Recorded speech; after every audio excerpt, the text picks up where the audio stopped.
A woman's gloved hands crackled with intense, fiery energy. She was preparing to unleash a devastating ability known as the Prominence Flame. Nearby, another hunter readied a secret technique designed for demon soul-killing pursuit. With a graceful flick, they began the swift and deadly dual swords dance. A lone swordswoman fearlessly advanced upon two colossal, one-eyed monsters. She initiated the first movement of her heaven-breaking divine sword technique. This powerful opening was immediately followed by the electrifying thunder sword dance. Simultaneously, a teammate invoked the wind element using elemental spiritual art. This spiritualist then unleashed a formidable elemental energy blast upon their foes.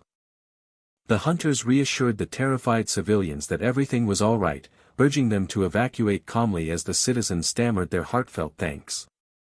An awestruck onlooker wondered about the identity of these incredible people.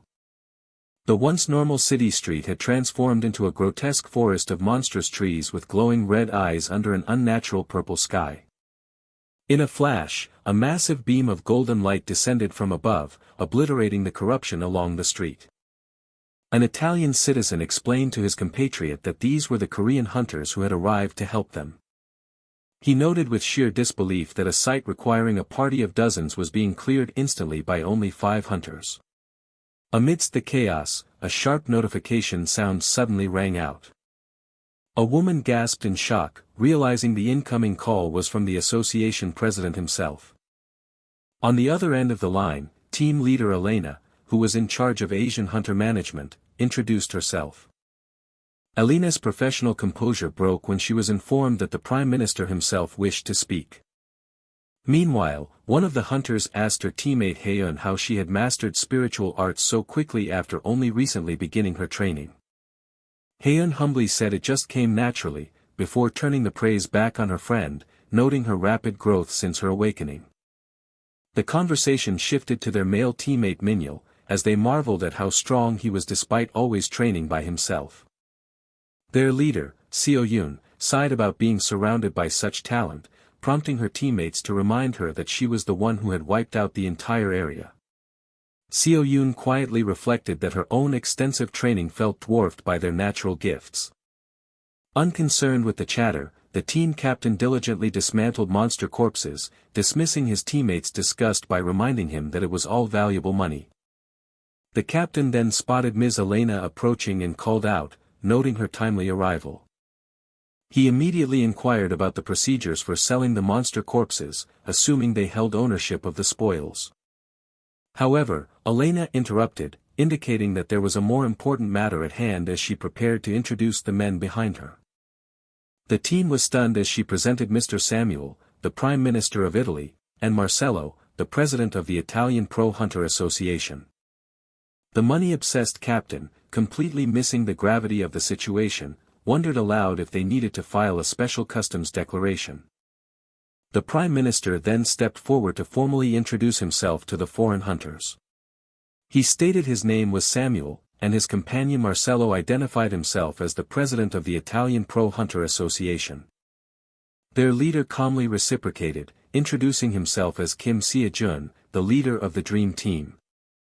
The Prime Minister expressed surprise at SeoJoon's ability to communicate without an interpreter, to which SeoJoon explained that a teammate's soul medium ability made it possible. He nonchalantly described the complex spiritual art as a simple translator, causing his teammate to despair at what her master would think of such a crude explanation.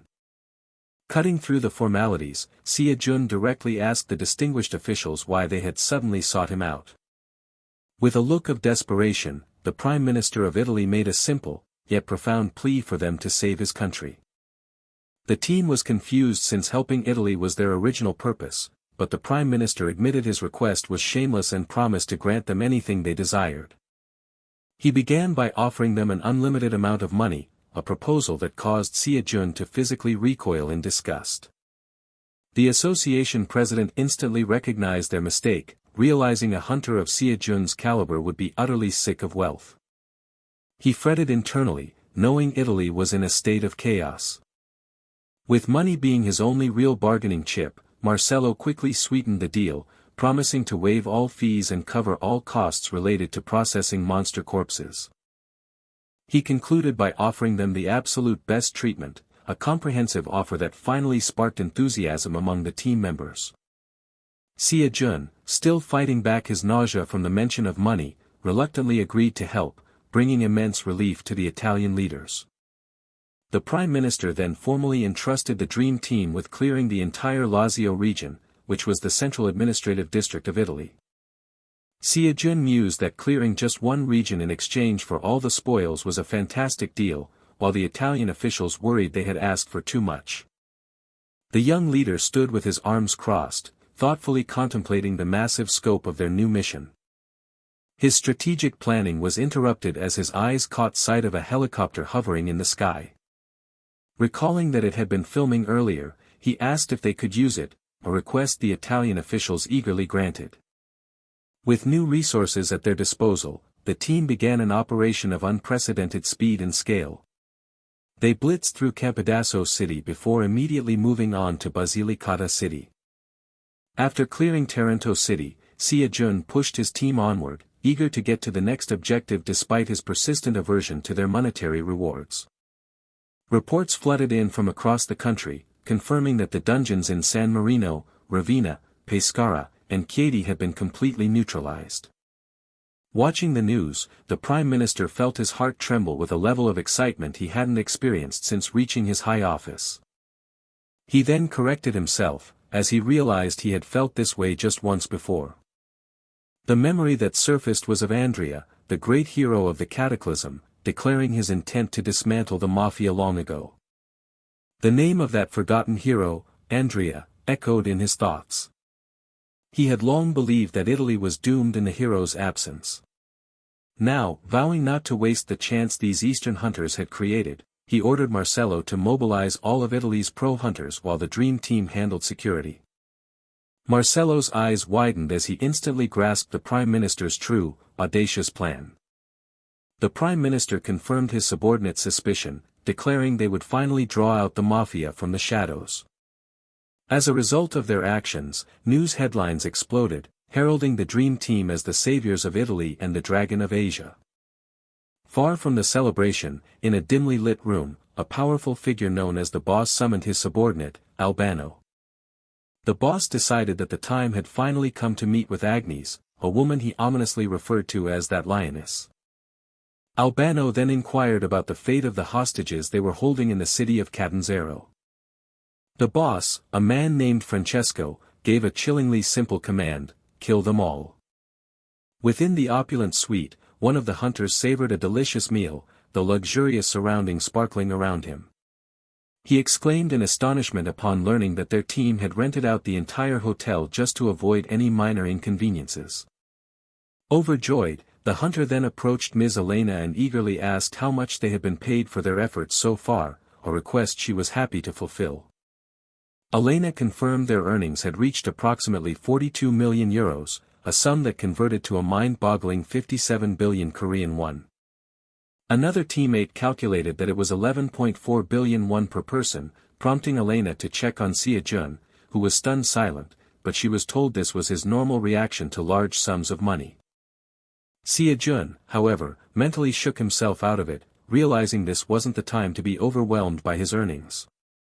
Instead, he immediately accessed his system and spent a massive 80 billion won, purchasing 2 legendary lectures, Atlas training on an unbreakable body and Thialpha's secrets to light-speed movement. Although 80 billion won had just vanished, SeoJoon rationalized the expense, confident it was a sound investment considering his promised future income. He then turned to a bewildered Ms. Elena and posed a stunningly ambitious question regarding Italy's total annual budget. She hesitantly replied that the figure was around 1100 trillion won, a number that sparked a dangerous idea in SeoJoon's mind. A strange, chilling laugh escaped him, leading his teammates to wonder if he was in a particularly good mood, though one thought he was acting just as he always did. Later, SeoJoon began his training, where the system introduced his first lecturer as Atlas, the mythological titan whose pure strength was said to surpass even that of Hercules. The voice of Atlas then posed a foundational question, asking what the most crucial element was for the task of holding up the sky. The Titan's voice boomed, dismissing concepts like muscle or strength and declaring that the single most important quality was perseverance. Atlas elaborated that while strength was indeed a requirement, it was ultimately useless without the sheer perseverance to sustain it. He painted a grim picture, asking SeoJoon to imagine being gut-punched or having his leg bitten off by a venomous snake while bearing the sky's weight. The lecturer continued the grim hypotheticals, describing scenarios of enduring numbing cold or terrifying heat, questioning if one would simply make excuses and give up. SeoJoon silently considered that under such extreme conditions, they would be more like valid reasons than mere excuses. As if reading his mind, the lecturer's voice thundered a single word of rebuttal, dismissing any such thought as nonsense. Atlas adamantly insisted that they were all excuses and that one must endure any hardship without ever letting the sky fall. He then prepared to reveal the 3 fundamental principles of perseverance that he would teach in the lecture. The first was the unbreakable body, which was the fortitude to withstand any physical attack. The second principle was becoming impervious to 10,000 poisons, the perseverance to resist any toxin. Finally, the third basic was an imperviousness to temperature, granting the ability to withstand any degree of heat or cold. As Atlas declared perseverance the ultimate power, a new set of daily tasks appeared for SeoJoon, perfectly tailored to his current level. One task in particular caught SeoJoon's eye. He was required to ingest the deadly poison of Jormungand, the serpent from Norse mythology whose venom could slay gods. He was completely baffled by this requirement, wondering how he could possibly acquire such a mythical and deadly substance. Sitting on his hotel bed, he scrolled through his phone, looking for a solution to the impossible task. His search ended in shock as he found a replica of Jormungander's poison in the system shop, priced at an exorbitant 2 billion won and exempt from any discounts. He processed the horrifying implication that he would need to spend 2 billion won every single day just for this training. A bead of sweat formed on his brow as the immense financial pressure of his new training regimen began to sink in. Yet, he quickly bolstered his resolve, telling himself the cost was acceptable since he was on a path to earn trillions, a claim the system did not corroborate. Shifting his focus, SeoJoon decided to begin his second lesson, tapping the play button to start Thialphus' lecture on speed. He sat on the floor, phone in hand, and focused intently on the screen before him. Suddenly, his concentration was shattered by the sound of a disturbance coming from just outside his suite. He muttered to himself, wondering if a dungeon break had just occurred nearby. Meanwhile, in the hotel lobby, a menacing intruder sneered as he announced he was looking for a man named Kim SeoJoon. A calm and steady voice immediately instructed the uninvited guests to turn back. Stepping forward to block their path, Elena informed them that this was a restricted area they were not permitted to enter. The leader of the group scoffed, warning the woman not to get hurt by needlessly interfering, but his threat was abruptly cut off.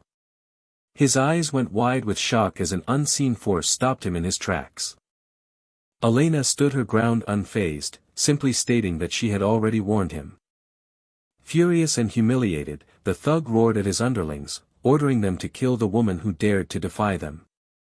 In response, Elena seamlessly transitioned into a fluid and dangerous fighting stance, ready for their assault.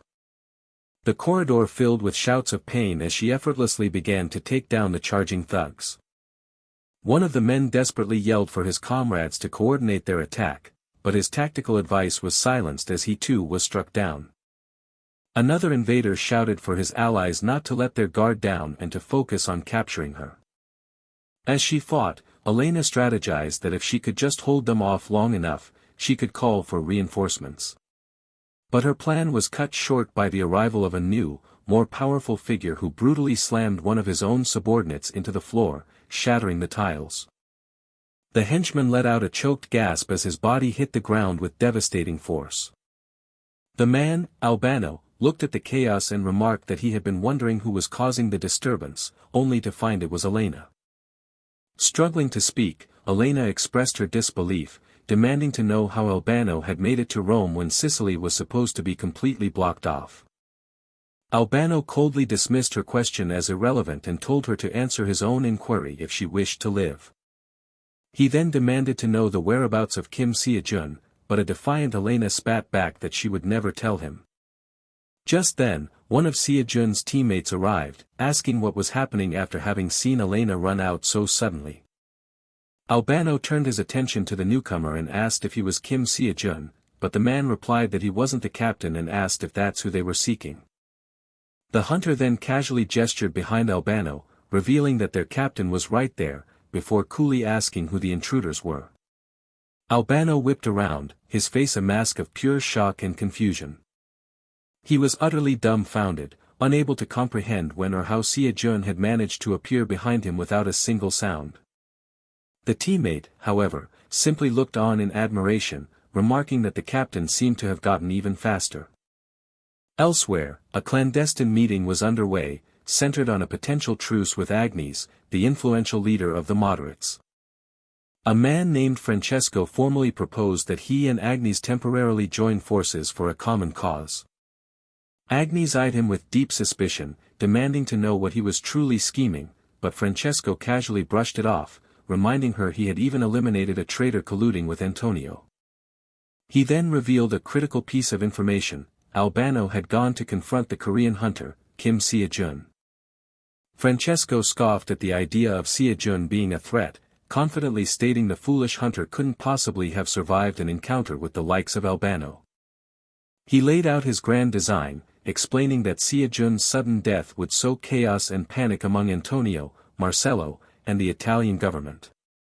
To Agnes's horror, he then posited what would happen if the news of a massacre of 90,000 citizens in Catanzaro were to also break. She could only call him insane and underhanded, to which he calmly agreed that he had always been that way. Francesco justified his actions by stating that he only did what was necessary for victory, as the methods did not matter. He declared that they were beasts, unbound by human rules and morals, and that they should only follow their raw instincts. Their actions, he insisted, were driven purely by this primal and instinctive nature. He concluded that by this nature, they were nothing less than cruel, predatory creatures. With rising fervor, he proclaimed a new era for Italy, one defined by the freedom to fight and kill at will. His voice rose to a crescendo as he declared that it was finally time for war. Back in the chaotic corridor, Albano was still reeling, unable to comprehend how or when SeoJoon had appeared behind him so silently. He admitted to himself that even though he had let his guard down, he hadn't perceived the hunter's movements at all, as Elena quietly thanked her captain for the save. Elena quickly identified their attacker as Albano, a top executive from the Manliness faction, and wondered how he had slipped past the lockdown in Sicily. Albano, recovering his composure, remarked that SeoJoon was clearly more than he appeared on the surface. SeoJoon cut to the chase and asked why he was being sought, prompting Albano to admit he came out of curiosity about the Asian who was disrupting their plans. With the man's curiosity now satisfied, SeoJoon simply stated that he had been seen. He then bluntly ordered Albano to take his underlings and leave immediately. Albano responded with a syrupy, feigned kindness that dripped with sarcasm. But his facade shattered in an instant as he roared in fury, questioning how SeoJoon dared to turn his back on the man known as the Blind of Speed. With a primal scream, he lunged forward, determined to strike SeoJoon down. Amid the brawl, one of SeoJoon's teammates squared up, his expression of grim determination clear as he threw a powerful punch. He muttered to himself about the predictable nature of criminals, who never seemed to learn even when offered a chance. One of the enemy commanders desperately shouted at his men, ordering them to stop hesitating and kill everyone. The command was futile, as the floor was already becoming littered with the unconscious forms of their comrades. A sudden whoosh cut through the air, signaling another combatant moving with blinding speed. Another of SeoJoon's allies complained with exasperation that their meal had been interrupted by the attack. The team quickly agreed to beat up the remaining mafia thugs so they could go back to their food, deciding it was best to just knock them all unconscious. A surviving invader cried out in disbelief, utterly baffled by their power since had heard they were just a collection of B-rank and A-rank hunters. In the dim light, one of SeoJoon's men stood his ground, a glowing spear of energy materializing in his hand as he faced down an opponent.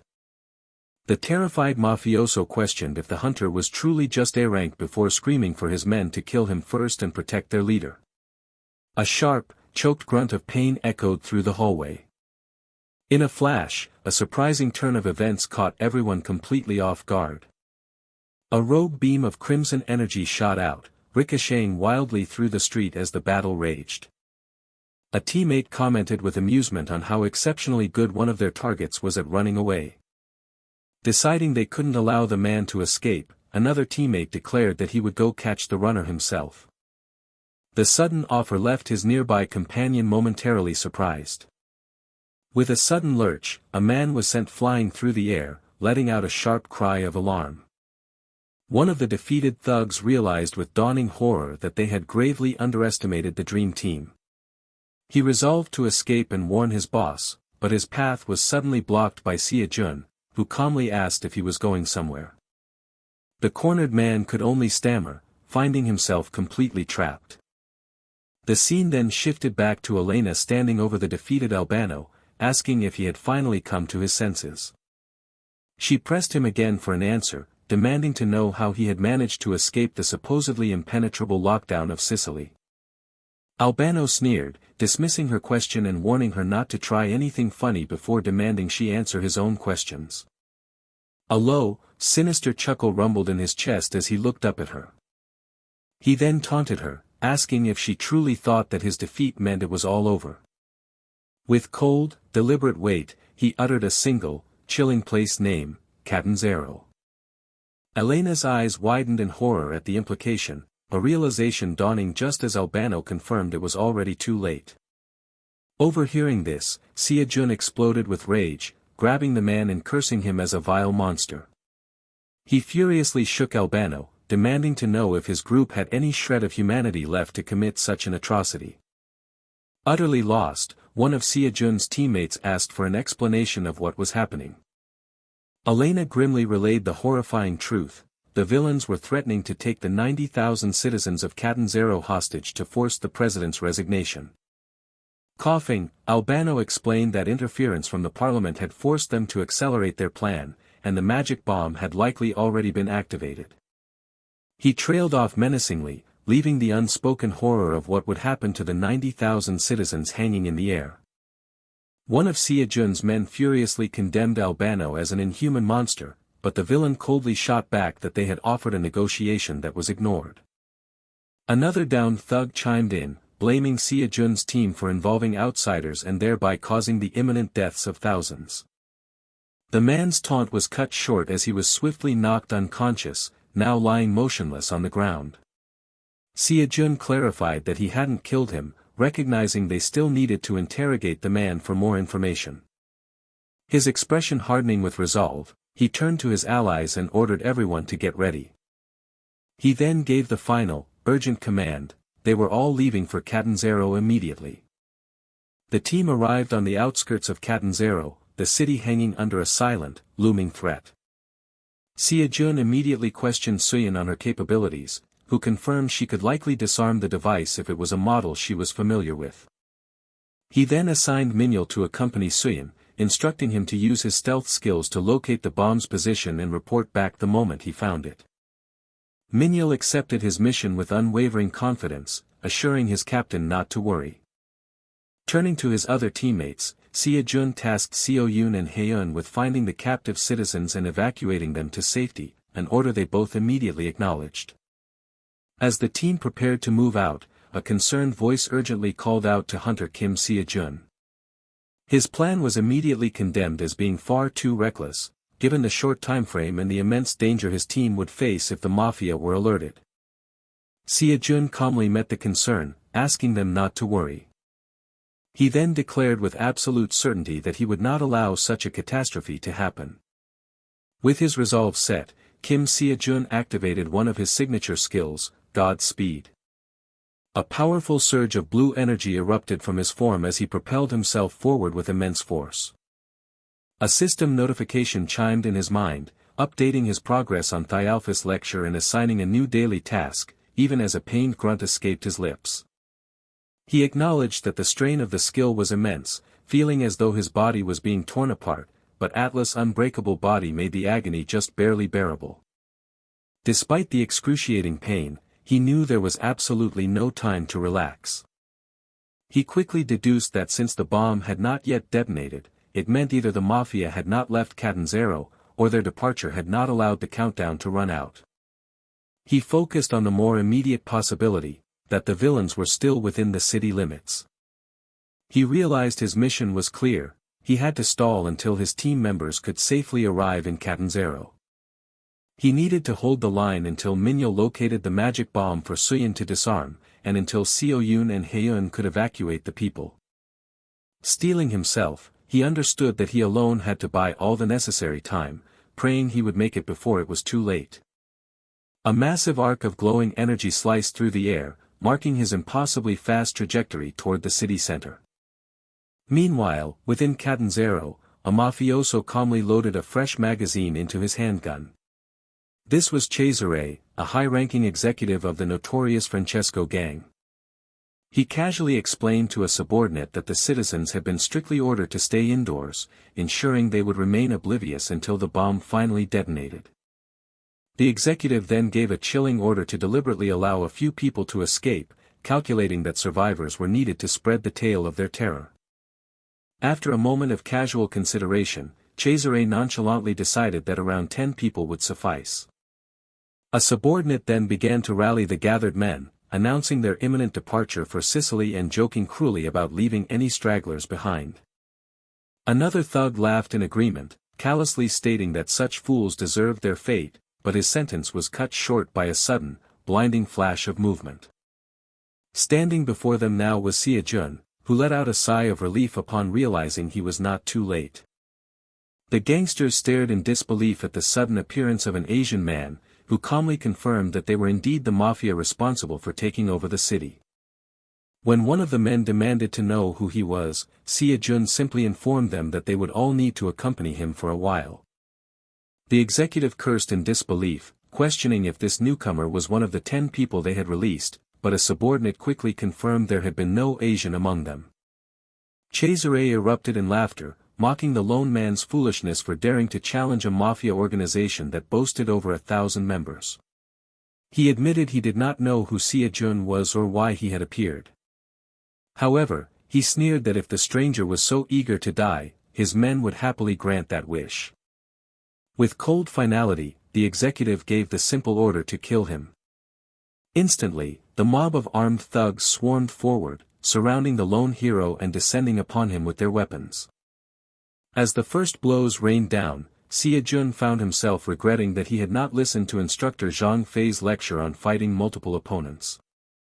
Deciding the matter was already settled, Cesare told his men to dispose of the intruder and follow him, already turning to leave. But his departure was interrupted by the sudden, agonized screams of his own men. The executive froze, a look of complete shock spreading across his face. One of the few thugs still standing cursed furiously at the man who was effortlessly dismantling them. SeoJoon let out a steadying breath amidst the chaos, his focus unbroken. More cries of shock and pain echoed through the street as his men were brutally dispatched one by one. A mafioso cried out in utter confusion, unable to comprehend what was happening as the screams of his comrades filled the air. Cesare cursed under his breath, frantically wondering where this monstrous opponent could have possibly come from. He knew he had to escape immediately, press the trigger from a distance, and retreat to Sicily, realizing he could not detonate the bomb while still nearby. His sweaty hand tightened its grip on the detonation device, his knuckles turning white with desperation. Unseen by the fleeing executive, SeoJoon stood poised behind him, a long staff held ready at his back. An intense focus burned in his eyes, tracking the mob boss' every move. A sudden, chilling premonition of danger caused Cesare to flinch as he sensed the intimidating presence behind him. He turned just in time to see SeoJoon standing there, calm and resolute, the staff held firmly in his hand. A confused sound escaped the executive's lips, his mind struggling to process how the man had closed the distance so quickly. With a determined expression, SeoJoon began to advance on his target. The terrified mafioso desperately screamed out for him to wait. Ignoring the plea, SeoJoon broke into a full sprint, his face a mask of grim seriousness. The executive's mind reeled in absolute disbelief at the hunter's sheer speed and aggression. Screaming in terror, Ch101 fled for his life, hysterically questioning why this unstoppable madman was chasing him down. SeoJoon stood poised and ready, his staff held firmly at his side. Cesari's mind faltered, struggling to comprehend the scene before him. With an unyielding expression, the determined hunter began to close the distance. The terrified mafioso desperately screamed out for him to wait.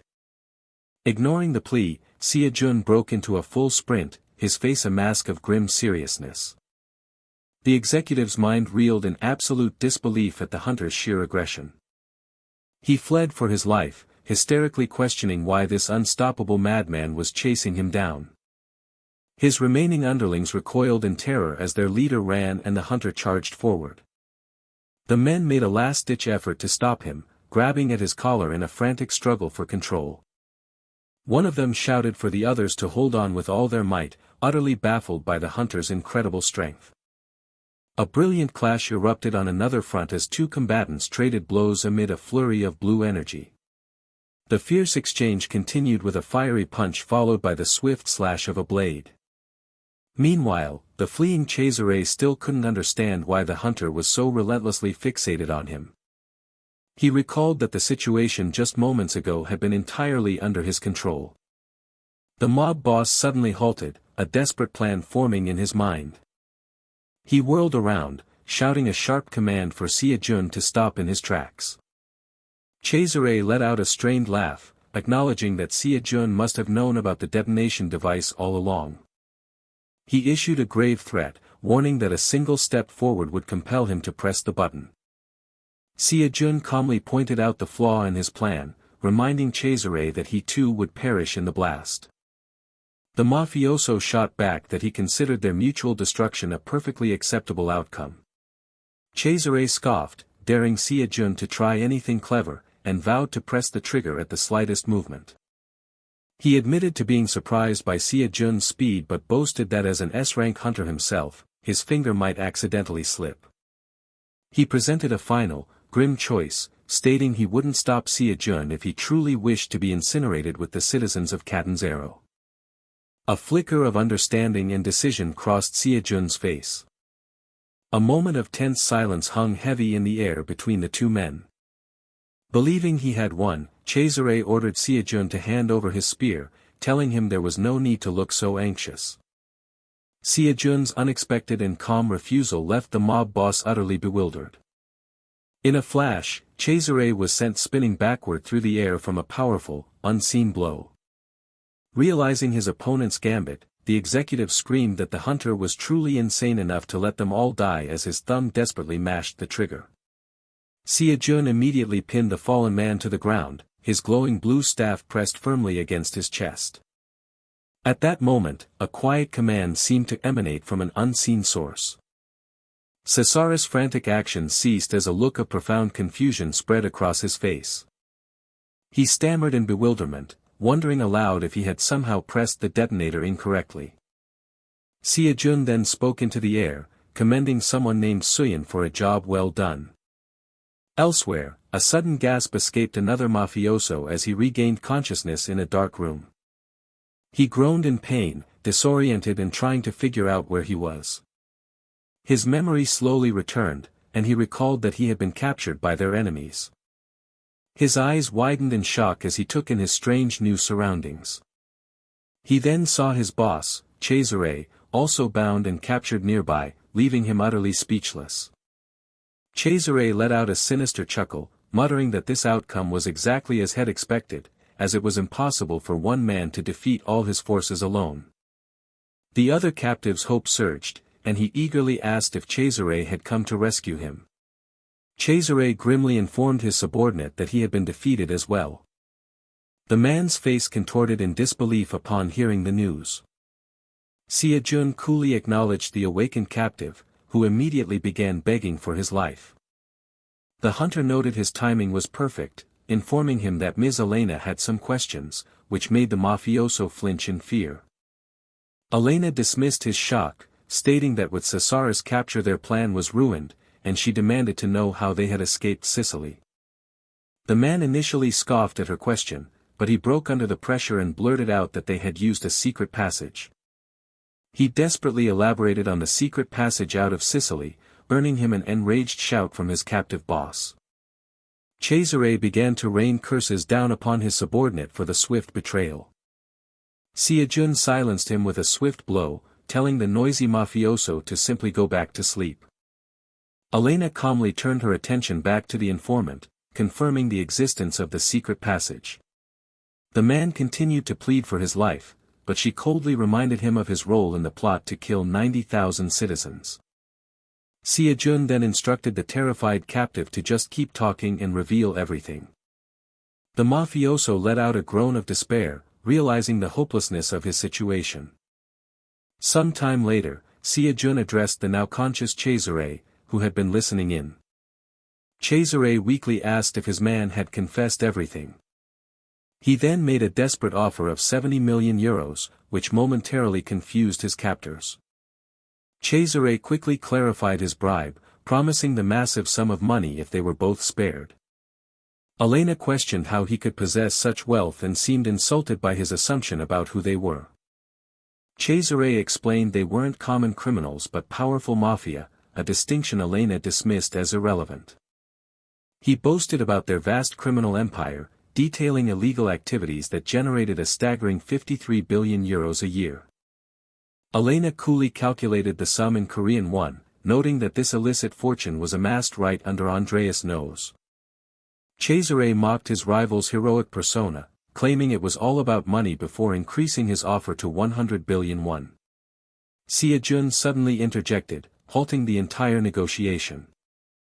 He pointed out the massive discrepancy between their stated annual earnings of 78 trillion won and the paltry bribe being offered. Cesare was left completely speechless, confused by the hunter's cold, financial logic. SeoJoon declared the offer insufficient and demanded to know the whereabouts of their ultimate boss, the one called Francesco.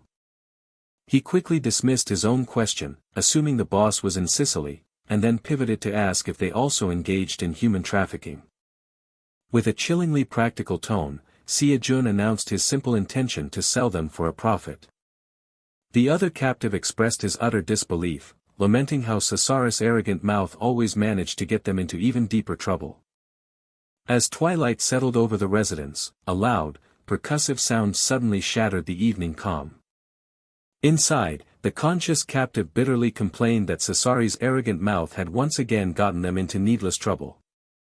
Elena then voiced her deep concern, asking SeoJoon if he was truly planning to go and meet Francesco, a course of action she considered extremely dangerous. She stressed that Sicily was the mafia's main fortress, home to 150,000 members, and that their leader Francesco was an S-class hunter nearly on par with a Cataclysm hero.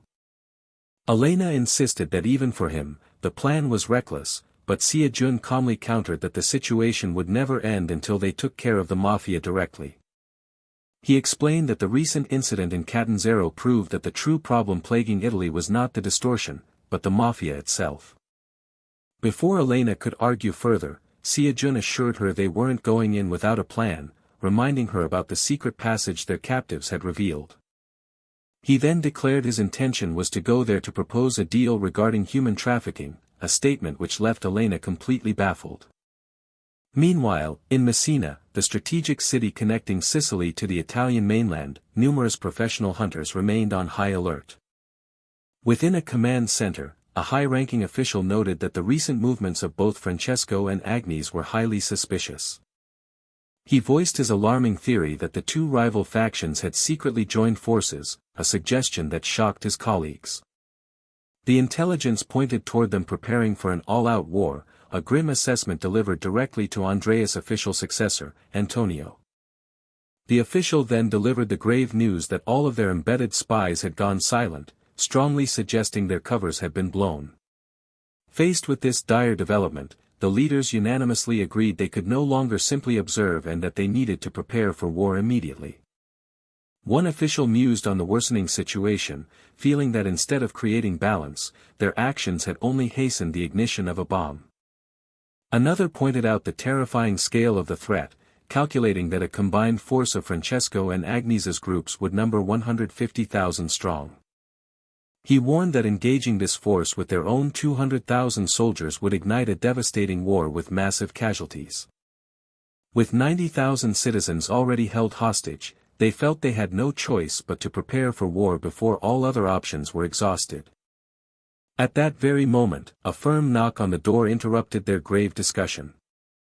A woman entered the room, offering a sincere apology for the sudden interruption. The association president recognized Elena and questioned her presence, only for her to announce that Hunter Kim SeoJoon wished to meet with both him and Antonio. Realizing the urgency of such a request from Italy's leaders, the president asked for SeoJoon's location, and Elena simply stated that he was right outside. Stepping out, the men were greeted by a surprisingly cheerful SeoJoon, who remarked on how quickly they were all seeing each other again. SeoJoon then formally greeted Antonio, mistaking his spirit translator for a religious artifact before being gently corrected. Antonio cut to the chase, confirming that SeoJoon had requested to see them, to which the hunter readily agreed. SeoJoon casually explained he was trying to conduct some business but was unfamiliar with the local prices, a statement that confused the Italian leaders. He then clarified his intentions by gesturing towards two bound captives lying on the ground.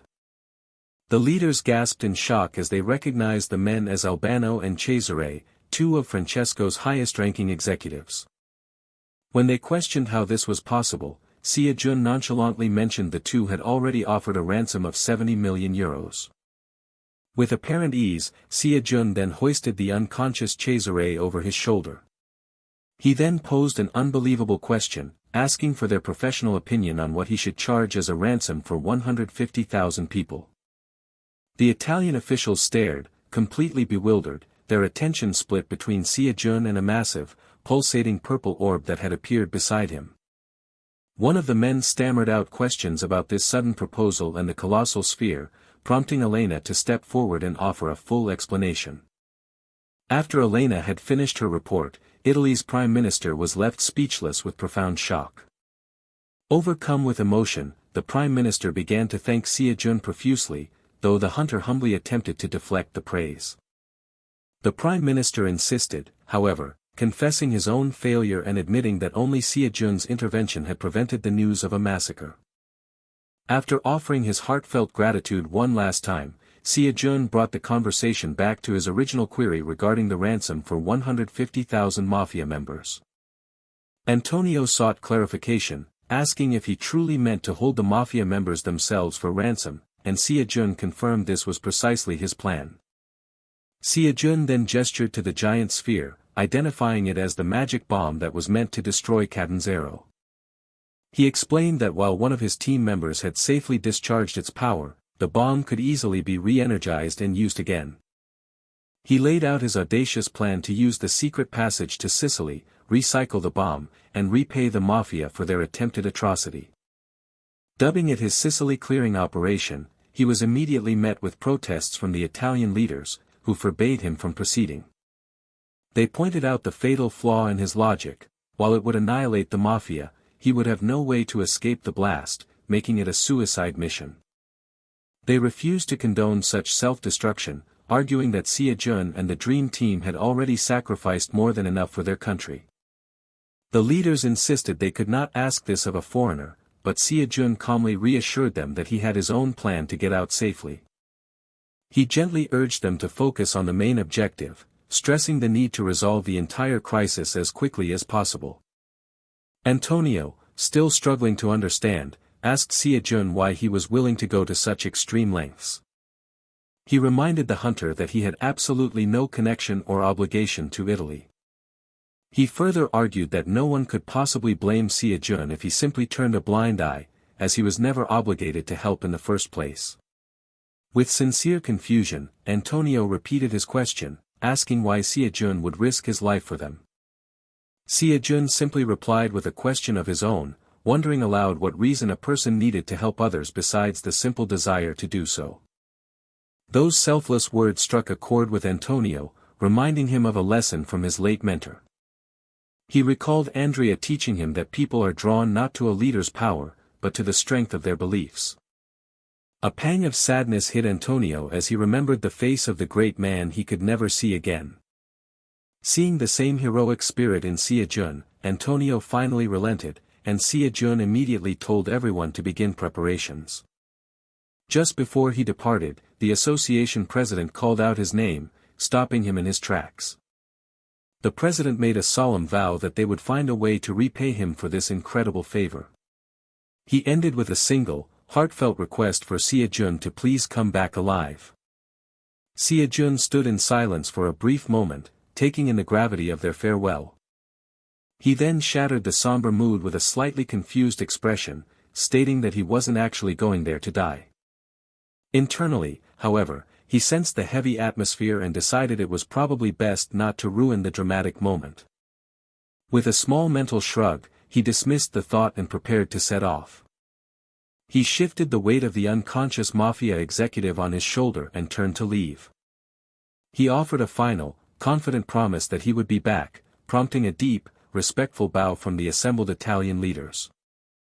As SeoJoon walked away, one of the officials remarked how much his silhouette reminded them of Sir Andrea, a sentiment Antonio quietly affirmed. Within the fortified walls of a mafia stronghold in Sicily, a new scheme was set in motion. A hand shot out, skillfully catching a spinning baton as a crucial report was delivered.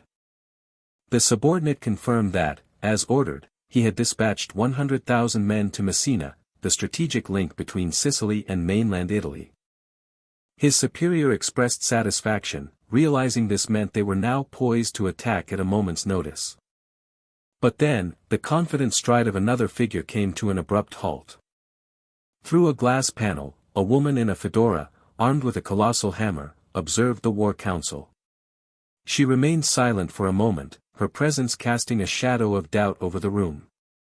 She then broke the silence, questioning their leader, Francesco, about the necessity of such a rushed timetable. She voiced her concerns about their strategic disadvantage, made worse by the fact that 50,000 of their most elite forces were being held in reserve. The woman reiterated her worry, suggesting that his decision might have been far too hasty. Francesco dismissed her concerns with contempt, claiming it was her excessive caution that had kept her trapped on the island of Sicily. He confidently laid out his vision, predicting that chaos would soon engulf Italy, forcing the panicked Congress into a predictable reaction. He simplified his grand strategy, stating that all they needed to do was exploit the ensuing turmoil. Francesco further justified his actions, arguing that since war was inevitable, it was wisest to strike when the situation was most favorable to them. Just then, a subordinate entered, addressing the woman with the hammer as Ms. Agnes. The messenger delivered a vital piece of intelligence, reporting that the bulk of Antonio's forces had withdrawn from Messina. A wide, sinister grin spread across Francesco's face as his plan perfectly fell into place. He gloated to Agnes, smugly reminding her how he had flawlessly predicted the Congress' panicked response. With his prediction validated, Francesco issued the order for their 100,000 troops in Messina to advance, aiming to intensify the enemy's growing panic.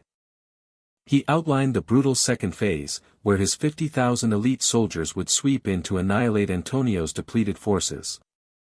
Consumed by ambition, one of the men furiously threw a dagger into the wall. Francesco then slammed his hand down onto the map laid out before them. He made a final, triumphant declaration that Italy would soon be entirely in their grasp.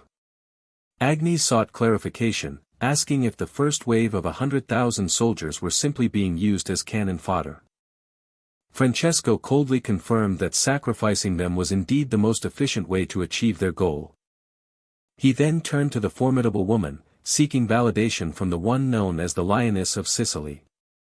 After a tense pause, she conceded that he was truly out of his mind, a quality she found appealing. The Lioness of Sicily let out a menacing laugh, her approval solidifying their dark pact. Their moment of triumph was shattered when a disembodied voice mocked their grand revolutionary plans as complete and utter nonsense. The conspirators froze, their celebration cut short by the shocking and unexpected interruption.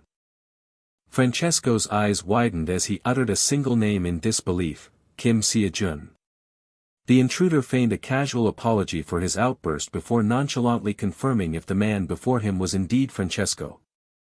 Stuttering with shock, Francesco demanded to know how SeoJoon had managed to infiltrate their secure stronghold. He quickly corrected himself, his confusion turning to disbelief as he questioned how SeoJoon was even alive. Ignoring the frantic questions, SeoJoon simply announced that he had brought them a present. With that, he tossed forward a captive mafia executive, who desperately screamed for them to run and save him from his captor. Francesco's mind raced as he processed the situation. While he could understand his assassin Albano being caught, he was stunned that Ch101, the bomb expert, was also captured, just as SeoJoon nonchalantly brought up their immense wealth. The mafia boss was then taken aback by SeoJoon's ability to speak their language fluently, wondering if he was a member of the Order of Truth, a question SeoJoon noted he received with amusing frequency. Francesco immediately refuted his own theory, declaring that it was impossible for SeoJoon to be affiliated with the Order. This absolute certainty piqued SeoJoon's curiosity, prompting him to ask what Francesco meant. Sensing he was close to a vital clue, SeoJoon pressed further, deducing that Francesco knew something significant. With this new development, SeoJoon realized his initial plan of simple extortion would no longer suffice. A look of pure, unadulterated terror washed over Francesco's face as SeoJoon revealed his trump card. SeoJoon held up a familiar object, taunting Francesco by asking if he not only recognized it but also understood its terrifying power. Agnes identified the device with dread, confirming it was the magic bomb from Catanzaro and warning that its explosion would reduce the entire area to ash. Taking a menacing step forward, SeoJoon casually asked if he should just detonate it right then and there. Francesco scoffed, attempting to call the bluff by pointing out that the bomb was dismantled and held no magical charge. He continued to mock the seemingly inert device, only for SeoJoon to calmly agree that he was, in fact, correct. In a stunning display, SeoJoon summoned his staff and channeled an immense surge of vibrant purple magic. Francesco could only let out a choked gasp as he witnessed the impossible amount of power being generated. SeoJoon then reached out, directing the swirling vortex of magical energy directly into the bomb. A wave of silent, horrified realization struck the mafia leaders as they watched the device come to life. Francesco watched in disbelief as SeoJoon instantly charged the weapon with enough power to level a city, after which he repeated his chilling offer to blow it up. In a last-ditch effort, Francesco argued that SeoJoon would also die in the blast, but the hunter coolly replied that he had already accounted for that possibility. Unsure of SeoJoon's trick but convinced by his confidence, Francesco finally relented and demanded to know what he wanted. SeoJoon's demand was simple, as he reminded the crime lord that he was well aware of their vast fortune. He even quoted their reported annual earnings of 78 trillion won, which made Francesco internally sneer, assuming this was just about greed. Francesco offered to pay any price SeoJoon named, an offer of a blank check that SeoJoon found highly amusing. As SeoJoon began calculating a figure aloud, he revealed his knowledge of their troop deployments, confirming Francesco's secret resolve that this man could not be left alive. While Francesco schemed to offer a pittance and strike during the distraction, SeoJoon was putting the final touches on his astronomical calculation. He then announced his final demand, a staggering 700 billion euros. Francesco exploded in a fit of rage, screaming at SeoJoon and calling him a money-crazed son of a bitch. SeoJoon calmly put forward his final, staggering demand of 700 billion euros. Livid, Francesco exploded in a fit of rage, accusing the hunter of being a money-crazed lunatic. The crime lord's furious accusation echoed in his mind as his disbelief turned into pure, unadulterated fury. A heavy silence descended upon the room as the weight of the impossible sum settled in. Internally, Francesco cursed himself for losing his composure, realizing the absurd amount had been designed to provoke such a reaction. With a defeated sigh, he reluctantly agreed to pay the hunter what he had asked for. However, the crime boss immediately attached a sinister condition to his acceptance. In a sudden burst of motion, Francesco's large hand shot out and clamped down on SeoJoon's arm. He snarled that the exorbitant price would be paid with the hunter's very life. Unfazed, SeoJoon questioned Francesco's recklessness, calmly reminding him of the fully charged bomb he still held. Francesco scoffed at the threat, daring him to try it and insisting they wouldn't be frightened by such an obvious bluff. He confidently asserted that whatever scheme SeoJoon was concocting, he wouldn't be able to detonate the device so easily. The crime lord then mockingly brought up the €700 billion price tag once more. With a sneer, Francesco challenged the hunter to see if he was capable of actually collecting the money. Suddenly, one of the mafia capos was sent hurtling upside down through the air, his staff and orb rendered useless. Meanwhile, his partner fought desperately, channeling a shimmering blue energy to deflect a flurry of unseen attacks. SeoJoon silently acknowledged that Francesco had correctly deduced his hesitation to detonate the bomb thoughtlessly. He knew that while Thialfi's divine speed was a potential escape route, his lack of mastery meant it would take too long to activate. The hunter concluded that a successful escape would be impossible with the two capos interfering, just as Francesco ordered Agnes to join the fray. SeoJoon coolly commended Francesco on his quick thinking when it came to life-or-death situations. He then sarcastically wondered aloud if this strategic insight came from the mafia boss' own extensive experience with bomb attacks. A palpable aura of power began to emanate from SeoJoon as his grip tightened around the shaft of his staff. A flicker of confusion and doubt crossed Francesco's face as he sensed the sudden shift. The crime boss could only stammer in disbelief at the sudden, immense change in the atmosphere. SeoJoon noted that the magical power he now radiated was incomparable to before, adding that he hadn't truly expected them to give him the money.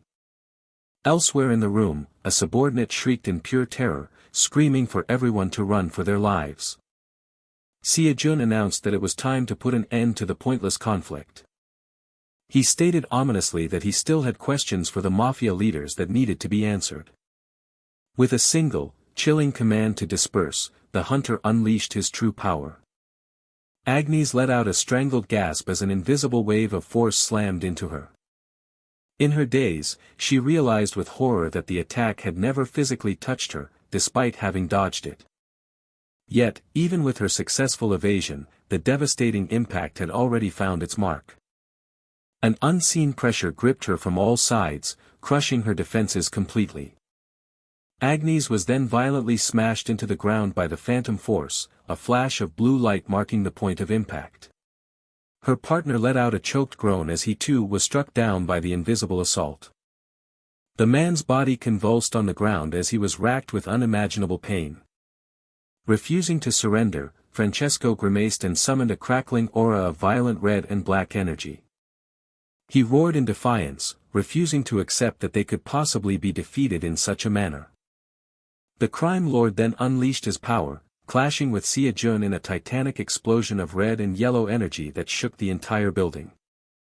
A look of pure agony twisted Francesco's features as the overwhelming blast wave consumed him from below. Through the settling dust and rubble, the sound of a single, deliberate footstep echoed clearly. Barely conscious, Francesco whispered a single word of utter disbelief. He couldn't fathom how SeoJoon had effortlessly avoided the combined power of two Cataclysm-level heroes. It felt as though he was fighting not a man, but something else entirely. A horrifying realization suddenly pierced through his shock as he finally understood the true nature of the hunter's power. The formidable mafia leader could only stare forward, his expression frozen in a mask of total shock. A calm voice then informed him that he was finally awake.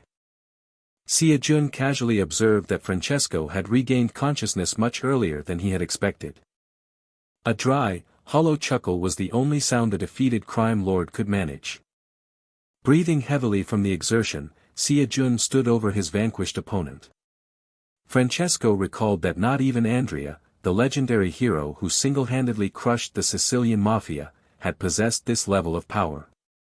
He was forced to admit the hunter's strength was overwhelming and that neither he nor Agnes ever stood a chance. The mafia boss finally accepted that his grand ambitions were now completely over. His mind flashed back to his once flawless plan, which began by using the dungeons of distortion to weaken his primary rival. His second step was to throw the nation into chaos by exterminating the citizens of Catanzaro. The third and final phase involved sacrificing 100,000 of his own men as bait before his elite troops swept in to conquer all of Italy. Lying broken on the floor, he understood that there was only one reason for his utter defeat. It was not his rivals, the powerful pro-hunter association, or even the government's cunning that had stopped him. His entire empire had been brought to ruin by a single Asian hunter, prompting SeoJoon to ask if he was done with his lamentations. Finally revealing his full name, Kim SeoJoon declared that it was time for them to truly begin their talk. The defeated Francesco weakly asked what SeoJoon planned to do next. In response, the hunter simply tapped a device on his wrist, wordlessly indicating his intentions. SeoJoon explained that he could never leave 50,000 elite mafia gangsters unchecked, before immediately shifting back to their previous topic and demanding to know how much money Francesco could offer him. The mafia boss let out a hollow, ridiculous laugh, questioning if money could truly buy his survival, to which SeoJoon coolly replied that it all depended on the amount. A close-up captured the crime lord's face twisting into a mask of pure manic glee. His unhinged laughter echoed ominously through the devastated chamber. Francesco finally relented, telling the hunter to take whatever he wanted, as his successor Antonio would undoubtedly find the money for him after seizing control. However, he then planted a seed of doubt, pointedly asking if SeoJoon would truly be able to take it, leaving the hunter momentarily confused. The mafioso began to reveal the true purpose of the bomb, hinting that its power went far beyond simply exterminating his gathered troops. He explained that the device held the power to reduce an entire city to ash and then posed a critical question about who could have possibly supplied him with such a weapon. Francesco mocked the idea that his organization could have built such a bomb on their own, forcing SeoJoon to consider a far more sinister source. The crime lord sarcastically commented on the hunter's impressive deductive abilities, questioning if he was secretly a member of the Order of Truth. SeoJoon's eyes widened as he finally voiced his growing suspicion, wondering aloud if the Order of Truth was behind everything. A dark smirk spread across Francesco's face, a silent confirmation of the hunter's theory. The realization fully settled in for SeoJoon as he repeated the name, now certain of the secret organization's involvement. Francesco chuckled darkly, acknowledging that SeoJoon was also aware of the Order of Truth's facade and the hypocrites who hid behind it. Then, he dropped a bombshell confession, claiming that he had been the one to kill the legendary hero, Andrea. He immediately corrected himself, clarifying that he had instigated the Order of Truth to carry out the assassination, a revelation that stunned SeoJoon. The crime lord continued, explaining that the Order had dispatched the hero with exceptional cunning. They had skillfully disguised the murder as a tragic dungeon accident, revealing that the magic bomb was originally the tool intended to destroy the monster they framed for Andrea's death. Francesco laid out the original scheme, which involved eliminating Andrea and then planting the bomb to kill the supposed monster, framing it as the only viable solution. But in a shocking twist, he admitted that he chose not to follow through with that part of the plan. He confessed that he thought using the bomb in such a way would have been an utter waste. With fanatical passion, he declared that such a terrifyingly beautiful and powerful weapon was far too magnificent to be used on a mere monster. So, he decided to repurpose it for what he considered a much grander stage, causing SeoJoon to recoil in horror. SeoJoon breathed the name of the intended target, Catanzaro, and Francesco confirmed it with a nod. The depraved leader giggled with genuine regret, lamenting that he wouldn't get to witness 90,000 citizens turning to ash, prompting SeoJoon to condemn him as a crazy bastard. Francesco simply owned the insult, admitting that he had always been crazy. He then shifted his tone, asking SeoJoon if he found the sudden, obedient confession to be strange. The dying man questioned his own motives for revealing every detail of his twisted plot. He screamed his final, desperate reason: he was telling all because, at this point, none of it mattered anymore. A brief memory flashed, showing a determined young man with a glowing sword looking back over his shoulder. SeoJoon stood in stunned silence, absorbing the weight of the madman's confession. Francesco, however, continued to laugh with a sinister and triumphant expression.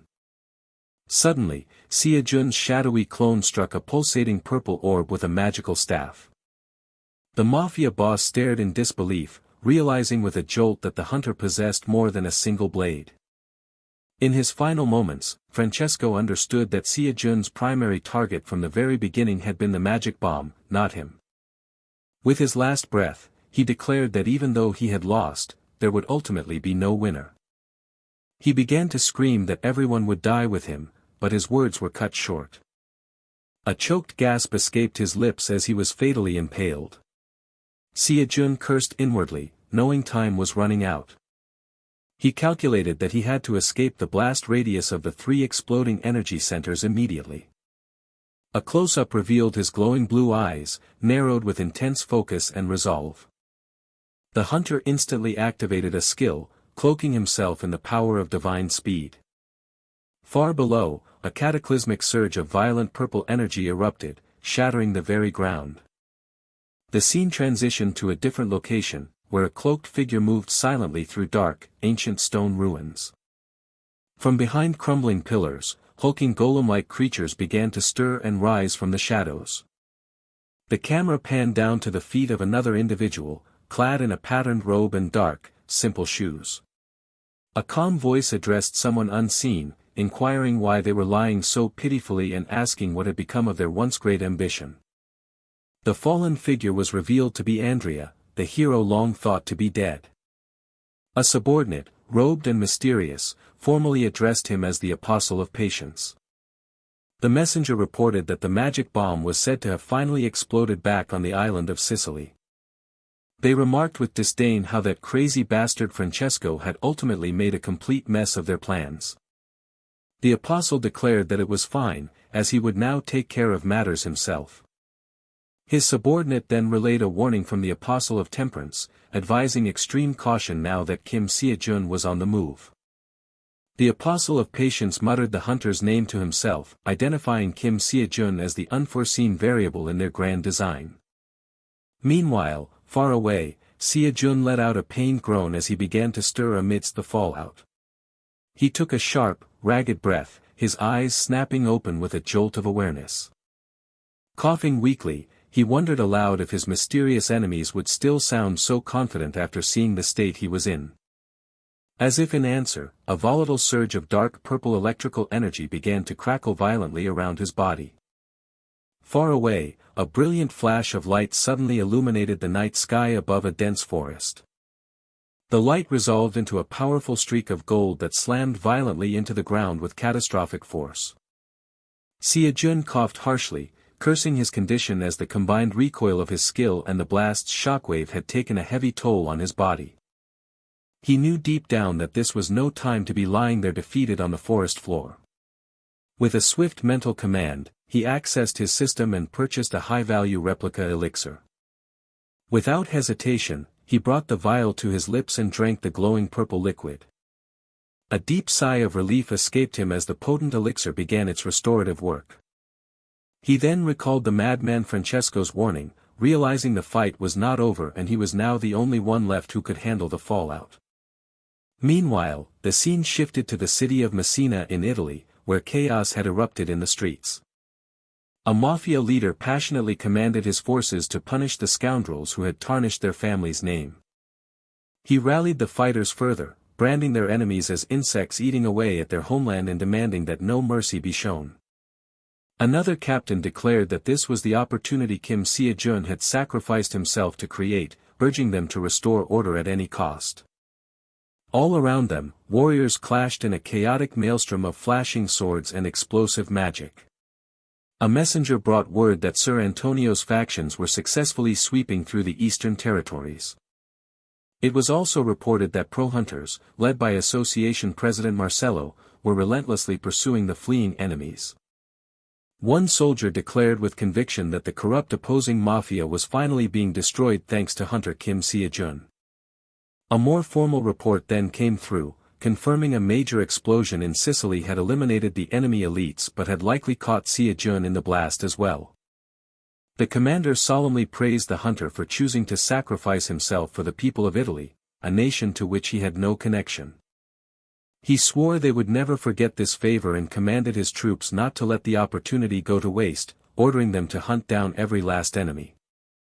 Elsewhere, a man with a goatee and glasses typed furiously at his computer, his expression one of intense concentration. Suddenly, his focus was broken by something completely unexpected that appeared on his screen. An official announcement rang out across all channels, declaring the area clear and confirming that all enemy remnants had been eliminated. The victorious fighters and citizens erupted in a massive cheer, celebrating their hard-won victory. Two men shared a moment of exhausted relief, marveling at how they had accomplished what had once seemed utterly impossible. They somberly acknowledged the immense debt they now owed to Kim SeoJoon, a favor they felt they could never truly repay. But their moment of reflection was abruptly shattered by a sudden, jarring alarm. An aide rushed in to frantically warn the Prime Minister that they were in grave trouble.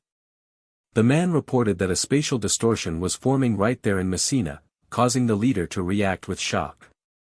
He elaborated that the measured magic power was on a level completely different from anything observed in recent decades.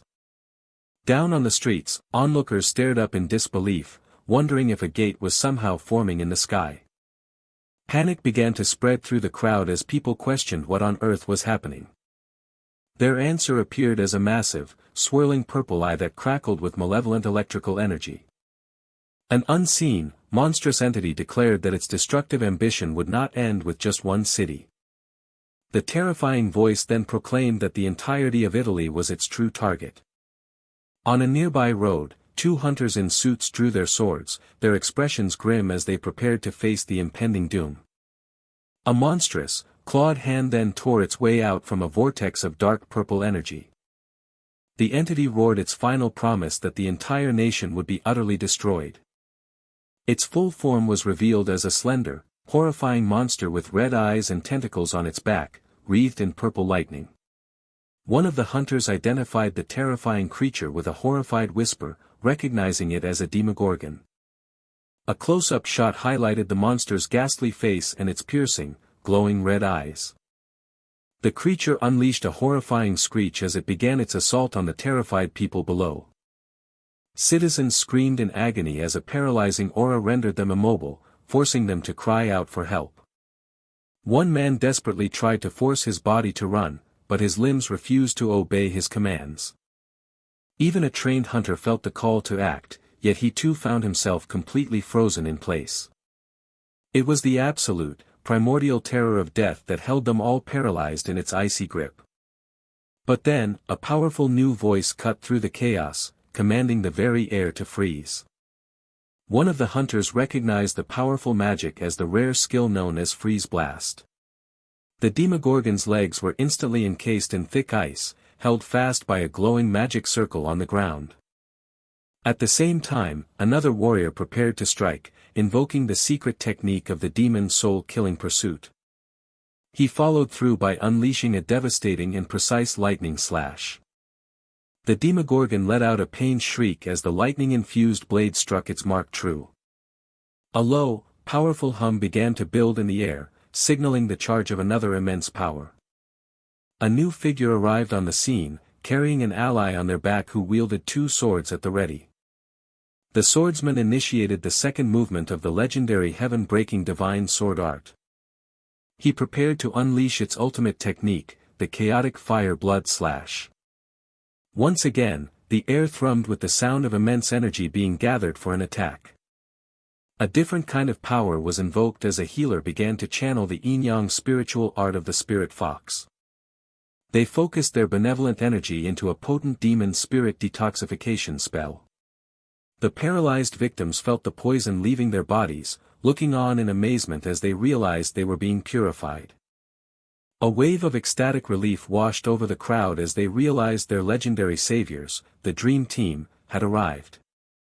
A wave of euphoric realization washed over the crowd as they recognized their saviors, the legendary Dream Team had finally arrived. One of the members immediately invoked a powerful spell, calling upon the very foundations of the world with the elemental spiritual art of earth. The ground itself roared to life as he unleashed a devastating elemental energy blast, sending a violent earthquake ripping through the battlefield. At the same time, another warrior issued a sharp command to their teammate, ordering them to pierce the beast. Following the order, a blinding light erupted as they unleashed a cataclysmic prominence explosion upon the creature. An onlooker gasped in sheer awe, stunned that such overwhelming power could be unleashed in a single, coordinated strike. Cries of joy echoed through the streets as the citizens celebrated their survival, their faith in the Dream Team reaffirmed. But one hunter's relief quickly turned to sheer terror as he realized the fight was far from over, screaming for everyone to run. Another citizen began to question what he was talking about, his words cut short by the horrifying sight before them. They stared in disbelief, questioning how the monster could possibly still be alive after being engulfed in such a massive explosion, especially since its limbs had clearly been severed. Reacting instantly, two of the warriors charged the colossal shadow, their enchanted blades leaving arcs of light as they renewed their assault. Nearby, a woman in a suit glanced back over her shoulder, a dangerous crimson aura flaring around her as she sensed the shift in battle. In a grotesque display, a massive, clawed limb slammed back down onto the cracked asphalt, freshly regenerated. The heroes looked on in horror, the impossible reality of the monster's regenerative abilities dawning on them. One of them cried out in frustration, declaring the situation to be utter nonsense. Another could only stammer in absolute terror at the hellish sight of the creature reforming itself. The momentary lapse was all the monster needed, as a citizen was snatched up, screaming for help before their voice was cut off. A sickening crack echoed as one of the Dream Team members was violently struck, letting out a pained gasp. His teammate cried out his name in horror, watching as Big Brother Minyul was thrown back. Minyul could only let out a strangled grunt of pain as he tried to endure the devastating blow. Elsewhere on the battlefield, a lone swordswoman stood firm, bracing herself against two more shadowy monsters that had appeared. A terrified onlooker began to utter a desperate plea to the heroes. He begged them to run away, insisting that they had already sacrificed more than enough for the people of Italy. The man tearfully reminded them of a past favor that could never be repaid, when the foreign hunter SeoJoon had single-handedly taken down 50,000 mafia elites to save their country. He declared that Italy could not sacrifice its benefactors again, proclaiming that it was now their turn to become bait, even if it meant hundreds of thousands of them would perish. The team's leader shouted to his comrade Hyun, signaling that he understood the plan. An enemy combatant watched in confusion, wondering why the heroes weren't fleeing, before realizing they must be waiting for hunter SeoJoon. He let out a pained grunt, annoyed by their persistence. The villain then mocked them, declaring that waiting for SeoJoon was useless because he was already dead. One of the team members immediately refuted the claim, unable to believe that their captain could have died so easily. Another teammate stated with unwavering conviction that their leader couldn't die, claiming the only force capable of killing him was the destruction of the world itself. A third member then chimed in with a slight correction, adding that money was also a significant threat to their boss. A soft chuckle escaped his lips, the dark humor momentarily piercing the grim atmosphere. The second teammate conceded the point with a slight smile before his expression shifted to one of alarm as he witnessed a new threat emerge. A dark figure lunged toward the kneeling association president, who was too wounded to defend himself. His subordinate, Elena, screamed for him to hang on, promising that if he could just endure, hunter SeoJoon would surely come to save him. The attacking villain paused, utterly bewildered by her unshakable faith. He railed against her belief, furiously insisting that SeoJoon was dead and that his demise in the prior explosion was an undeniable fact. He tried to convince himself that even if the hero survived, his arrival would change nothing, but a sliver of doubt began to creep into his mind. The enemy combatant was left questioning his own certainty as he stared at the heroes' resolute faces. He wondered, in a moment of profound confusion, why on earth some part of him actually wanted to believe their desperate hopes were true. Amidst the chaos, a man gently placed a reassuring hand on the shoulder of a weeping citizen. The man, wearing a fedora, offered a comforting smile to the scarred individual, who was overcome with emotion. The crying citizen looked up, asking who else but their benefactor could possibly save them now. His face was a mask of despair and burgeoning hope, as fresh tears streamed down his cheeks. Suddenly, a nearby monster was blasted in the chest by a brilliant explosion, knocked back by an unseen attacker. Inspired by the Dream Team's resolve, the local hunters let out a roar, shouting that they would help too. A leader among them rallied the troops, commanding them to stop the monster at all costs and to survive until Hunter Kim SeoJoon arrived. He ordered them not to fall back or run away, reminding them that if their line broke, Italy itself would be finished. A unified cry erupted from the hunters as they swore to protect their nation with their own hands. A monster let out a final, gurgling shriek as it was cut down by the unified forces. But the victory was short-lived, as a hunter cried out in agony before collapsing to the ground. A warrior rushed to his fallen comrade, Suyin, desperately shaking her and pleading for her to regain consciousness. A man with a prominent X-shaped scar on his face looked back, his expression startled as he saw the mounting casualties. He grimly reflected that this tragic scene was the consequence of a hero's absence. A ragged cough escaped the lips of a fallen warrior, his body failing him. He followed it with a weak, breathless laugh of resignation. With fading breath, he lamented that he had hoped to hold on just a little longer. As his life slipped away, he whispered a final wish that his grandfather wouldn't scold Mr. SeoJoon too harshly, a faint smile gracing his lips.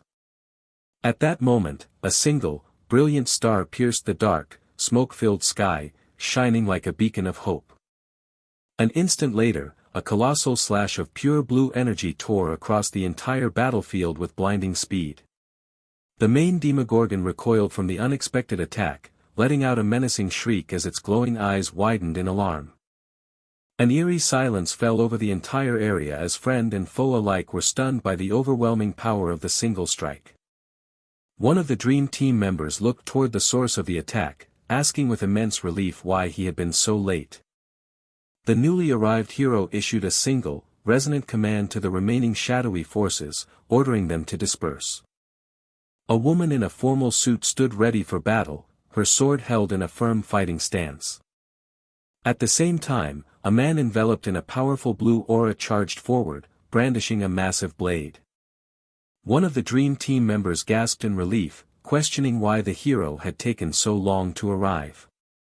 A wave of renewed hope washed over the battlefield as a hunter joyfully shouted that Kim SeoJoon was finally there. Another fighter, his voice trembling with emotion, confirmed in disbelief that the legendary hunter was indeed alive. Without a moment's hesitation, SeoJoon, cloaked in his radiant blue aura, launched himself at the colossal monster. He instantly recognized that his foe was no ordinary creature and resolved to unleash his full power from the very start by initiating his grasp technique. He then invoked his disperse ability, a command meant to shatter the very essence of his enemy. A nearby observer watched in utter shock, struggling to comprehend the power on display before him. He saw the monster get knocked back but quickly realized the fight was far from over. The massive shadow creature stumbled backward, its immense form crashing through the ruined city. SeoJoon moved with impossible speed, leaving a trail of blue afterimages in his wake as he pressed his assault. Suddenly, a tremendous explosion of brilliant blue energy erupted, engulfing the area in a blinding flash. He cursed in frustration, realizing that the Demogorgon's regeneration was accelerating, outpacing the speed of his own ferocious attacks. Just then, a different creature was violently torn asunder by a vicious red and black assault.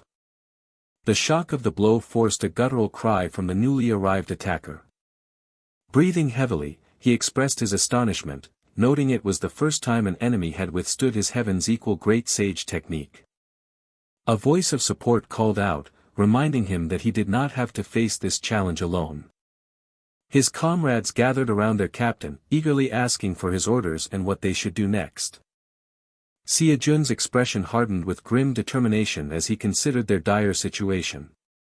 In another part of the city, two women desperately held back a distraught man amidst the surrounding destruction. SeoJoon explained to his team that they were facing a nearly immortal entity, one that even his ultimate technique could not defeat. He admitted that at his current level, dealing with the monster was a literal impossibility, and he acknowledged this fact. Despite this, he made a single, crucial request for them to buy him some time. He needed them to hold on just long enough for him to gather the strength required to transcend the impossible and become the hero he was meant to be. His teammate confirmed his request, understanding that their role was to create an opening for him. With unwavering confidence, she told him to leave the task of buying time to them. Wasting no time, a female fighter began to charge a massive sphere of blue energy above her head. The rest of the dream team, their auras blazing, engaged the enemy forces in a spectacular mid-air clash. The local hunters roared with defiance, declaring they would never allow the monster to take over Italy. Their unified battle cry shifted to a new objective: protecting Hunter Kim SeoJoon at all costs. An official looked on in disbelief, questioning their resolve to protect the already devastated nation. The man collapsed, letting out ragged breaths and agonized screams of utter despair. He lamented that the fight was meaningless, believing that their cause was lost and they were all finished. He urgently commanded everyone to run away, only to be interrupted by the sudden arrival of the Prime Minister. The Prime Minister then ordered his subordinate to go and inform the people that Italy had fallen. He instructed the man to request support from neighboring countries, begging them not to turn away the fleeing citizens. He emphasized the desperation of their plea, telling him to do whatever it took, even if it meant kneeling or smashing his head on the ground. With a heavy heart, he repeated his final, desperate plea for the world not to ignore their people in their time of need. When asked about his own plans, the Prime Minister resolutely stated he would remain there with the fighters. He explained that he could not abandon the 200,000 pro-hunters and mafia members still fighting, as they were also citizens of Italy. He entrusted the mission of seeking aid to his subordinate, his expression one of solemn finality. Meanwhile on the battlefield, a monstrous red creature with menacingly glowing eyes lunged forward in a savage attack. Elsewhere, a small group of defiant fighters stood their ground against a massive, dark, winged beast. Away from the chaos, SeoJoon focused his concentration, causing his weapon to pulse with an intense blue energy. His eyes crackled and glowed with blue lightning as he drew upon an incredible, untapped power. He once again invoked the first part of his signature technique, disperse. His grip tightened on his sword, the blade humming and crackling with an overwhelming amount of blue energy. He followed it with the second command of his ability, grasp. Countless beams of brilliant blue light then slashed repeatedly through the dark entity, tearing at its very form. SeoJoon decided he would combine Thialpha's divine speed with his heaven's equal great sage's pierce technique. This fusion would create a piercing attack that had been pushed to the absolute zenith of speed. He knew he had to overcome that limit, even if it meant his own body would be broken in the process. He theorized that if the Demogorgon's true ability was super regeneration, he would simply have to attack at a speed that surpassed it.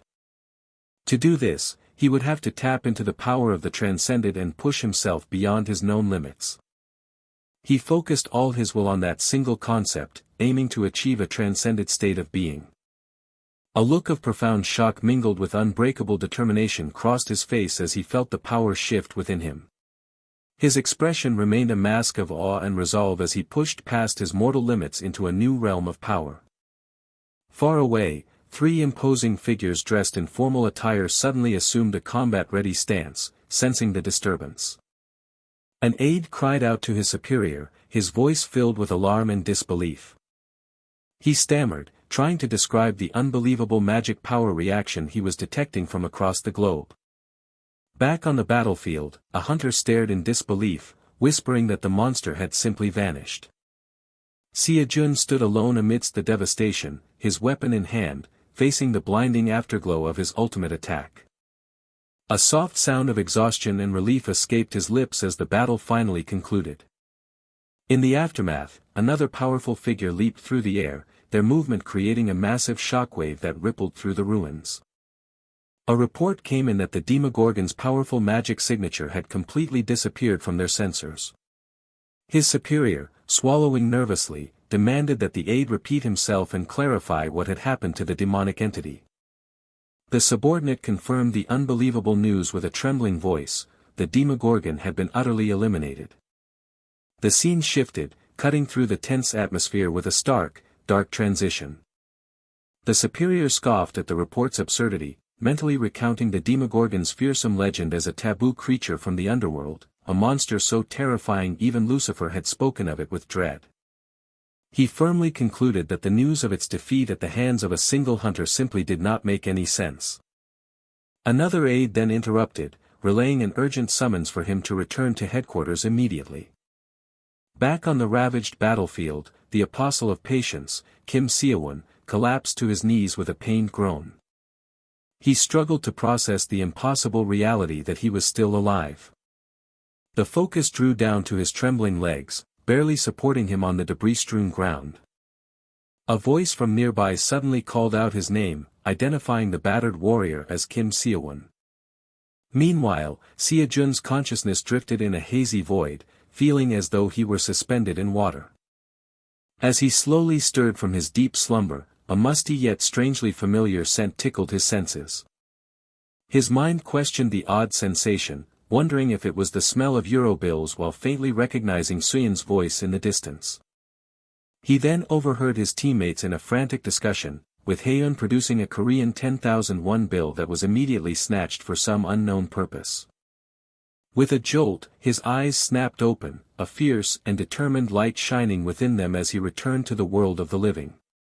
His dawning awareness was followed by a series of confused noises that quickly morphed into an expression of comical understanding. Finally finding his voice, he weakly asked his teammates what in the world they were all doing crowded around him. The group erupted in cheers, one of them boasting that their bizarre plan to wake him had worked when even spiritual power had failed. He turned to Soyeon for an explanation, who proudly took credit for the genius idea that had roused him from his 3-day-long unconsciousness. When he pressed for details, he learned of Suyun's wild theory that the mere smell of money could resurrect him, even from death itself. This led him to a mortifying conclusion, as he asked if that was the reason a banknote was currently lodged in his nostril, a fact which was sheepishly confirmed. He fought to suppress a laugh at the sheer absurdity of the situation, a choked sound escaping his lips.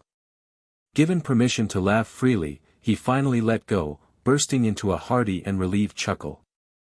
The instrument of his bizarre awakening, a folded green paper bill, was held near his face. Assessing the cheerful mood of his friends, SeoJoon surmised that everything must have ended well, offering a silent, comical thanks to the money that had violated his nostril. In a more serious moment of reflection, he realized he had relied too heavily on his signature moves and would have perished without Thialphus' earlier guidance. Now resting in a hospital gown, he pulled out his phone, his expression turning serious as he composed a message. He reached out to his mentor for advice but received a reply that he was busy, causing a flicker of disappointment. Changing the subject, he asked his team how long he had been out and was shocked to learn he had been unconscious for 3 full days. His teammates began to explain the severity of his condition after he had unleashed that incredible power. They recounted with horror how nearly every bone in his body had been shattered, and for a time, they truly believed their captain was dead. His friend added that even her most potent spiritual healing had no effect, which made his revival by the scent of money all the more hilarious. SeoJoon privately concluded that it was likely the residual power of the elixir that had healed him over 3 days, not the smell of cash, though he found the situation amusingly unfair. Their conversation was suddenly interrupted by a firm knock at the hospital room door. A woman named Elena entered and gasped with overwhelming relief upon seeing SeoJoon was finally awake. She announced that he had several very important visitors waiting outside, including the Prime Minister, the Association President, and Antonio. Elena explained that they wished to check on his health and discuss compensation, prompting SeoJoon to tell her to let them in. The distinguished group entered the room, their expressions a mixture of awe and relief to see the legendary hunter sitting up. The Prime Minister anxiously inquired about his condition, to which SeoJoon casually replied that he was perfectly fine aside from feeling a bit stiff. This response left the official speechless, unable to comprehend how someone could be merely stiff after unleashing a power that defied the heavens, but they were immensely glad he was alive. The association president cleared his throat, suggesting they get straight to business so as not to tire the recovering hero. He announced that he would get directly to the point of their visit. He began by presenting the profits generated from processing the remains of the countless monsters SeoJoon had defeated. The sum was expected to reach approximately 90 million euros, a figure that caused SeoJoon's eyes to widen in shock. Antonio then stepped forward, explaining that the mafia had also prepared a reward to express their gratitude. He declared they were giving SeoJoon all the illicit funds accumulated by the former traders, believing he would use the money for a better purpose. The amount was a truly staggering 7.5 billion euros, equivalent to an astonishing 11 trillion won. As the official continued to speak about other hidden assets in Sicily, he trailed off, noticing that SeoJoon was now physically trembling, lost in the sheer scale of his newfound fortune. The Prime Minister admitted that he had initially felt that money was an inadequate reward for someone who had single-handedly saved Italy from ruin. He revealed, however, that SeoJoon's own teammates had adamantly insisted that cash would be the most meaningful gift for him. With a gesture of profound respect, he presented their nation's sincere token of gratitude. As payment for saving the country from a catastrophic crisis, the government of Italy offered him an unbelievable 30 billion euros. SeoJoon's mind raced as he began to tally the total rewards he had just been granted for his work. The grand total came to an earth-shattering 56.135 trillion won. His brain struggled to process the astronomical sum, comically comparing it to the earnings of ancient figures over millennia. Just then, his team leader interjected, explaining that they had already discussed the matter of compensation among themselves. They had unanimously decided to only accept 1 trillion won each, leaving the vast majority to their captain. His friends justified their decision by stating that SeoJoon had handled the mafia and the Demogorgon almost entirely on his own and thus deserved the full reward. SeoJoon instantly realized that with this much wealth, the 35 billion won needed for the next item in the Transcendent shop was now an insignificant pittance.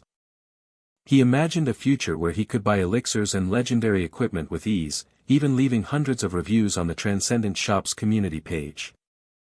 Overwhelmed, he quickly assured the Italian dignitaries that their compensation was more than enough, even as they insisted it was nothing compared to his heroic efforts. SeoJoon acknowledged the immense damage Italy had suffered and understood that this payment represented the absolute most the paralyzed nation could offer. With the financial matters settled, the Prime Minister humbly asked if he might impose upon the hunter for one small favor. Feeling euphoric and powerful, SeoJoon enthusiastically agreed, boasting he felt strong enough to take on another Demogorgon. The Prime Minister's simple, unexpected request was for SeoJoon to do them the honor of taking a single walk through the streets of Rome. In the heart of Italy's capital, Rome, a new chapter was about to be written. Following a dinner held in their honor, the heroes were presented with one final, humble request. The Prime Minister implored SeoJoon to walk among the people, believing his presence alone could restore the nation's hope after so much suffering. And so, SeoJoon and his companions made their way through the historic, paved streets of the city. Amidst the quiet procession, one of the men suddenly called out Sarah's name. She turned, her expression questioning as she looked back at her teammate. He gestured towards her, offering a small token he had been holding. With a cheerful laugh and a friendly pat on his arm, she expressed her gratitude. They then waved a brief farewell as she rejoined the main group. The team descended a grand staircase, moving towards a massive crowd and an honor guard holding their swords aloft. A young man in a white shirt, one of Italy's own hunters, nervously brushed his shoulder and tightened his fist with resolve. Standing nearby, a man in a sharp suit and red tie mirrored the gesture, his own fist clenching in solidarity. SeoJoon and the Dream Team stood together in the vast town square, their faces a mask of unified determination. A representative of the Professional Hunter Association stepped forward, their voice ringing out as they began to swear an oath in Hunter Kim SeoJoon's name. In a stunning turn of events, a leader of the mafia followed suit, declaring that they too would swear the same oath, inspired by SeoJoon's spirit. Together, they pledged to respect and offer their protection to the weak and vulnerable. They vowed to safeguard their honor and glory through the steadfast application of bravery and justice. Their united voice declared they would from now on despise all unfairness, underhanded tactics, and deceit. The oath continued with a promise to always act with sincerity and to never back down from any challenge that came their way. They proclaimed to the citizens that their pain would now be shared as their own. In the same breath, they assured the people that their happiness would also be their happiness. They swore that no matter the place, they would answer any call for help and that the people's enemies would become their enemies. Their solemn promise included remembering every member of the Dream Team, especially Kim SeoJoon, as the heroes of Italy. In a final, powerful declaration, they looked to SeoJoon, regarding him as the father of their entire family and pledging themselves as his loyal children. A thunderous chant rose from the crowd, a single, repeated title, Capo di tutti capi. An official leaned in to explain the term's dual meaning as both Mafia godfather and Italy's hero, urging a stunned SeoJoon to say something to the waiting masses. SeoJoon cast a serious glance to the side, gathering his thoughts before facing the thousands before him. Behind his determined figure, one of his teammates offered a silent, reassuring smile. Two of his other friends exchanged confident grins, anticipating what their captain would say. With the weight of a nation's hope upon him, SeoJoon stood with his back to the vast, shadowy crowd and prepared to speak. He began his address by admitting that he, like many others, once believed that results were the only thing that mattered in life. He continued, clarifying that such a narrow-minded focus on the destination over the journey was a mentality fit only for fighting enemies, not for living. He proposed that their true reward was not a victory, but this very moment shared together, and he sincerely wished for the happiness of all who were watching. Yet, he immediately tempered this wish by acknowledging the grim reality that for many, what they had just endured was not life, but hell. He spoke directly to those who suffered in the aftermath and those who despaired over an uncertain future. He stated that simple platitudes were useless for those struggling, but he still hoped they could find happiness, much like a caterpillar enduring its final days before becoming a butterfly. He urged them to believe that no matter how hopeless a situation felt, they must never stop searching for the meaning of their lives. With a voice full of passion, he declared that so long as they didn't give up, they would always be able to rise again, concluding with a powerful plea for everyone to be happy. As his words faded, he looked out at the silent crowd, a flicker of confusion crossing his face at the unexpected quiet. A single, stifled snicker broke the solemn atmosphere. It was followed by another person desperately trying to suppress a burst of laughter. Then, the dam broke, and the entire square erupted in a wave of warm, cathartic laughter. Even his own teammates couldn't hold back, with SeoJoon laughing so hard that another had to playfully cover her mouth. A powerful voice shouted from the crowd, promising that they would indeed find their happiness.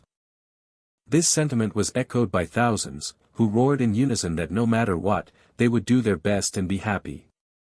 Watching the scene unfold, a man with distinct blonde hair and unique sideburns gave a warm, approving smile. Elsewhere in the crowd, two men who had moments ago been stern-faced were now laughing heartily together. A man dressed in a fine suit and fedora tipped his hat with a broad, joyful grin. Overwhelmed by the response, a deep blush spread across SeoJoon's face as he finally broke into a wide, relieved smile. The heartwarming sound of laughter continued to fill the Roman air, a symbol of a nation beginning to heal. In the days that followed, news from Italy took the world by storm, with the name Dream Team sparking global conversation and bringing newfound attention to Korea. Italy's Prime Minister officially requested Korea's cooperation in their recovery efforts, a partnership made possible by the incredible goodwill the heroes had generated. This alliance created a massive economic boost for Korea, revitalizing its industries from construction to food supplies as they helped rebuild the nation. Back home, one of SeoJoon's teammates asked why he wasn't joining them for a night out. Another chimed in that Elena had promised to show them the best pizza and pasta spots, while a third friend suggested they just let SeoJoon rest his sore body. As his team departed, SeoJoon remained behind, pacing anxiously as he muttered to himself, wondering why his expected guest had not yet arrived. His mounting impatience was evident in the way his hand gripped his smartphone, his knuckles turning white. He was startled mid-sentence as his transcendent mentor suddenly appeared before him, causing him to let out a surprised yelp. The powerful being paused for a dramatic moment before addressing his student. He calmly asked if SeoJoon was beginning to feel the limits of his growth, while simultaneously reviewing a status screen that showed impressive but uneven progress in his divine lectures. SeoJoon nervously asked for his mentor's assessment, only for the being to gravely state that there was indeed a problem. Confused, SeoJoon rubbed his eyes, wondering if he was misreading the familiar status display. He looked again, but the screen remained unchanged, displaying the same progress rates for Buddhas, the great sages, and his other celestial lectures. His mentor suddenly gasped with feigned surprise, blaming the confusing readings on a recurring system error. He declared that he would destroy the erroneous, junk device and procure a brand new one for his student. SeoJoon lunged forward in a panic, trying to restrain the being who was now screaming that any device spreading causality errors must be utterly erased from the universe. The mentor thrashed wildly in SeoJoon's grip, yelling for him to let go so he could destroy the broken system. The mentor erupted into a fit of disbelieving laughter. SeoJoon, meanwhile, muttered to himself that this couldn't be right, utterly baffled by the situation. His mentor then demanded to know if SeoJoon was serious, questioning whether his claims of hitting a limit were just a form of false modesty, like a top student complaining about a single wrong answer. The transcendent being grew exasperated, specifically questioning the incredible progress SeoJoon had made with instructor Buddha's lecture, to which the young hero could only offer a vague, frustrating reply. Taking a deep breath to compose himself, the mentor finally settled down. He then asked SeoJoon to explain the exact nature of his limits, prompting the cadet to reveal his desire to learn the heavenly meteor staff technique, only to be blocked by a system error demanding a prerequisite. SeoJoon explained that despite his efforts, his progress rate for the great sage's lecture was agonizingly slow, preventing him from unlocking the next skill. His mentor pointed out the irony, stating that SeoJoon's current rate of advancement was already unbelievable, a fact that seemed to genuinely surprise the young hero. Putting that aside, SeoJoon clarified that he was open to any method and, given the large amount of causality he had saved, asked his mentor to recommend the most effective path to surpass his current plateau. The being let out an impressed whistle, acknowledging the significant causality SeoJoon had amassed and hinting that the options available might be quite surprising. After a moment of thought, the mentor announced that with such a vast reserve of causality, there were two distinct methods he could recommend. He presented the first option, a direct and straightforward increase to SeoJoon's total amount of magic power, which made the young man's eyes widen with curiosity. He explained that since SeoJoon uniquely possessed 3 energy centers, simply boosting his overall magic capacity would be enough to shatter his current limitations. The mentor simplified the concept, comparing it to using all his accumulated causality to purchase a massive amount of power-boosting elixirs. When SeoJoon inquired about the second method, his mentor revealed it was the very thing he initially wanted, learning the heavenly meteor staff directly. SeoJoon expressed his confusion about the prerequisite, but his mentor clarified that this rule only applied when using the standard lecture system of the Transcension Academy. He then revealed a tantalizing alternative, learning the technique directly from the great sage himself, a concept that left SeoJoon momentarily stunned.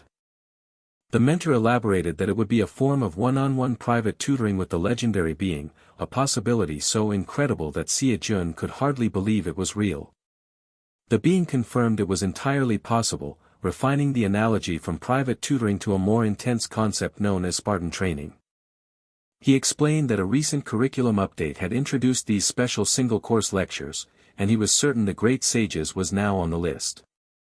The screen then shifted to a flashy advertisement, showing a cadet running endlessly to depict the feeling of stagnant course progress.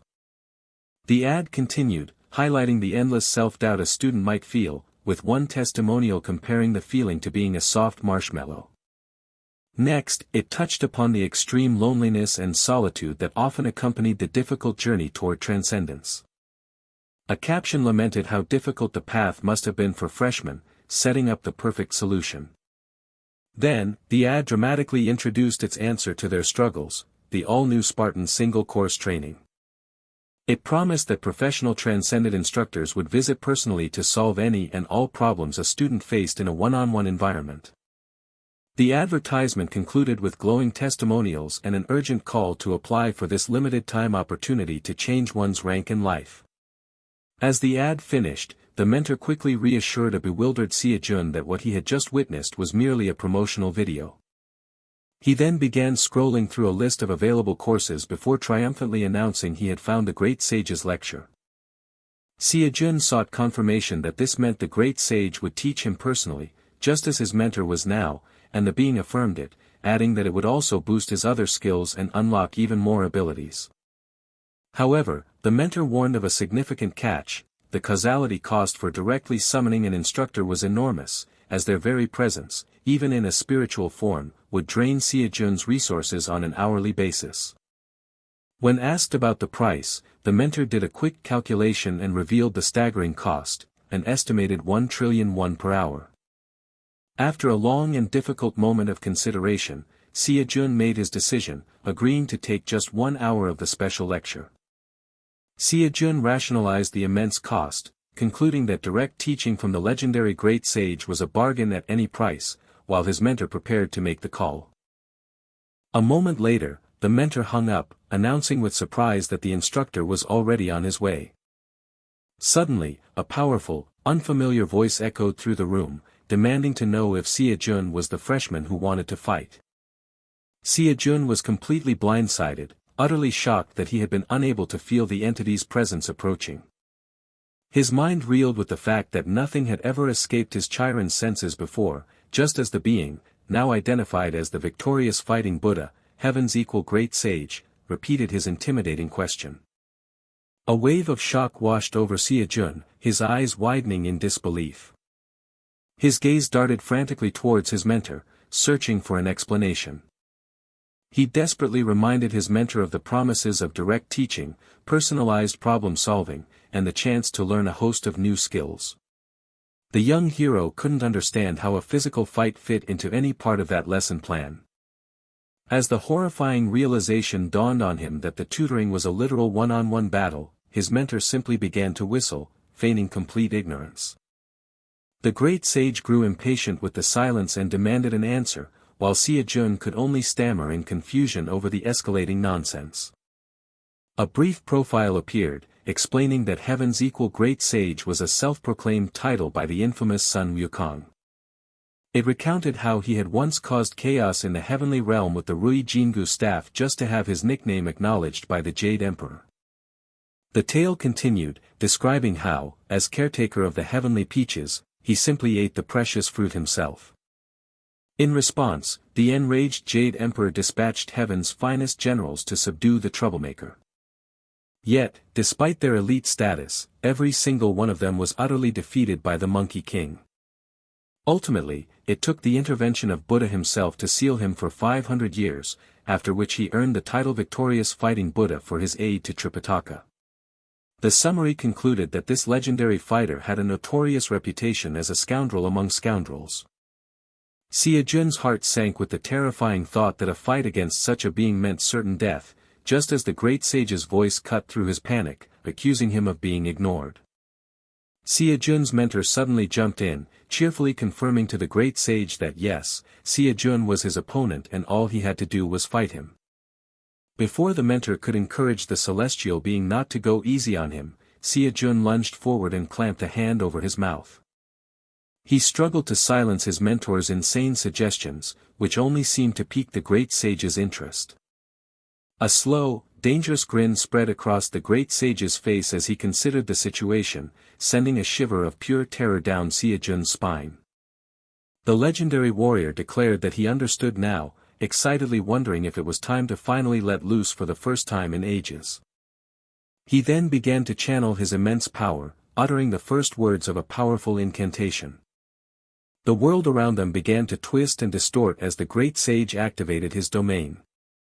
SeoJoon looked around in utter astonishment at the completely transformed environment they were now in. The great sage grandly announced that this newly created space was to be their personal fighting stage. The newly formed world materialized around them, a realm born from pure will. SeoJoon stared in utter disbelief, questioning if he had been transported to a fantasy world. The great sage casually explained that he had simply used Taoist art to create a new, fantastical space for their battle. He elaborated that their previous location had been far too small for them to fight properly. To test the new environment, SeoJoon slammed his spear against a large tree trunk. He was shocked by the realistic impact, wondering how this was possible when his mentor had said the spiritual form wouldn't affect his dimension. His mentor quickly interjected, informing him that the great sage's attacks could indeed influence him directly. The mentor explained it was a consequence of SeoJoon paying the causality, prompting an outraged SeoJoon to demand why he was only hearing this now. Meanwhile, the great sage coughed in disappointment, asking why his opponent was so surprisingly weak. Letting out an exaggerated sigh, the celestial being declared the whole affair to be incredibly boring. Spurred by the insult, SeoJoon charged forward, lunging with his spear at the unimpressed Monkey King. The great sage watched the attack approach, noting how its power seemed to disperse before it could even reach him. To SeoJoon's horror, the legendary warrior casually caught the tip of Longinus with his bare hand, mockingly asking if SeoJoon had been one of the cadets in his lecture. A shadow of pure fury crossed SeoJoon's face as he gritted his teeth in humiliation. Refusing to give up, he channeled his energy into the spear, causing it to glow as he prepared another charge against his distant foe. He resolved to use a powerful technique that harnessed the might of his 3 energy centers. The great sage was momentarily impressed by the surge of power but then paused as something caught his attention. A flicker of recognition crossed his eyes as he asked if SeoJoon was the cadet whose causality had been impossible to measure. With a newfound interest, the great sage tightened his grasp on the captured spear. The mentor watched from the sidelines, remarking with admiration that this was the true power of using 3 energy centers at once. He continued his commentary, marveling at the incredible efficiency of producing so much power from so little magic. But the great sage only grew more excited, roaring for SeoJoon to show him more of his strength. He was immediately answered by a blinding flurry of blue energy slashes that completely overwhelmed SeoJoon. The mentor observed the onslaught, admitting to himself that the display might have been a little dangerous. Yet through the pain, SeoJoon screamed in defiance, declaring that he didn't care about his injuries as long as he could land a single blow. With a final, desperate cry, he put all his remaining strength into one powerful swing. In that moment, a serene image of his mentor standing in a peaceful green light flashed through his mind. The vision was shattered by the sight of the great sage, who now wore a confident, fanged grin. The celestial warrior prepared to unleash his own power, announcing the first technique of the heavenly meteor staff. He called out the name of his attack, the azure sky soaring flow. A cataclysmic explosion of golden, fiery energy instantly detonated across the entire landscape. The sheer force of the blast from below launched SeoJoon helplessly into the air. He crashed violently onto the ground, looking up with an expression of complete and utter shock. As his consciousness faded, he realized he hadn't even been able to see the attack, let alone comprehend the realm of power he was up against. He understood this was the strength of a transcendent, just as the great sage apologized for his poor power control, which the mentor attributed to the heavy causality restrictions. The great sage conceded the point, which made SeoJoon latch onto the astounding fact that his opponent had been fighting with most of his powers sealed. The Monkey King ridiculed his surprise and then chastised the mentor for his superficial explanation of what a transcendent being truly was. He then dramatically commanded the young hero to listen closely. With a grand pause, he began to define the nature of transcendence. He concluded with the ridiculously unhelpful statement that they were simply people who had transcended. The great sage then erupted in laughter at SeoJoon's bewildered face, admitting he had an overwhelming urge to flick his forehead. While SeoJoon despaired over his 1,000,000,001 tutoring session, the great sage's laughter died down as he suddenly processed the mention of a 1-hour time limit. A panicked SeoJoon asked how much time had passed while he was unconscious, but his mentor reassured him that the session was fixed at 1 hour with no extra costs. The mentor further explained that because this was a mental world, his physical body was fine and could recover quickly. SeoJoon finally interrupted the sage's amusement to ask for the actual lesson, only for the celestial to complain that teaching wasn't any fun. He reminded the warrior that this lecture was his idea, but the sage dismissed his complaint about the immense causality cost, whining again that it was just too boring. The great sage casually picked at his ear, completely indifferent to SeoJoon's plight, just as a system notification chimed. SeoJoon was stunned to see a system window indicating that his brutal defeat had somehow increased the lecture's progress by a massive 13.5%. He began to question what his mentor considered Spartan training, as it felt more like a one-sided execution. In that moment, a brilliant idea sparked in his mind as he finally understood how this lesson worked. He boldly proposed a new arrangement, a suggestion that immediately captured the great sage's curiosity. SeoJoon offered a bet: if he could land a single hit, the sage would have to teach him properly, which the warrior found amusing as he asked what would happen upon his failure. SeoJoon confidently replied that he would just keep fighting, since even losing increased his progress, meaning he had nothing to lose. After a brief moment of thought, the great sage accepted the terms with a wide, excited grin, filling SeoJoon with a glimmer of hope. However, the Monkey King then decided to add one more condition to make things interesting, causing SeoJoon to ask nervously what it could be. The world warped around them, shrinking SeoJoon to a minuscule figure standing upon the tip of the great sage's colossal finger. The legendary fighter then laid out his audacious condition: if SeoJoon could touch even a single strand of his hair, he would teach him anything he wanted to know. SeoJoon asked in total disbelief if this incredible offer included both the heavenly meteor staff and Taoist arts, which the sage confirmed, provided SeoJoon had the talent to learn them. Overwhelmed by the stakes, he stammered, asking if the warrior was being serious. The great sage affirmed that while he loved pranks, he was a being who did not tell lies. A fire of newfound determination ignited within SeoJoon, and his hand tightened around the hilt of his weapon. He looked up at the towering figure and declared with absolute conviction that he would land a hit. The great sage casually held up a hand, dismissing his statement. He corrected the boy, reminding him that the goal was not to hit him, but simply to touch a single strand of his hair. The profound, almost mocking simplicity of the challenge left SeoJoon looking up, his expression frozen in shock. Above them, the endless blue sky of the fantastical world stretched on, a silent testament to the impossible task that lay before him. SeoJoon admitted to himself that he honestly thought he could win, just as another brutal blow landed. In stark contrast, the great sage erupted in boisterous laughter, finding the entire situation absolutely thrilling. The warrior mockingly questioned if SeoJoon could ever hope to touch him, while SeoJoon staggered back, thankful that the fantastical space was preventing his certain death. A wave of frustration washed over him as he cursed his powerlessness. He lamented the money he was wasting before a sudden idea led him to combine Zhang Sanfeng's footwork with divine speed.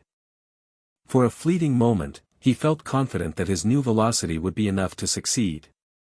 But he was struck down once again, as the sage nonchalantly commented that his movements, while not bad, were still far too slow. The great sage then paused, his expression shifting as he sensed something new.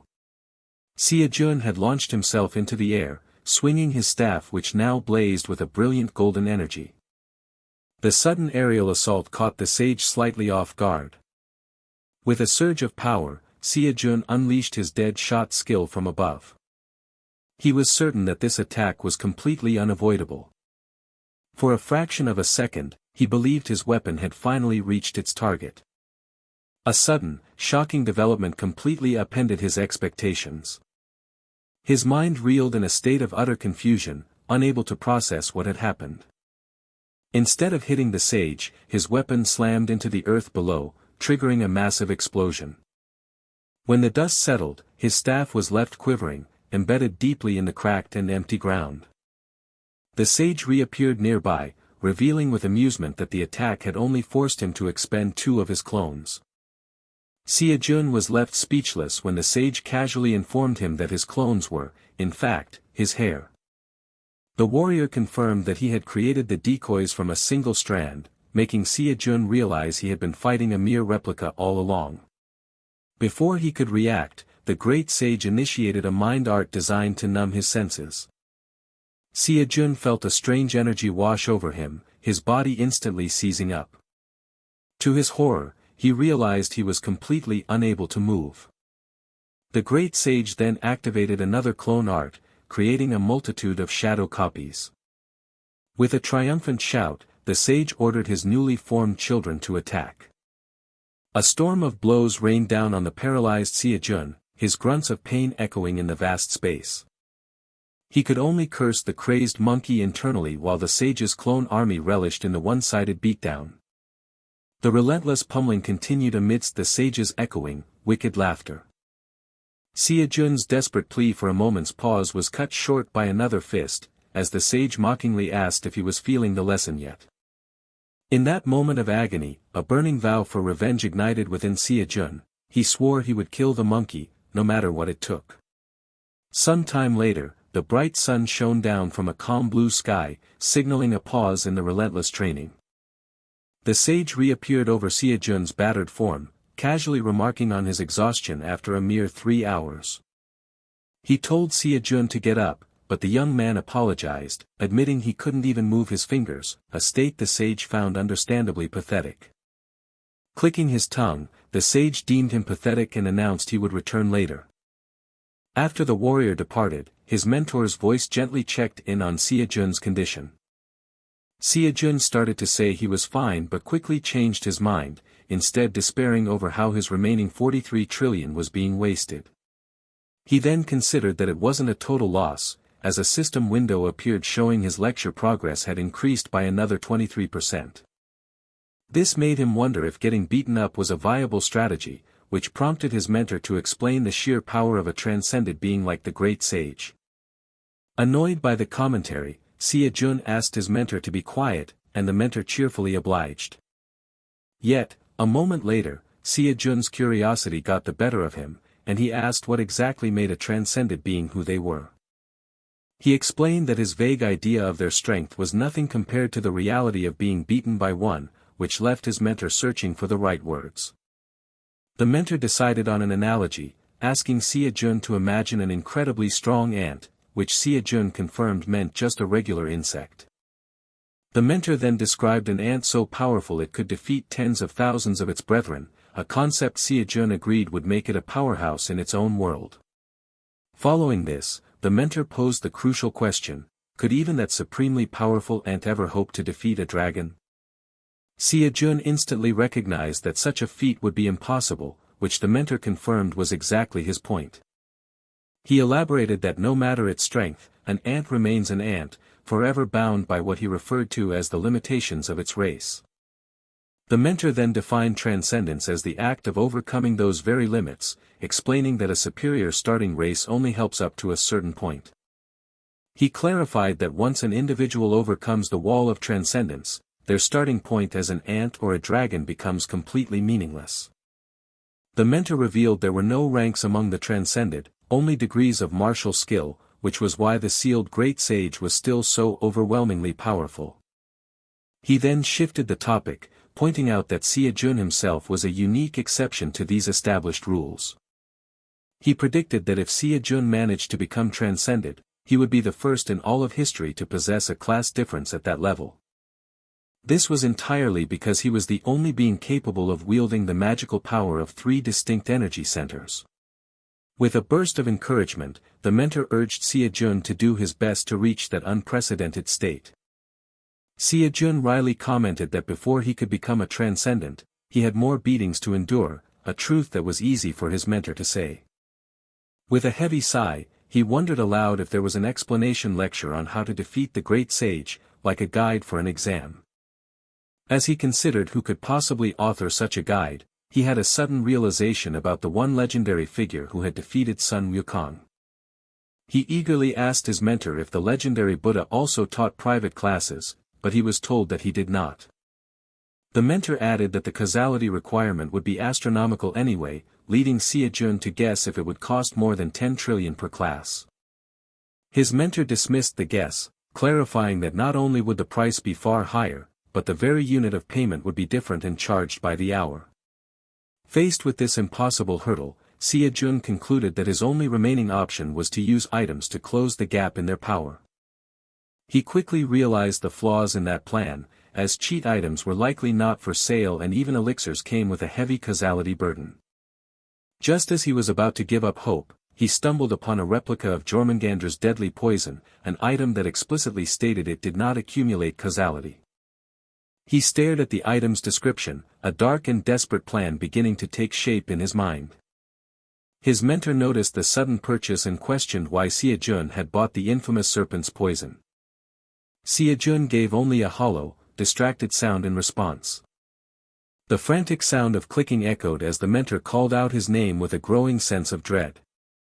The mentor's voice rose in alarm as he witnessed the look of cold, calculating madness that now consumed SeoJoon's eyes. With a boisterous shout, SeoJoon announced his return to the training grounds. He was met with the sight of the great sage, still lying on the ground, who acknowledged his presence with a pathetic wiggle.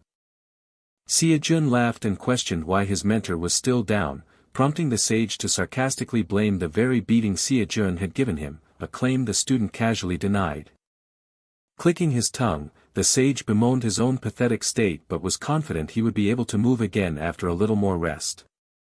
He then conceded that fighting SeoJoon in his current weakened condition wouldn't be any fun for him anyway.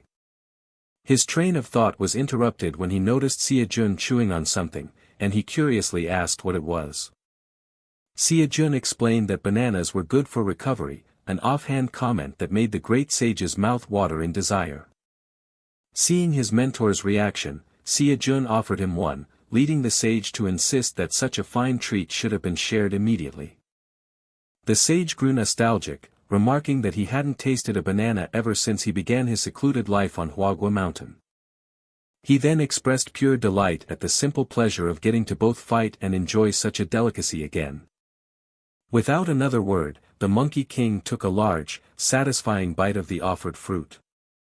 As his mentor savored the taste, a dark, calculating smirk began to spread across SeoJoon's face.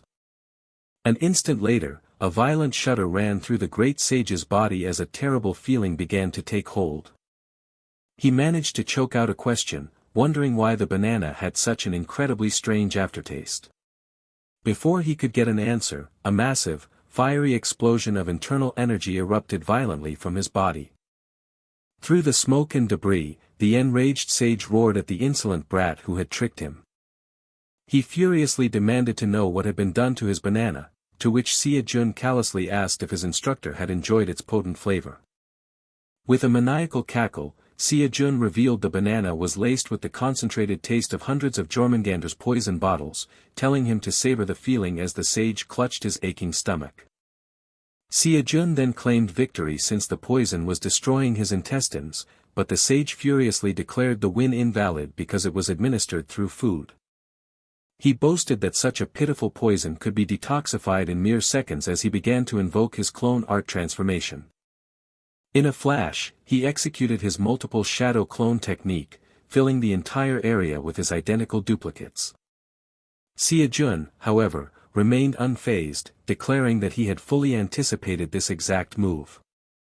The great sage and all his clones turned in perfect unison, their faces etched with confusion.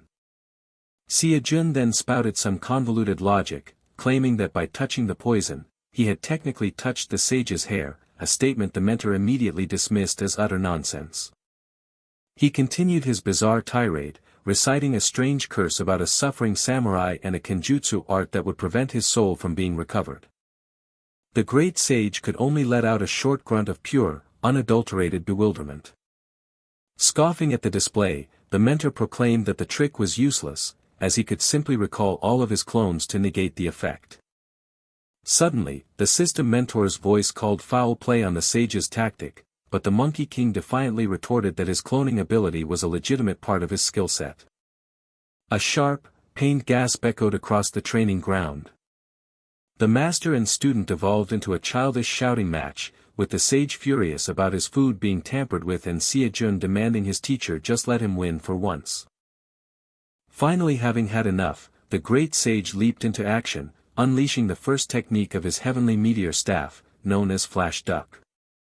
SeoJoon narrowly dodged the attack with a taunting laugh, suggesting the poison must be working if the sage couldn't even touch him, while the mentor privately admitted it had been a dangerously close call. Seething with rage, the great sage cursed the wretched son of a bitch before him. An ominous green energy began to swirl around a sword, its potent poison causing the blade itself to crack and shatter. As the venom dripped from his body, SeoJoon declared that he was also tired of constantly being beaten down. He then roared with determination, vowing to end their long battle with his very next attack. A brilliant wave of glowing blue energy slashed across the rocky terrain, tearing a deep fissure into the earth. It was immediately followed by a relentless barrage of similar azure energy attacks that rained down upon the great sage's solitary figure. SeoJoon poured every last bit of his strength into the assault, swinging his ornate, glowing sword with monumental effort. Bracing himself for the onslaught, the old master firmly gripped his long wooden staff, his knuckles white. He then called out the name of his own ultimate counter-technique, the star-breaking Thousand Thunders. With a mighty swing of his staff, the warrior unleashed a colossal wave of golden energy to meet SeoJoon's attack head-on. A close-up revealed his eyes were wide with fierce intensity, his entire being focused on this single, decisive clash. Yet, in the midst of the explosion, the sage suddenly had a disconcerting thought about the location of SeoJoon's spear. A dreadful realization began to dawn on him as he understood he had been completely fooled. He spat out a curse, finally comprehending the true nature of his student's devious plan.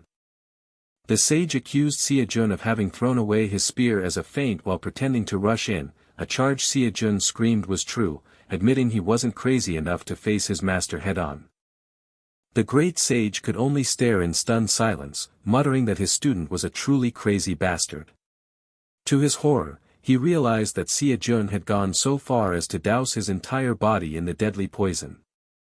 The ancient warrior stood frozen in place, his body taut with a mixture of shock and begrudging respect.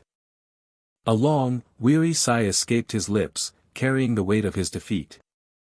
He conceded that he had no choice left but to admit it. Across the field, SeoJoon stood with a triumphant and maniacal grin, his face completely splattered with the viscous green poison. The sage let out a guttural sound of revulsion. A stray glob of the disgusting green goo splattered across the clean white sleeve of his shirt. Shrouded in a dark aura, the bearded warrior watched as ominous orbs of pure poison floated past him. The final blow came as a single, deliberate drop of the venom landed squarely on his shoulder. He announced that for the first time in his entire, storied life, he had met someone who was even crazier than himself. In a final, resounding act of admission, the legendary warrior slammed his staff into the ground, shattering the very earth beneath his feet. An armored warrior performs a powerful circular slash attack. A young man with brown hair stares intently with a determined expression. Stick figures stand in a spotlight around a fallen object. An object crashes against a wall near a window with blinds. The setting shifted back to the bustling streets of Korea. A wave of excitement rippled through the airport crowd as someone recognized the returning hero, Kim SeoJoon. Reporters swarmed him instantly, peppering him with questions about his alleged victory over a monster that even a Cataclysm hero couldn't defeat in Italy. A familiar figure stepped through the crowd, greeting SeoJoon after a long time. SeoJoon respectfully acknowledged the arrival of the Hunter Association president. The president suggested they retreat to a more private location to speak. Later, in a quiet room, the president presented what he called a small gift for the entire Dream Team. The team members stared in disbelief at a collection of newly minted A-rank hunter licenses bearing their names. The president explained that at the request of the Italian Hunter Association, all their cleared dungeons were officially recognized, granting them the qualifications for A-rank. One teammate marveled at finally reaching A-rank, while another noted it was an expected achievement for the talented SeoJoon. The president then handed SeoJoon his own S-rank hunter license, which drew gasps of admiration from his team for its platinum and diamond construction. SeoJoon jokingly asked if he planned to sell the valuable card, which he promptly denied as others mused over his legendary accomplishment. The president humorously speculated that SeoJoon was on another level, while SeoJoon teased about checking eBay for the license the next day. The scene then transitioned to the headquarters of the Dream Guild. SeoJoon examined a newly acquired item, a replica of the Peach of Immortality, its price a staggering 35 billion won. He stood in somber silence, contemplating the massive expense. He reflected on how the entire fortune received from the Soul Saint had vanished the moment he returned to Korea, leaving his balance at zero. SeoJoon grumbled about the Transcension Academy absorbing all his money, though he had to admit the expensive item tasted quite good. His thoughts were interrupted when a familiar voice called out to him. He turned to find the Sword Saint standing there and curiously asked what had brought the old master to him. The Sword Saint bluntly stated he wasn't there to see SeoJoon, whom he addressed with the dismissive title of punk. An awkward silence filled the room as SeoJoon processed the elder's sharp words. The Sword Saint then turned his attention to a young woman, confirming her name was Suyin, much to her surprise. He delivered the grave news that the Magic Saint's condition had become critical. Elsewhere, a young woman stood outside, lost in deep and troubled thought. Her head snapped up, a flicker of alarm crossing her face as if sensing an arrival. Her younger companions approached, calling out to their big sister. She greeted them with a heavy heart, her first words a desperate question about their master's well-being. One of the accompanying heroes pressed their lips together in a thin, grim line, their displeasure evident. It was suggested that they all head inside before continuing the difficult conversation. Inside, the group gathered around their bedridden master, their voices soft with concern. The frail old man whispered that there was no need for them all to come see him in his dying state. The Soul Saint offered a moment of levity, retorting that they were there precisely because he was dying. The Magic Saint acknowledged the Soul Saint's return from her long seclusion, remarking that some kid must have scolded her into coming back. The Soul Saint chuckled softly, agreeing that given who the kid was, her return was completely understandable. Overcome with emotion, one of the younger students cried out their master's name. A gentle hand came to rest on the crying woman's head in a gesture of comfort. The old master confessed that he, too, had once been terrified of death and the fate of the world without him. But then, with a serene look, he declared that he was no longer afraid. He explained that after decades burdened by a darkness in his heart, he had finally realized how futile all his worries had been. A sense of peace washed over him as he noted that even in his absence, these children were here to carry on their will. With his remaining strength, he thanked them for allowing him to depart from the world without any lingering worries. His voice trailed off mid-sentence, his final words left unspoken. A student cried out in panic, but was quickly reassured by one of the elders that the master had simply fallen asleep. SeoJoon broke the somber silence, asking to speak privately with the Sword Saint and the Soul Saint. He then turned his gaze to the grieving student, indicating she should join them as well. The group moved to a different room, the click of a door handle marking the transition. Once they were alone, the student revealed the grim truth that her master had less than a week to live. SeoJoon immediately asked if the medical saint, the cataclysm hero famous for his miraculous healing, had been consulted. The student confirmed that she had contacted him already and had been closely monitoring her master's illness. She explained that just a few weeks ago, the medical saint had informed her he had discovered a cure. The treatment required a special spiritual elixir, and he had personally gone to retrieve the ingredients. However, she admitted with a growing sense of dread that he had become completely unreachable ever since. She declared her unshakable resolve to save her master and begged SeoJoon to help her. In her desperation, she promised she would find a way to compensate him for his efforts. She then formally requested his help in finding the missing medical saint. Accepting the quest, SeoJoon was next seen walking purposefully along an ancient stone path. He contemplated the recent events, realizing a disturbing pattern where the Order of Truth seemed to be eliminating the Cataclysm heroes one by one. He steeled his resolve, vowing to find Kalia, the Apostle of Chastity's successor, even if it required dismantling the entire Order of Truth. Suddenly, he came to an abrupt halt on the path, sensing he was no longer alone. Without turning around, he demanded that the unseen presence reveal its intentions. A voice from the shadows complimented his sharp senses as a figure emerged from the darkness. The mysterious man stated that he wished to have a brief conversation. SeoJoon, focused on his urgent mission, dismissed the request, only for the stranger to warn him that he would regret walking away. The figure then seized SeoJoon's complete attention by asking if he was the one looking for the medical saint. SeoJoon's back remained turned, his body still as he absorbed the shocking and unexpected development.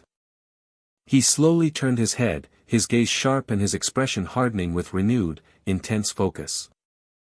The narrative shifted to the towering headquarters of the Dark Dragon Guild, a monument of corporate power set against a bright, cloudy sky. Inside, in a sunlit, minimalist office, the guild's formidable leader, Ryu Jinchul, sat at his expansive desk. He recalled the sheer chaos of SeoJoon's arrival, remembering the frantic shouts to stop the intruder at all costs.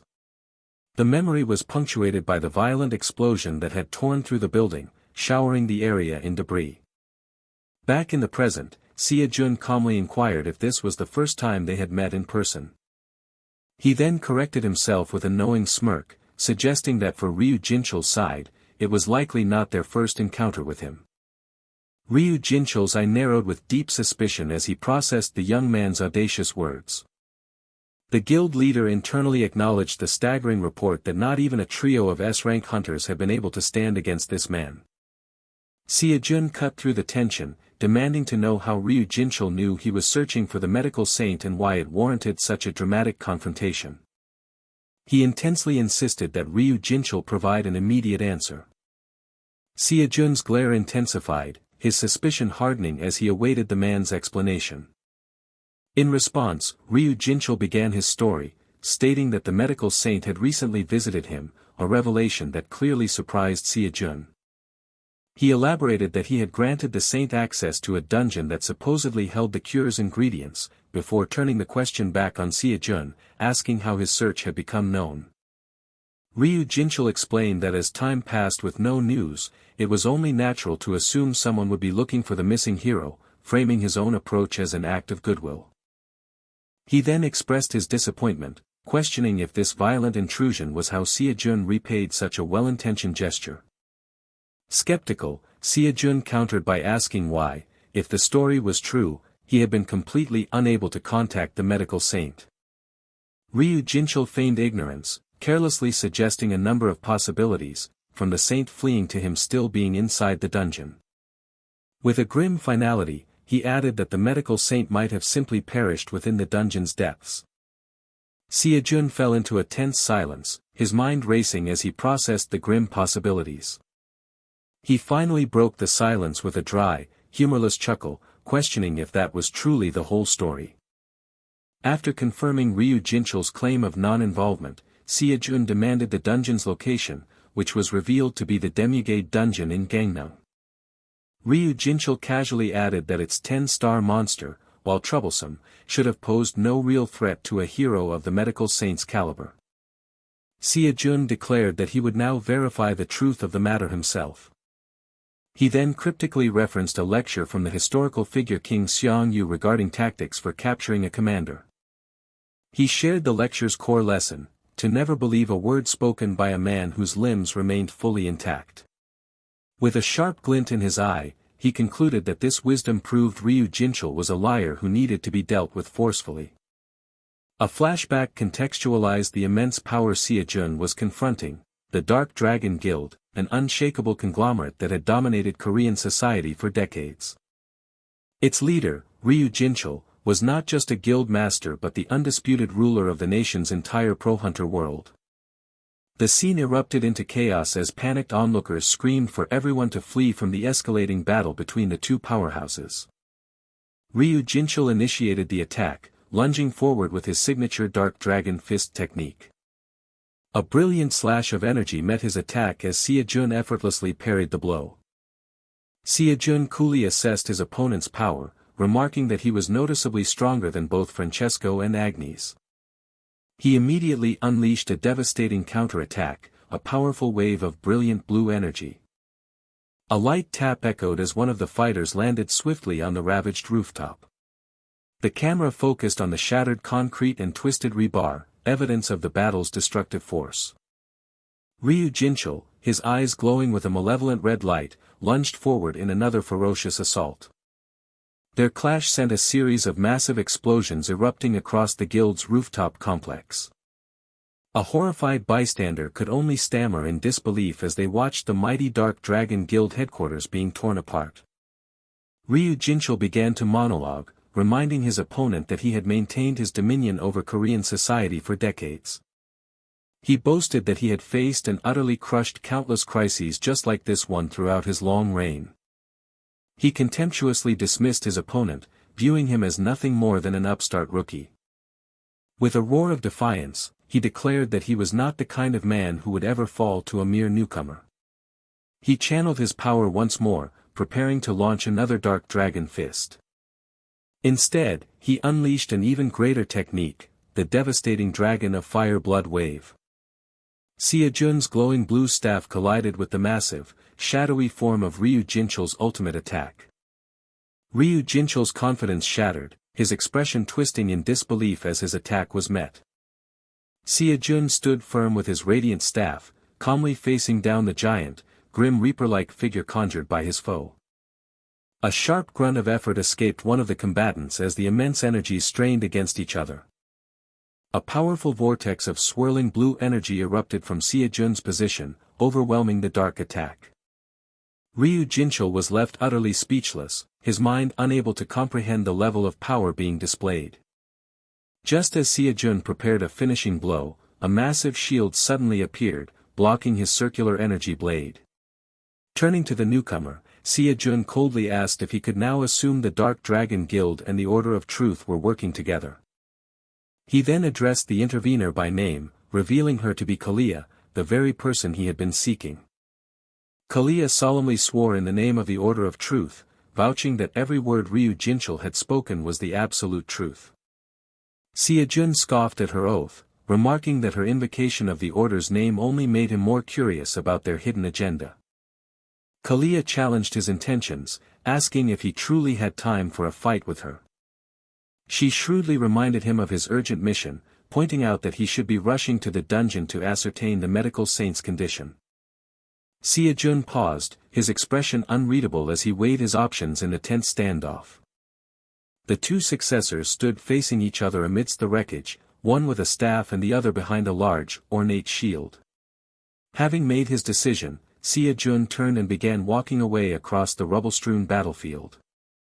He threw a parting shot over his shoulder, promising that he would be seeing them again later. Kalia remained vigilant, bracing herself behind her shield as he departed. As the tension subsided, Ryu Jinchul gasped for air, the immense effort of the battle finally taking its toll. His eyes widened in a moment of stark realization, a silent scream of shock plastered on his face as a new, terrifying thought dawned on him. A member of the Dark Dragon Guild frantically screamed for healers, demanding they rush to the aid of their fallen guild master. The healers approached the scene timidly, their voices filled with trepidation as they addressed the subordinate. Kalia observed the chaos from a distance, her expression remaining stoic and unreadable. A soft, dismissive sound escaped her lips, betraying a hint of irritation with the situation. She reflected internally that with the confirmation date for the Apostle of Chastity now fixed, there was no turning back from their chosen path. In her mind, Ryu Jinchul had served his purpose by forcing Kim SeoJoon to enter the demigate dungeon. A sudden voice from behind remarked on how fortunate it was that he was still there. Kalia turned to see the cloaked form of SeoJoon looking back at her, his departure having been a feint. She challenged his presence, questioning why he hadn't left to rescue the medical saint. SeoJoon acknowledged that he should go, but a sudden realization seemed to flash across his face. He cryptically mentioned the sword saint, then asked Kalia if she remembered how they first met. Proposing they act for the Sword Saint's sake, he offered to uncover the names of the Saints of Truth if she desired. He then coolly reminded her of his earlier promise that he would be seeing her again. In a blur of motion, SeoJoon lunged forward, aggressively grabbing her by the collar and snapping her head back. He stared into her eyes and fiercely commanded her to fulfill her vow of truth. He then informed her that she would be entering the dungeon alongside them. The scene then transitioned to the coastal city of Gangnam. Before the gaping, violet maw of a dungeon gate, SeoJoon and his companion stood with their new, unwilling recruit. SeoJoon taunted Kalia for her delay, asking if she truly intended to break her sacred oath. An overwhelming reluctance kept her rooted to the spot as she stared into the swirling portal. Ultimately bound by her vow, the robed woman took a single, fateful step toward the dungeon's entrance. Once inside, SeoJoon and his ally, Choi Soo-hyuk, took a moment to survey their new, dark surroundings. Soo-hyuk warned that they could not afford to apply any more pressure on Kalia, a sentiment SeoJoon seemed to accept. He elaborated that as the successor to the Apostle of Chastity, any harm to her would surely invite retaliation from the Order of Truth. SeoJoon reasoned, however, that her presence also acted as a deterrent, preventing the Order from interfering and trapping her in the process. Having assessed the situation, Soo-hyuk urged that they should now move quickly to find the medical saint. SeoJoon paused for a moment, his gaze sweeping the area with thoughtful hesitation. Noticing his strange behavior, a nervous Kalia demanded to know what he was plotting now. He casually retorted, asking what else their purpose there could possibly be. SeoJoon reminded her that their one and only mission was to locate the medical saint. With that said, he turned to face her directly, his intent clear. He then demanded she reveal the medical saint's current location within the dungeon. After her forced confession, SeoJoon confirmed that their target was in the demigade's inner core. He quickly deduced the Order's entire plot, to isolate the saint near the core and then lure him into a trap.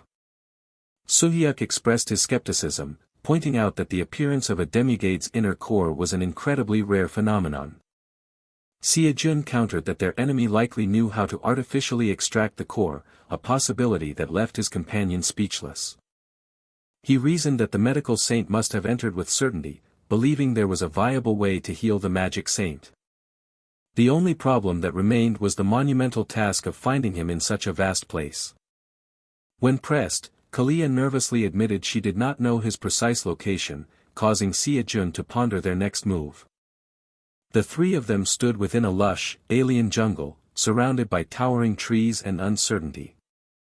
After finding a suitable spot, SeoJoon announced he had a method but gave no guarantee of its success as he asked for a moment. He stood with his eyes closed in deep concentration, a light wind rustling his hair as he focused his energy. His eyes snapped open with a determined glint, unleashing an immense explosion of radiant light and power. The initial scan revealed nothing nearby, so he concluded they had to expand the search radius. He gathered his will once more, preparing to push his senses out to a much greater distance. With a mental command, SeoJoon cast his perception out like a net across the entire dungeon. In a flash of insight, he found him, though he noted with concern that the saint was incredibly far away. Far across the dungeon, the medical saint was locked in a desperate struggle, bringing a glowing golden sword down with immense force. He suddenly stopped, a flicker of confusion on his face as he felt an unfamiliar energy brush against him. Recognizing the faint sensation as a probe, he ordered his ethereal familiar to immediately find its source. Back with SeoJoon's party, they watched a magical projection showing two colossal weapons clashing inside a vortex of energy. Kalia looked on, her eyes wide with absolute disbelief at the power being displayed. The image focused on a massive, fiery sword arcing through the air with devastating intent. SeoJoon abruptly declared he was leaving first and told the others to follow, leaving Soo-hyuk utterly bewildered. In an instant, a pillar of pure blue energy erupted from his location and shot straight up into the sky. He had seen a vision of the divine spear Gungnir aimed at the medical saint and knew he had to intervene before it struck. Elsewhere, in a dark chamber, a mysterious figure indicated it was time to move forward. He announced that they would now discuss the unfinished business that lay between them. The narrative then cut away to the sprawling metropolis of Seoul. Within a lavish hall, one high-ranking apostle questioned the choice of a small country for their ceremony but was told by another to accept the decision that had been made. The three cloaked and powerful figures stood expectantly in the center of a grand marble lobby. A low-ranking servant of the order bowed before them, but was immediately questioned about Kalia's absence. The servant nervously began his report, struggling to find the right way to explain the situation. He stammered over his words, his hesitation growing under the intense gazes of the apostles. His fearful demeanor heightened their suspicion, and one of them leaned forward, demanding to know what had happened. The medical saint gasped for air, his stamina reaching its absolute limit. Before him, a monstrous, many-legged centipede skittered forward with menacing intent. In a last-ditch effort, he invoked his divine medical art, the sky-filling flower rain. A wave of exhaustion washed over him as he struggled to maintain the powerful technique. He let out a sharp gasp, his body trembling from the immense magical strain. Once more, he unleashed the devastating barrage of ethereal needles upon his foes. But a horrifying realization dawned on him as he discovered his magical ammunition was completely depleted. Overwhelmed by dread, he wondered if this was truly how his journey would end. Suddenly, his eyes widened in shock at an impossible sight streaking through the dungeon's sky. He questioned if what he was seeing was truly a spear of divine proportions. Disbelief and confusion contorted his features as the weapon descended with terrifying speed. A cold fear gripped him as he considered the possibility that he had been its intended target from the very beginning. He knew with sickening certainty that he had no way to dodge the incoming strike.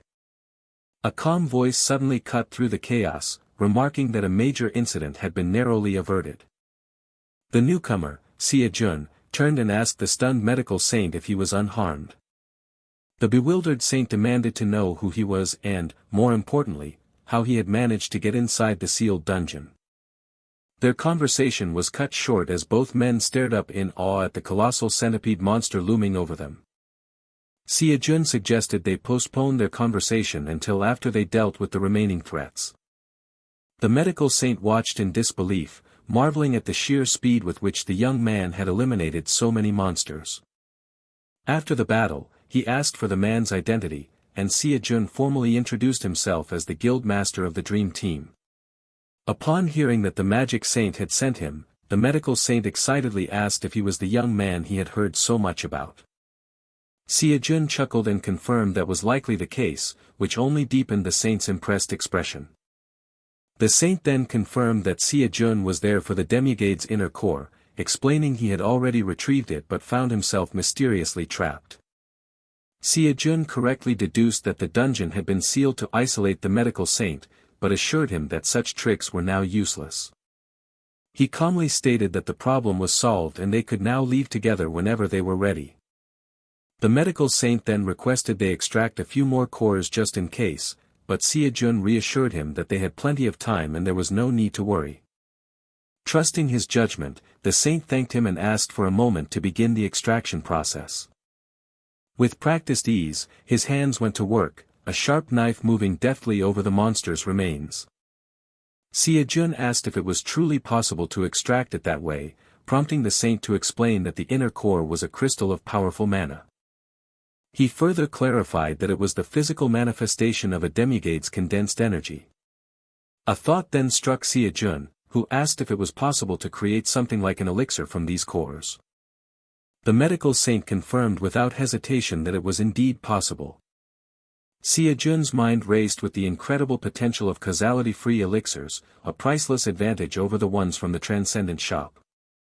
He could barely contain his excitement, and his sudden giddy reaction completely baffled the onlooking saint. Eagerly, SeoJoon asked if he could try extracting a core himself, though the saint cautioned that the process was far more complex than it appeared. SeoJoon countered by mentioning his 10 years of experience with monster corpses, an expression of youthful passion that amused the older man. The saint, thinking the boy would give up after failing, decided to indulge him and offered to teach him the basics. A moment later, a perfectly formed, brilliantly glowing golden orb rested in SeoJoon's hand.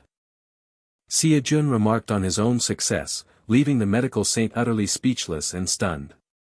He noted that it felt much easier than he expected, while the saint's mind reeled, wondering how a novice could be more skilled than him.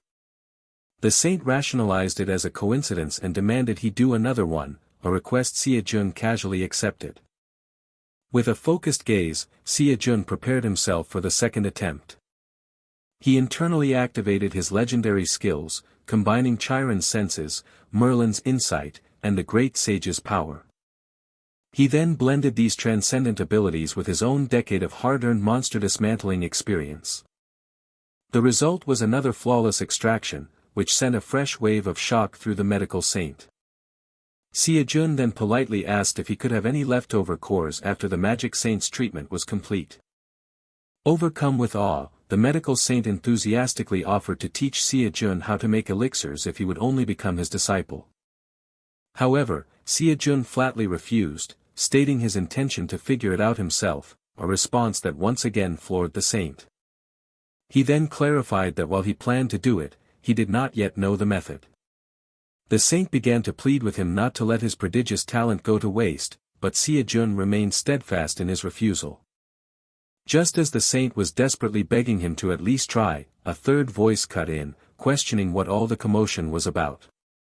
The medical saint turned to the newly arrived sword saint and frantically tried to explain that the young man was squandering a once-in-a-century talent. When asked why he was late, the sword saint simply replied that it was a long story. The narrative then shifted, revealing a cloaked figure kneeling in submission before two powerful men. The medical saint immediately recognized the captive as Kalia, the successor of the Apostle of Chastity, and was horrified by her wounded state. A mysterious man explained that he had simply prepared this encounter in advance, knowing they would find the medical saint. He then praised the sword saint, remarking how even the strongest apostle candidate was no match for him. The new figure then aimed a glowing staff directly at the captive Kalia. The silver-haired apostle looked up in wide-eyed shock as the magical weapon was pointed at her face. Her captor stated that there was likely no need for him to explain the direness of her situation. He began his interrogation with a simple question, asking how she was able to cause the dungeon distortions. Kalia defiantly warned him that the Order of Truth would retaliate if she were killed, but he dismissed her threat as irrelevant. His complete lack of concern left her utterly aghast. He coldly repeated that whatever her order might do simply did not matter to him. The interrogator coldly reiterated that her threats did not matter to him in the slightest. In her mind, Kalia desperately tried to convince herself that her captor was merely bluffing. She rationalized that the Order of Truth was a colossal, worldwide organization that not even the legendary heroes of the Cataclysm dared to oppose. With a silent scoff, she concluded his claims of indifference were nothing more than a psychological tactic to pressure her. Seeing her continued defiance, her captor decided that he was left with no other choice. He resolved to bypass her entirely and simply ask the apostle directly when they eventually arrived. Kalia's confidence shattered as she stammered in disbelief, realizing his threats might not have been a lie. In a frantic plea, she cried out that revealing the truth would certainly mean her death at the hands of her own order. The man coolly suggested that her survival simply depended on not getting caught. She argued back, explaining that every single believer of the order was under constant surveillance, with her being no exception. He dismissed her concerns, reminding her that he was fully aware of the Order of Truth's nature and that their monitoring was completely meaningless against him. He then laid out a final, stark choice: she could either keep her mouth shut and die, or speak the truth and live.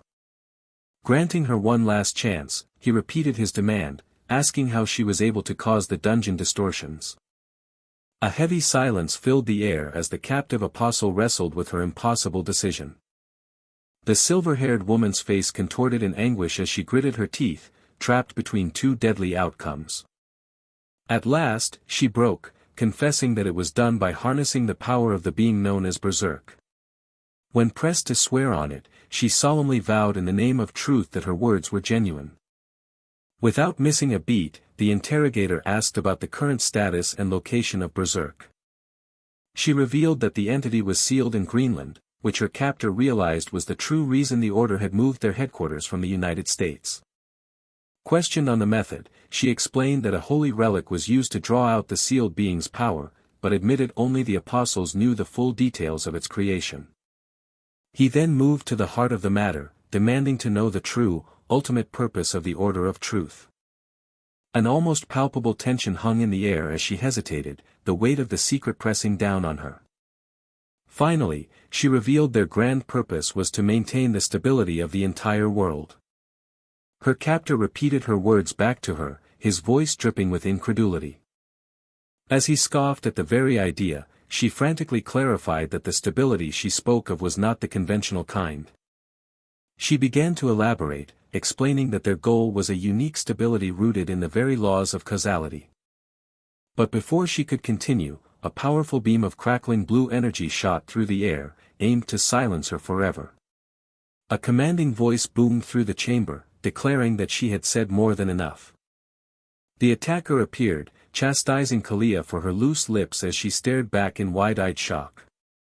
Utterly terrified, she stammered out the title of the newcomer, the Apostle of Temperance. Alongside him stood the Apostle of Patience, their sudden arrival stunning the heroes, who realized they had come for Kalia. The Apostle of Temperance fixed his gaze on SeoJoon, remarking that he never imagined their first meeting would be under these circumstances.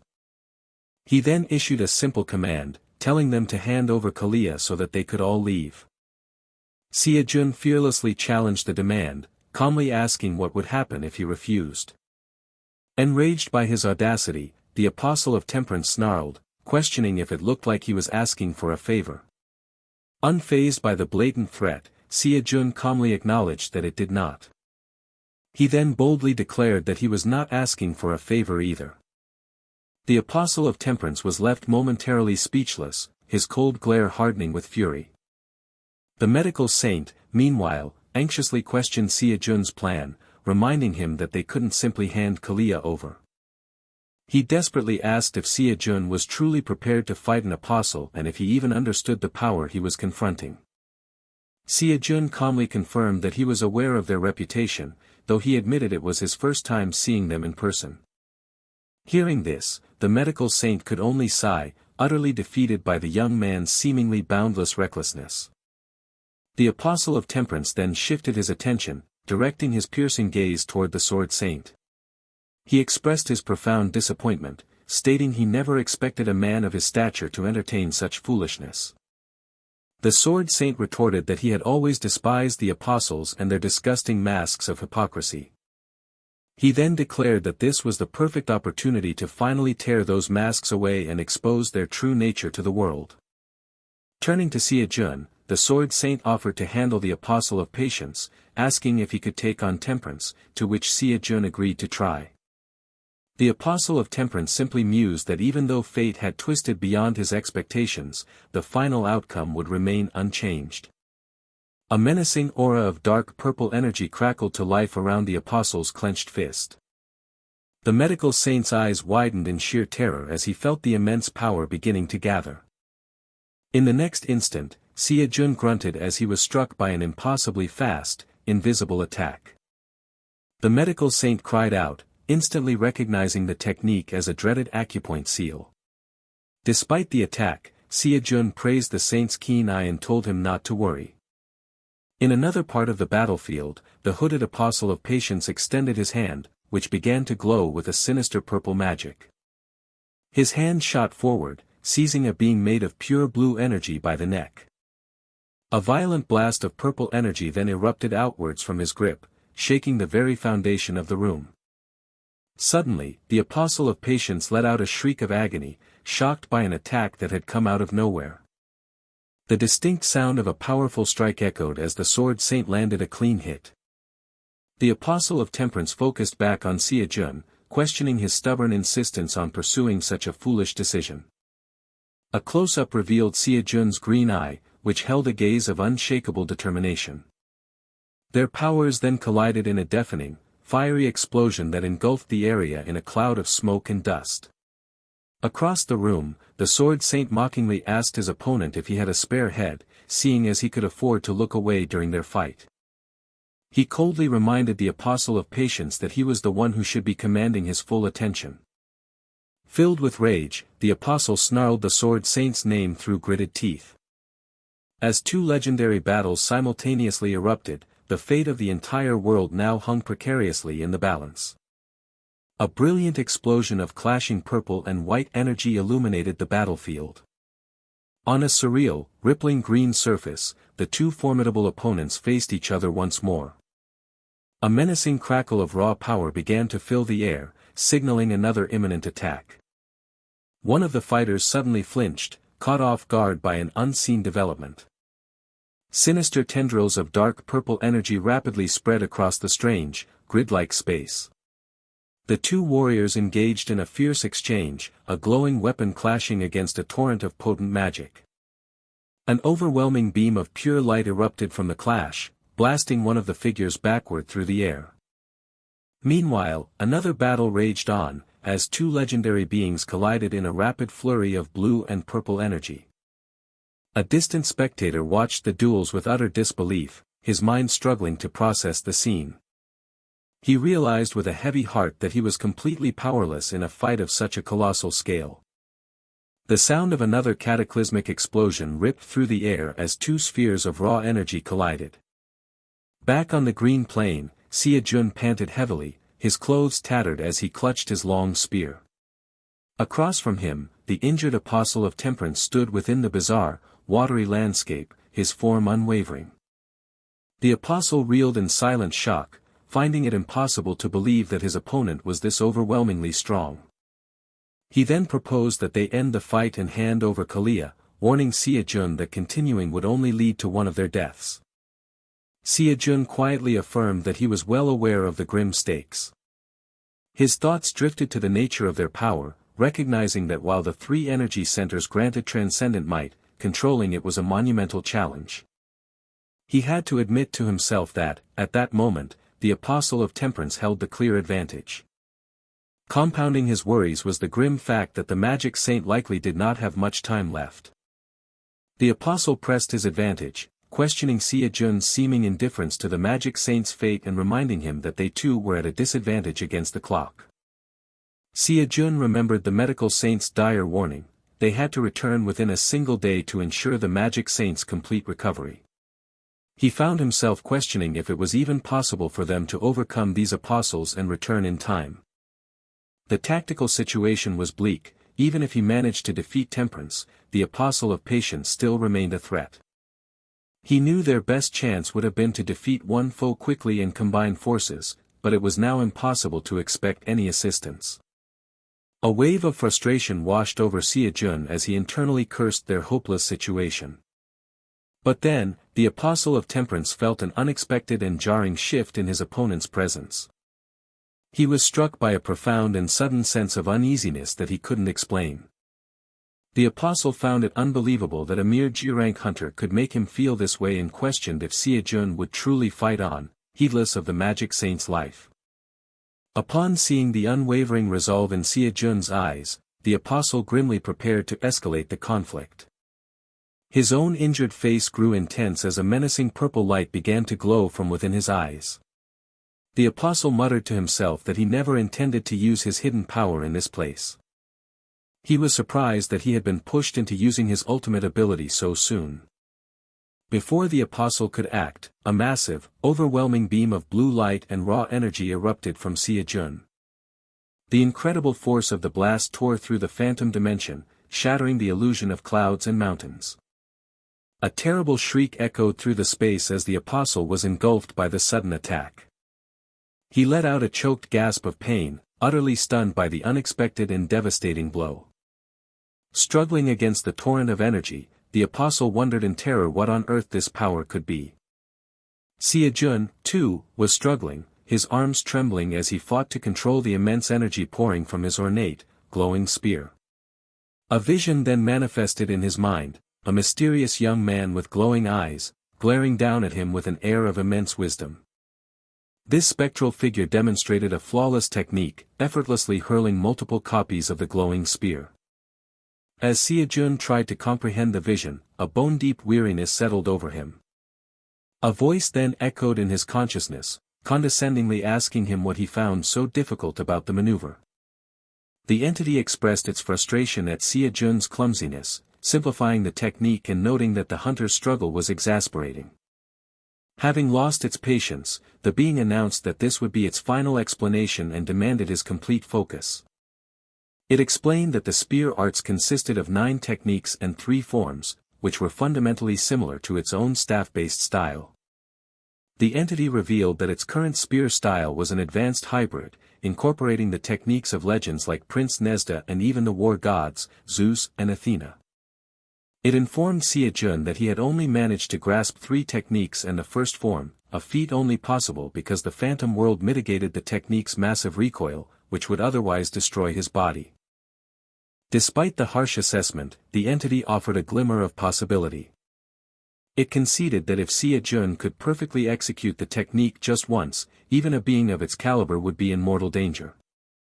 With this newfound knowledge, SeoJoon's spirit leaped from a starry sky, his spear aimed directly at the apostle before him.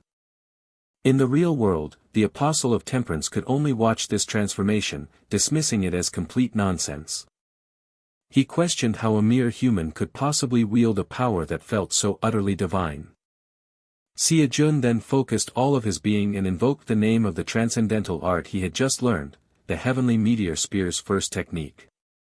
A colossal, vertical beam of azure energy erupted from his weapon, tearing a path so immense it appeared to split the sky itself.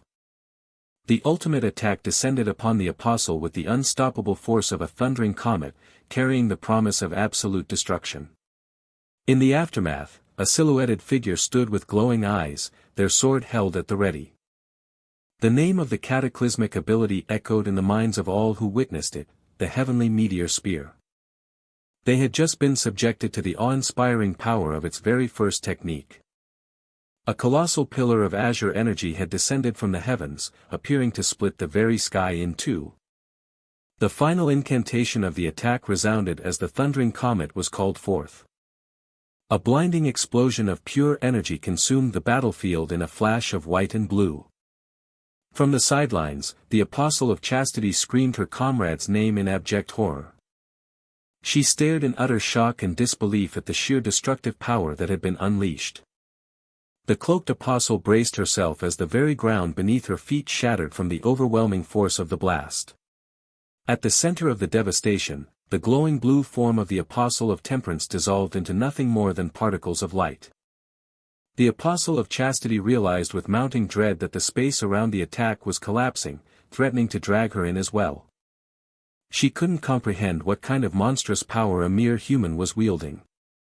In the eye of the storm, SeoJoon stood firm, his body enveloped in a fierce blue aura as he clutched his radiant spear.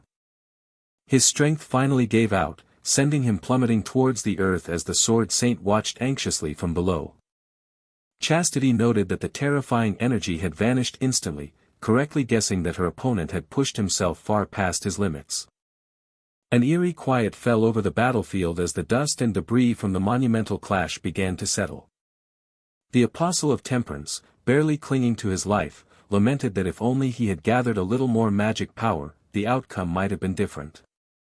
Without a shred of sympathy, the apostle of chastity stepped forward, her boot crushing the severed hand of her fallen ally. She confirmed her suspicions that SeoJoon was completely exhausted, knowing that such incredible power must have exacted a heavy price. The apostle of chastity smugly informed the sword saint that she knew exactly what he was planning. Ignoring her completely, the sword saint rushed to his fallen comrade, shouting the young man's name in deep concern.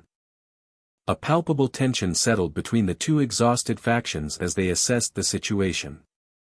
The robed apostle coldly determined that while temperance was still breathing, he was completely useless as a combatant. She then turned her tactical analysis to the opposing side, weighing the capabilities of Kim SeoJoon and the sword saint. While the medical saint attended to SeoJoon, the sword saint confirmed that he was alright and assured him that Kalia had been safely hidden. Despite his depleted state, SeoJoon gritted his teeth, his shadowed profile radiating an unyielding determination. After a moment of consideration, the Apostle of Chastity surprised them all by proposing a negotiation. She laid out her terms, stating that her group would be allowed to leave and that they would be taking Kalia with them. The Sword Saint challenged her, but she retorted that he was in no position to refuse, as he was about to die. SeoJoon, mustering his strength, calmly questioned her certainty about his impending demise.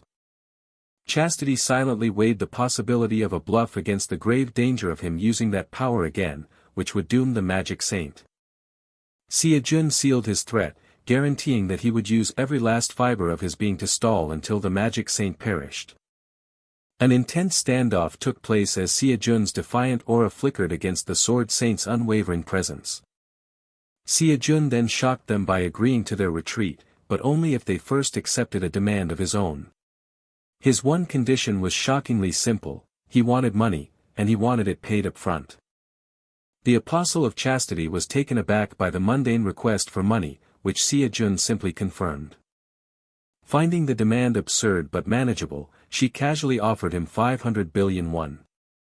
SeoJoon immediately took her lowball offer as a sign that she had no real intention of negotiating.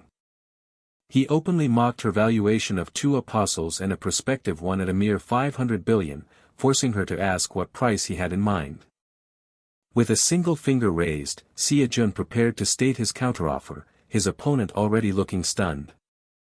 The apostle, misreading his gesture, reluctantly upped her offer to 1 trillion won.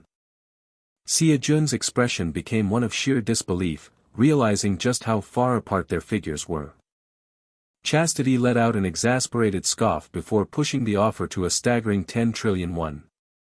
Yet, his single finger remained firmly raised near his ear, signaling an even more astronomical sum.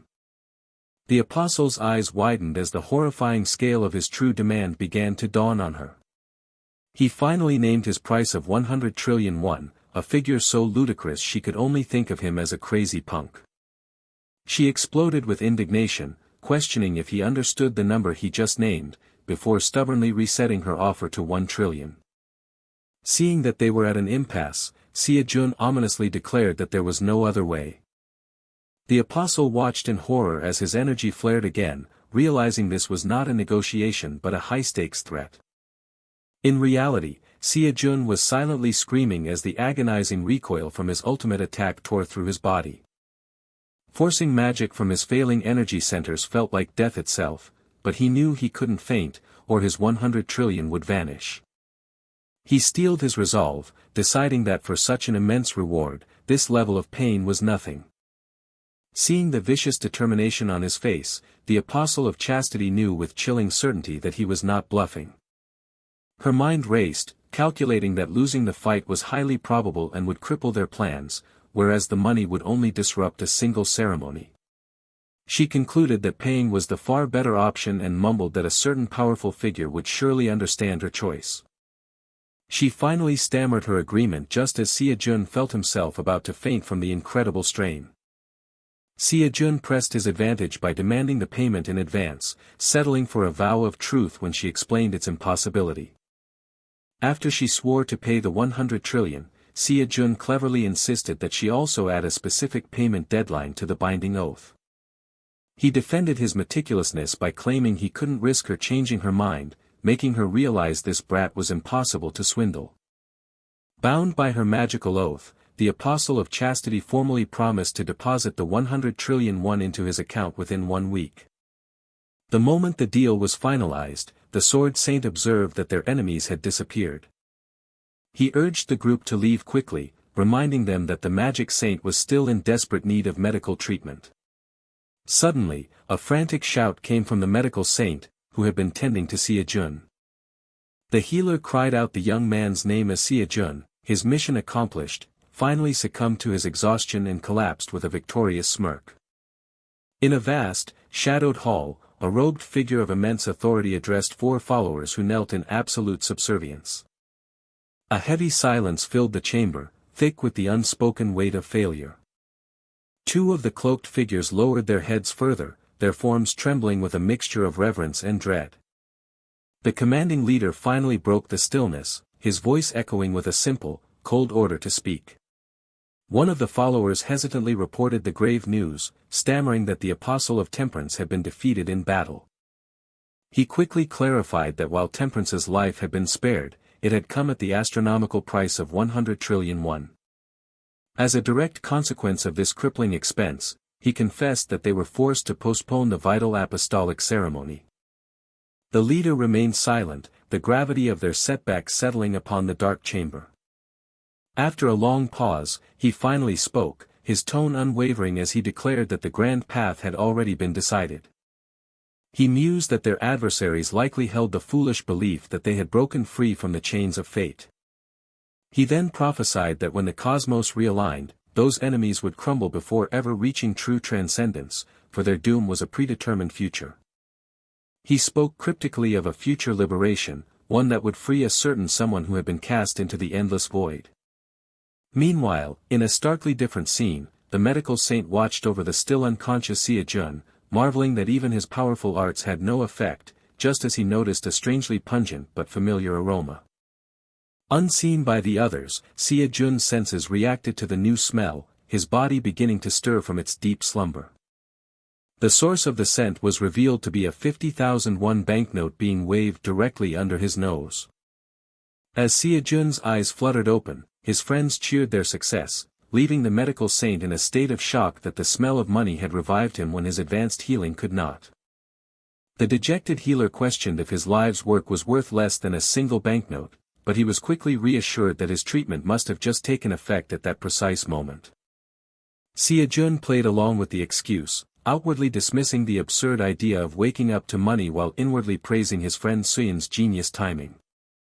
Now fully alert, his first thoughts were of his comrade as he immediately asked about the magic saint's condition. He learned that thanks to the perfect inner core he had provided, the treatment had gone well and the magic saint was now out of danger. The medical saint proudly confirmed that it was safe to say the master's debilitating illness had been completely cured. One of the young disciples then informed him that Jimin and the newly recovered saints had stepped out for a moment to attend to some business. SeoJoon expressed his astonishment at the magic saint's rapid recovery, finding it incredible that he was already well enough to walk around after being in such critical condition. He loudly attributed the miraculous recovery to the medical saint's skill, pointedly denying again that he himself had awoken to the smell of cash, though a slight cough betrayed him.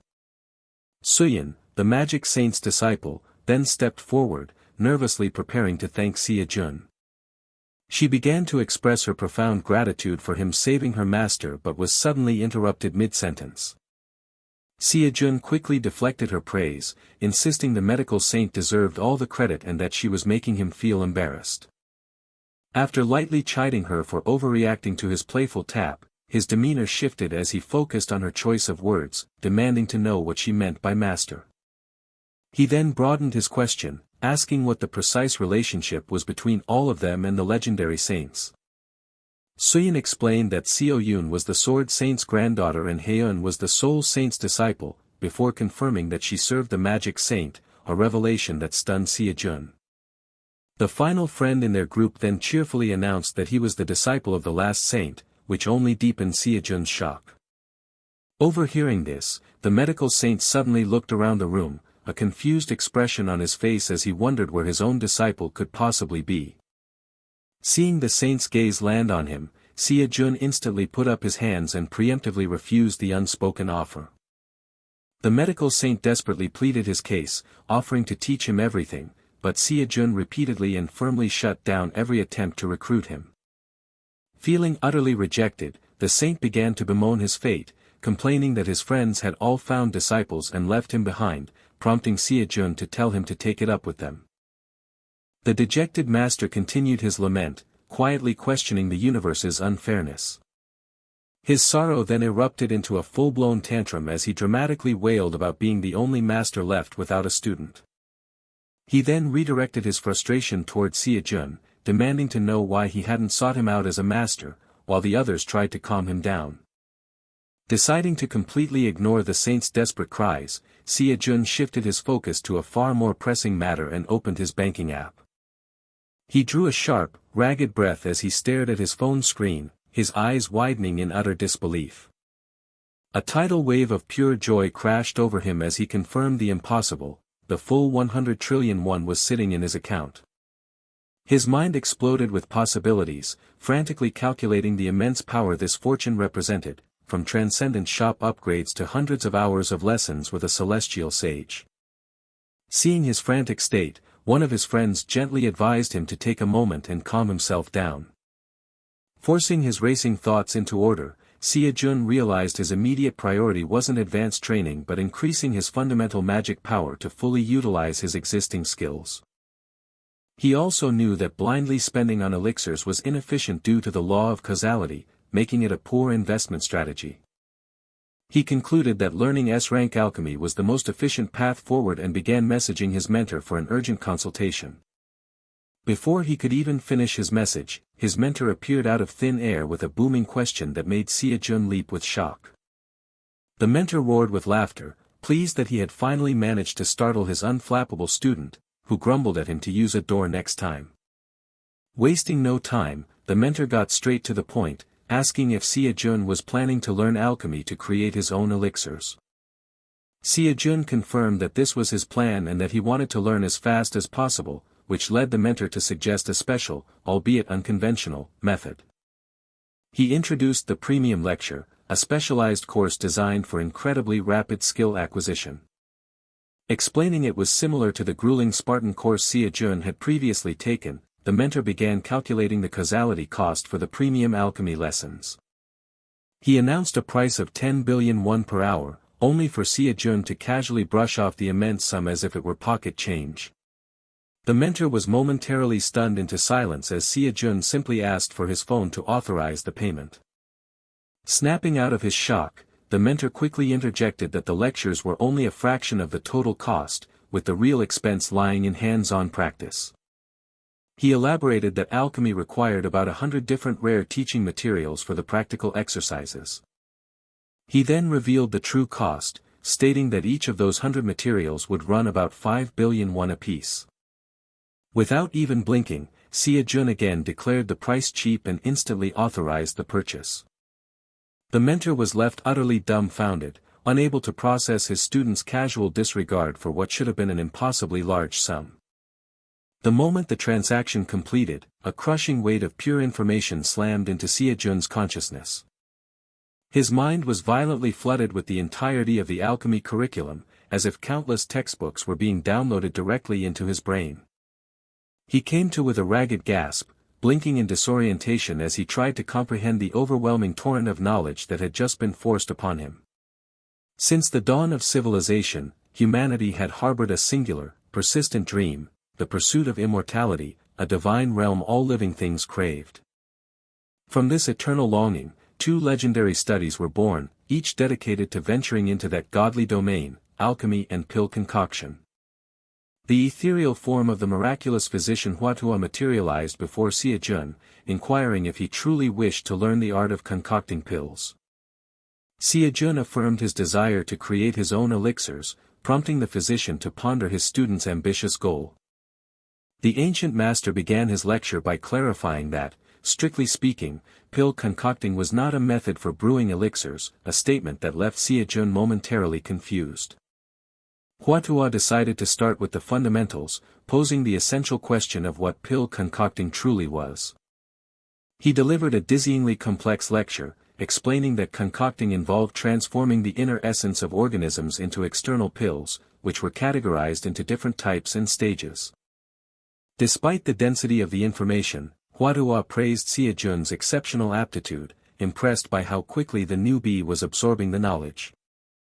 The master concluded the session for the day, stressing the need for review as SeoJoon's lecture progress bar ticked up to nearly 35%. A throbbing pain pulsed through SeoJoon's skull. The sheer volume of information was so immense that even his S-rank insight skill was struggling to process it all. After the mental onslaught subsided, he focused on a physical result of his new knowledge, an external pill forged from the inner core of a demigod. A flicker of determination crossed his face as he decided to test the pill's effects on himself. He was utterly stunned by the outcome, realizing the pill was far more potent than he could have ever imagined, possessing at least a fifth of the original creature's power. A guttural sound of pure effort escaped his lips as he processed the surging power within him. A moment later, he threw his hands up in the air, roaring with triumph over his incredible success. He ecstatically celebrated the end of his suffering under the laws of causality, envisioning a new life free from financial worry. His mind immediately raced with grand plans, like commissioning custom magic equipment to finally complete Atlas' grueling daily tasks of enduring extreme heat and cold. He even allowed himself a moment to dream of buying all the surrounding land for a new dream team headquarters, before a sharp pang of reality brought him crashing down. Jarred from his daydream, he realized the lecture was over and eagerly confirmed to his mentor that it had been an excellent lesson. The mentor, looking slightly flustered, noted his student's high spirits, to which SeoJoon happily replied that his worries about elixirs were now a thing of the past. Their shared moment of cheerful laughter was abruptly cut short when the mentor's expression shifted to one of grave seriousness. The mentor announced that the time had come for something important, which SeoJoon misinterpreted as his long-awaited opportunity to finally show off his wealth. As SeoJoon began to strike a boastful pose, his eyes caught a detail that made his good mood instantly vanish. He saw that his heavenly meteor spear was covered in fine cracks, prompting the mentor to ask if he had used the weapon's ultimate ability recently. His mentor then began a crucial lesson, explaining that items from the Transcendent shop were made not by true gods, but by candidates on the very cusp of transcendence as a final assignment. He elaborated that while these items were incredibly powerful, they were fundamentally different from and inferior to creations forged by a true transcended being. The devastating conclusion was that the replica spear simply couldn't withstand the overwhelming power of a transcendent technique, especially one that had been permanently amplified by a being as mighty as the heavens' equal great sage. The mentor quickly found a solution, noting that since the replica's original creator never achieved transcendence, the genuine article was available for direct purchase. Bracing himself, SeoJoon cautiously asked for the price of the genuine weapon in terms of his causality balance. The mentor calmly stated the cost, an almost unbelievable 103 trillion won. SeoJoon feigned distraction, asking his mentor to repeat the price for the genuine spear of Longinus as if he couldn't have possibly heard the ludicrous figure correctly. A low, impressed whistle escaped his lips, a sound of pure, unadulterated shock. His feigned calm then shattered into a visceral scream of utter disbelief and frustration. He raged at the mentor, furiously questioning if he thought trillions of won were just pieces of paper and decrying the price as nonsensical, even for a weapon of national power. When the mentor sheepishly suggested he could just buy it later, SeoJoon gestured wildly at the weapon's dire condition, arguing it was so fragile it would shatter from hitting a fly. The mentor tried to sell him on the unimaginable power of genuine transcendent equipment, but SeoJoon despaired, believing that 100 trillion was an impossible sum to gather. He mentally scrolled through his acquaintances, wondering who in the world could possess such a fortune, when a brilliant idea suddenly struck him. Fired up with a new plan, he urgently told his mentor not to go anywhere and to wait for his return. He immediately spun around and called out for his teammate, SeoJoon. She approached with concern, suggesting he should rest more, but he simply held out an item and urged her to try it. She looked at the small, dark object in her hand, guessing it was some kind of herbal medicine, but SeoJoon corrected her, identifying it as an external pill. With a hint of curiosity, she lifted the pill towards her face to examine its unique aroma. A wave of pure shock washed over her as her eyes flew wide open, recognizing the immense power contained within the tiny object. The team's healer, the medical saint, rushed over in a panic, desperately asking what she was holding. Upon seeing it, the saint's own face paled as he exclaimed that an external pill of such an impossibly high level should not exist. He demanded to know where SeoJoon had found such a treasure, only to be rendered completely speechless when SeoJoon revealed that he had made it himself. The other team members, seeing the commotion, began to crowd around, complaining that only SeoJoon got special treatment and clamoring for a pill of their own. A sly grin spread across SeoJoon's face as he confirmed their desire for his external pills, agreeing that he could indeed give them some. He then dropped a bombshell, coolly stating that each pill would cost them 500 billion won. He quickly justified the price as a steep team discount, getting the flustered medical saint to agree that such a rare item was effectively priceless on the market. He then cunningly reminded them of the trillions in prize money they had each received from Italy, suggesting this was the perfect investment for their fortunes. Without a moment's hesitation, SeoJoon announced that she would buy it. She casually mentioned she only had 1 trillion won on her at the moment and requested 2 pills, her phrasing emphasizing her immense wealth. SeoJoon heartily agreed with her perspective, musing that a mere trillion won really wasn't a significant amount of money at all. He then instigated a buying frenzy, announcing that only 5 pills remained and that the first to pay would be the winners. An immense feeling of satisfaction washed over him as the causality points flooded his account. The mentor stared in absolute awe, dumbfounded at how SeoJoon had managed to amass the causality for a transcendent weapon in minutes, a task that should have taken thousands of years. In a flash of light, the genuine spear of Longinus, the god-slaying weapon of national power, materialized in his waiting hand. Noting its similar appearance to the replica, SeoJoon gave it a casual flourish, completely ignoring his mentor's frantic cry to be careful. The seemingly small movement unleashed a cataclysmic explosion of fire that tore a hole in the sky. From the distance, an enraged roar echoed across the land, demanding to know who was responsible for the attack. As an uninvited guest arrived spoiling for a fight, SeoJoon began to panic about the property damage costs, earning a dry "I told you so" from his long-suffering mentor. The mentor dryly reminded SeoJoon that he had warned him the spear's power would be beyond comprehension. SeoJoon sheepishly confessed that he hadn't anticipated such an astronomical difference in power compared to the replica. The mentor conceded that its incredible destructive force certainly seemed to justify the 103 trillion won price tag. He explained that the spear's cataclysmic power would devastate the area, making proper training impossible, which was why most freshmen first took lectures on controlling their power exertion. The mentor elaborated that mastering this skill was the only way to wield such equipment properly, leading SeoJoon to the frustrating conclusion that he needed to invest even more money. Just as his mentor was about to depart with an offer to call anytime, SeoJoon quickly asked him to wait a moment. SeoJoon revealed that he had a few questions, and the mentor turned back, curiously asking what was on his mind. SeoJoon began by explaining that he had recently heard the term causality from a very unexpected source.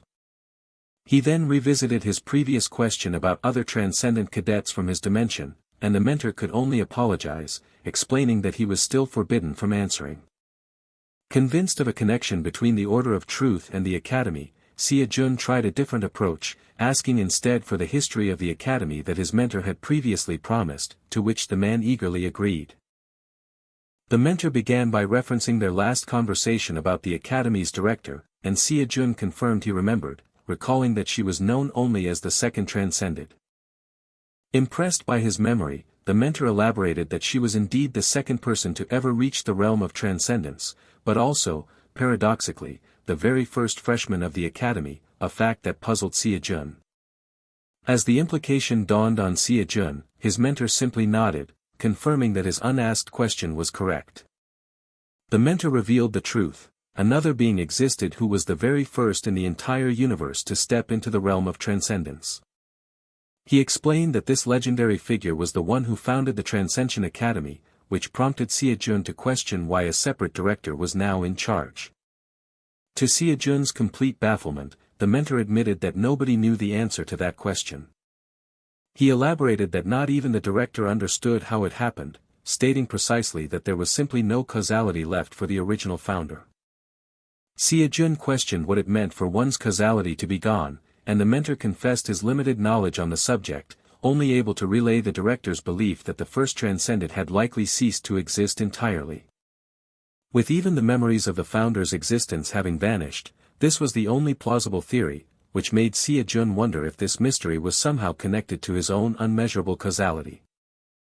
Before he could ponder it further, a voice called out his name, and his mentor suddenly realized just how much time had passed during their conversation.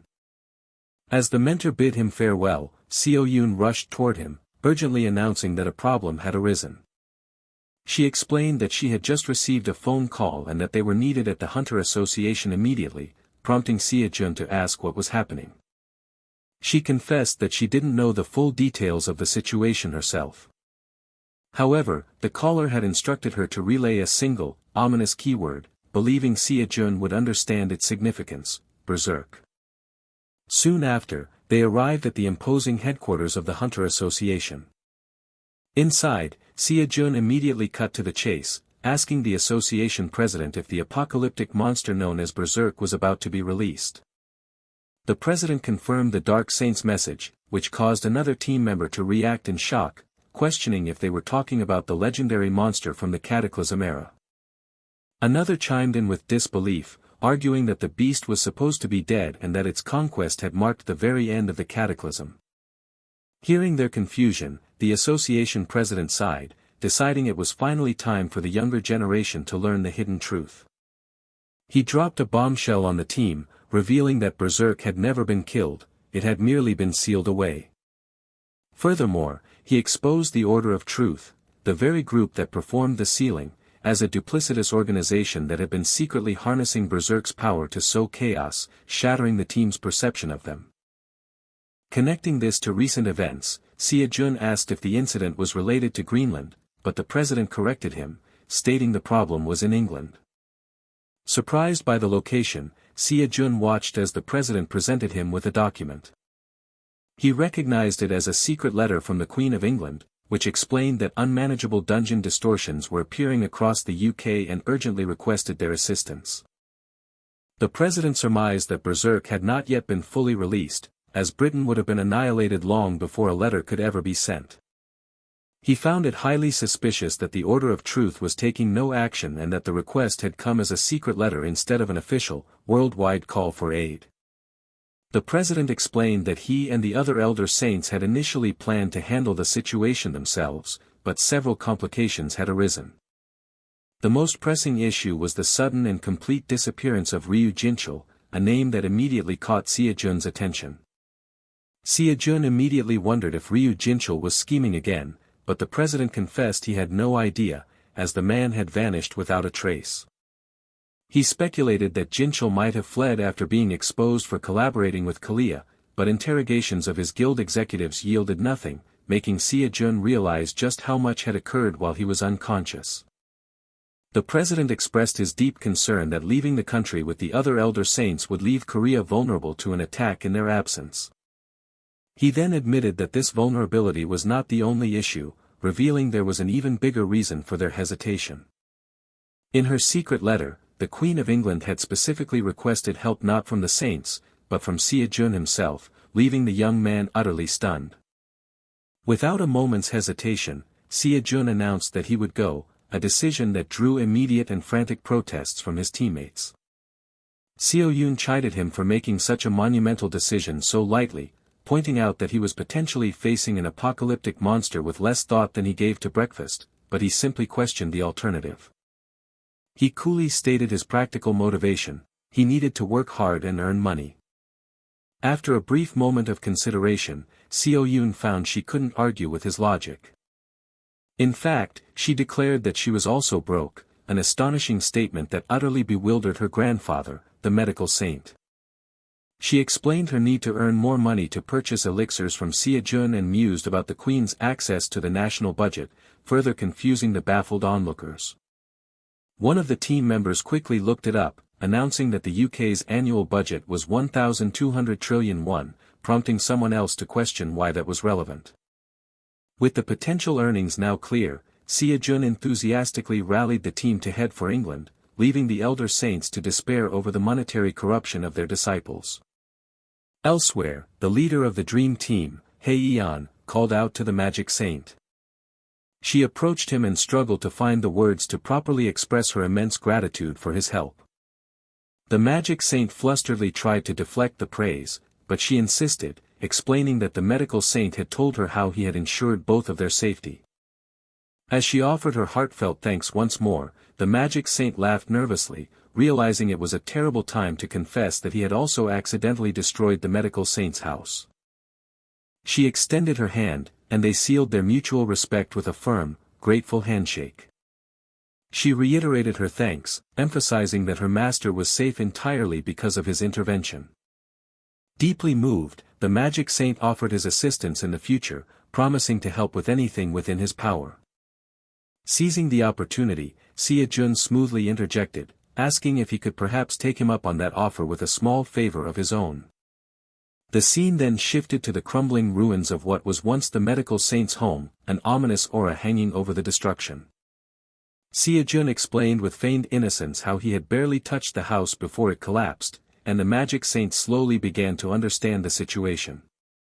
While Hye-yeon graciously offered the magic saint lodging in their team building, SeoJoon slyly suggested that the best way for the saint to thank him would be to help cover the repair costs, citing his own lack of funds. Brushing past the awkward financial details, SeoJoon quickly changed the subject.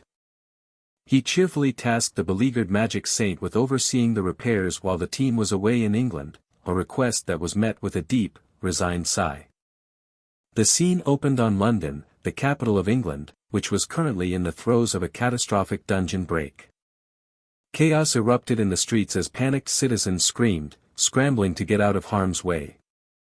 A man's cry of terror was abruptly cut short as he came face to face with an unseen horror. Another piercing shriek echoed through the city, a testament to the unfolding disaster. Hope ignited when the people recognized their savior, Count Robert, who directed them toward an escape route. The Count bellowed instructions, urging the frantic crowd to remain calm and follow his lead to safety. With immense strength, he braced his large shield, successfully blocking a devastating attack from a monstrous, giant snake. As he held the line against the beast, the Count desperately wondered if reinforcements were on their way.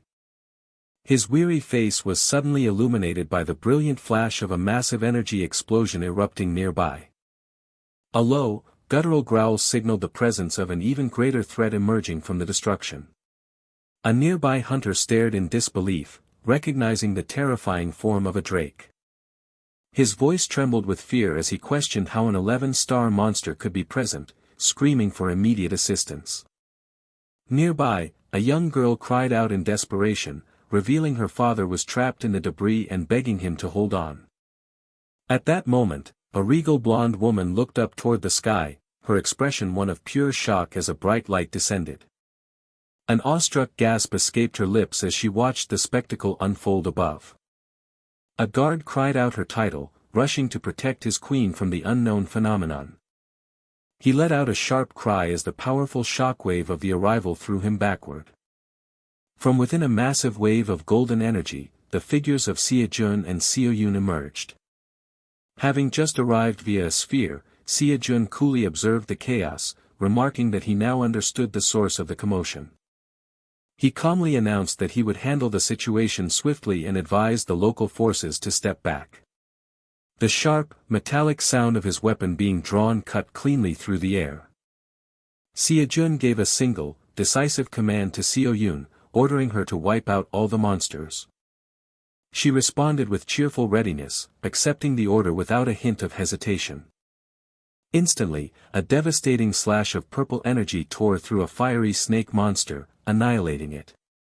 One of the local hunters watched in awe as the overwhelming force met the entire horde of monsters at once. An official tentatively approached the newcomers, asking if they were the Dream Team from Korea, to which SeoJoon confirmed he was their leader. Turning to the young monarch, SeoJoon bowed his head slightly and formally introduced himself as Kim SeoJoon, the leader of the Dream Team. The blonde woman returned the introduction, stating that she was Arya, the reigning monarch of the British Empire. The rest of the Dream Team reacted with utter disbelief, questioning what they had just heard. They were stunned that a girl who appeared so young could possibly be the Queen. Later, at the Queen's temporary residence, an attendant rushed to her side, anxiously asking if she was harmed. The attendant angrily questioned the Royal Knight Order's late arrival, but a guard stammered that Sir Lebanon had unexpectedly detained them. Queen Arya remained silent, her expression unreadable as she processed this troubling information. Count Robert then declared to the Queen that he would be staying with her for a while, a decision she acknowledged with a solemn nod. An aide then directed the visiting Korean hunters to follow them to a more private location. Once settled, Queen Arya expressed her shame over the state of her country and anticipated their questions regarding the secretive nature of their summons. She paused for a brief, heavy moment, steeling herself before revealing the difficult truth. She then made a shocking confession that she was merely a puppet queen, a statement that left her guests utterly stunned. To explain her situation, she began by questioning their knowledge of the UK's official name, correcting the common misconception that it was simply England. She clarified that the nation was a union of 4 constituent countries: Scotland, Northern Ireland, England, and Wales. The Queen recounted how relations between these countries had soured, leading to the rapid collapse of the system right after her grandmother, Queen Beatrice, had passed away. While SeoJoon recalled news of the former Queen's accident, Arya explained that her grandmother had called her just before her death with a dire warning. Her grandmother's final words had spoken of a truly terrible monster. She had insisted that they needed to stop this berserk creature, a monster that should not exist in their world. Arya revealed that her grandmother left to confront this monster and never returned, and soon after, the Prime Minister also died unexpectedly. The next Prime Minister also perished in a dungeon break, leaving only her, an uncrowned successor, to lead a country whose leadership had been systematically dismantled. She grimly concluded that the dissolution of the United Kingdom was now likely inevitable. It was in this moment of crisis, she explained, that the 2 heroes of the great upheaval stepped forward to demand the throne for themselves. SeoJoon correctly deduced that these heroes had to be the legendary Lebanon and Alice, a fact the Queen quietly confirmed. She specified that Lebanon hailed from Scotland, while Alice was from Northern Ireland. The Queen described them as living witnesses who had fought alongside her grandmother during the historic era of the Great Upheaval. But now, hunters from their regions had rallied around them, refusing to help with crises in other areas until she relinquished the throne.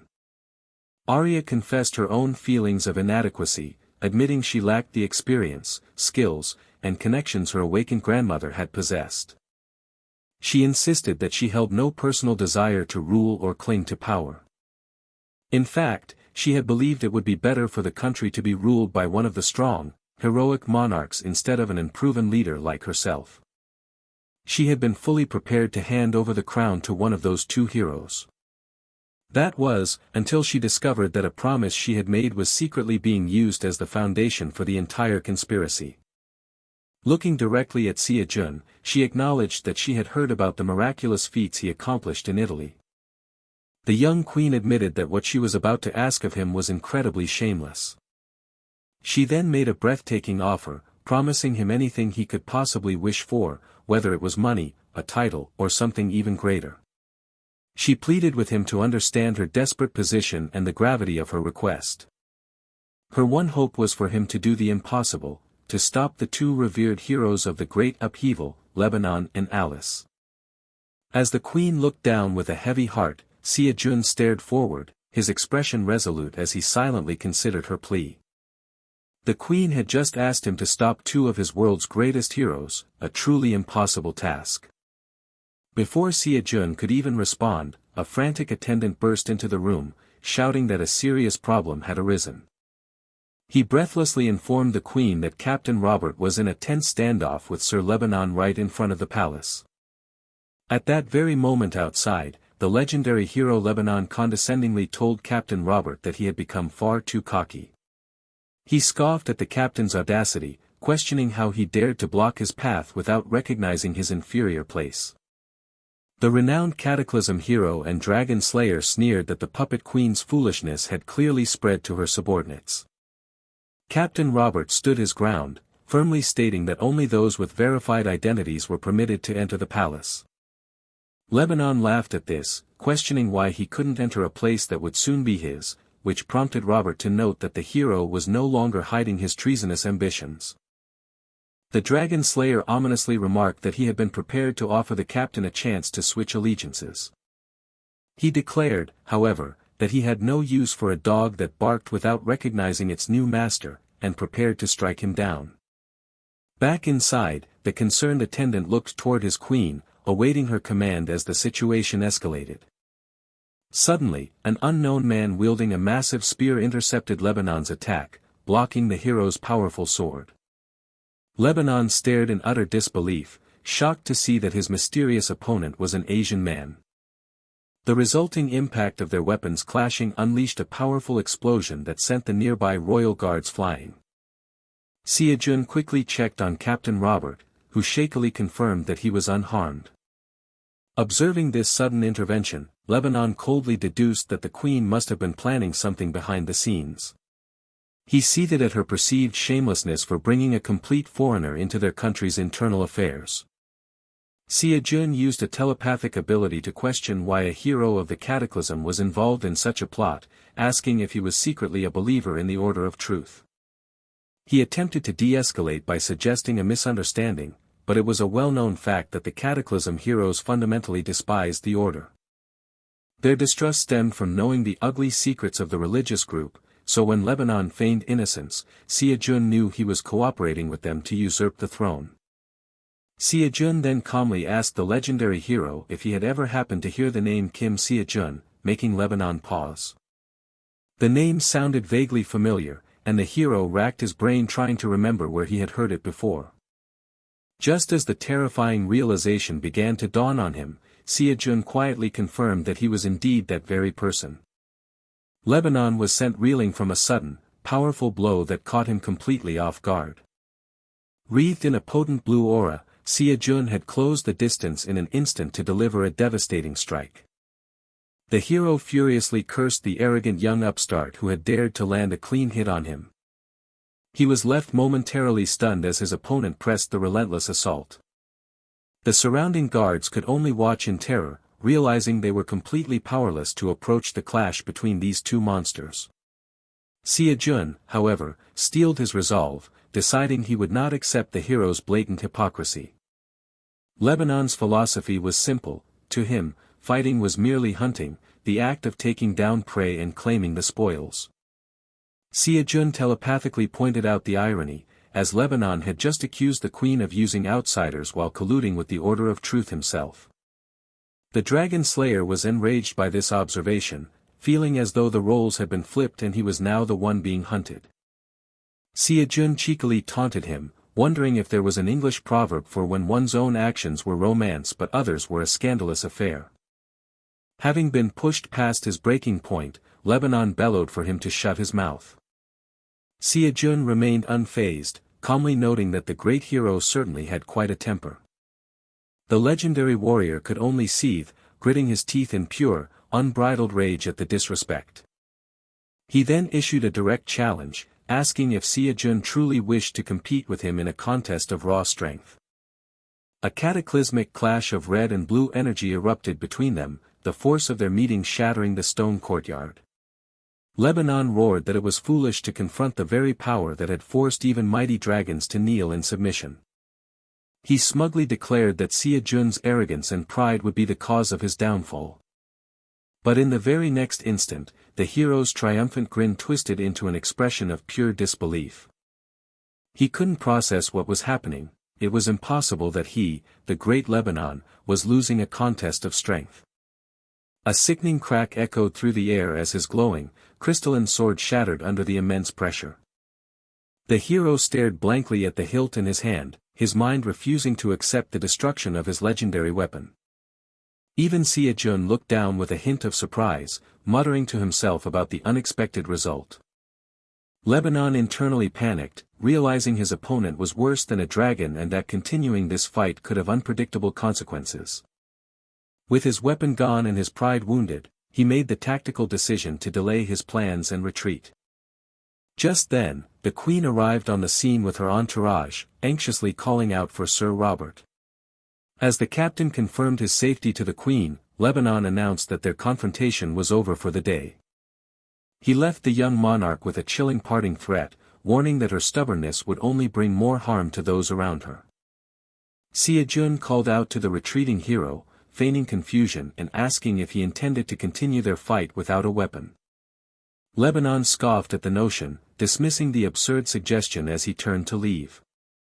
SeoJoon privately acknowledged that defeating a hero of the Olympus with his bare hands was still beyond his capabilities. With a casual flick of his wrist, he signaled that the intense battle was now truly over. The queen and her court could only stand in shocked silence, gazing upon the utter devastation. Amid the rubble, the palace guards began the monumental task of cleaning up the mess and searching the area. SeoJoon's companions worried about his increasingly destructive tendencies, while he insisted he had really tried to control his strength this time. A familiar voice called out, announcing they had finally located SeoJoon amidst the chaos. He turned in surprise, not expecting to see that particular person approaching him.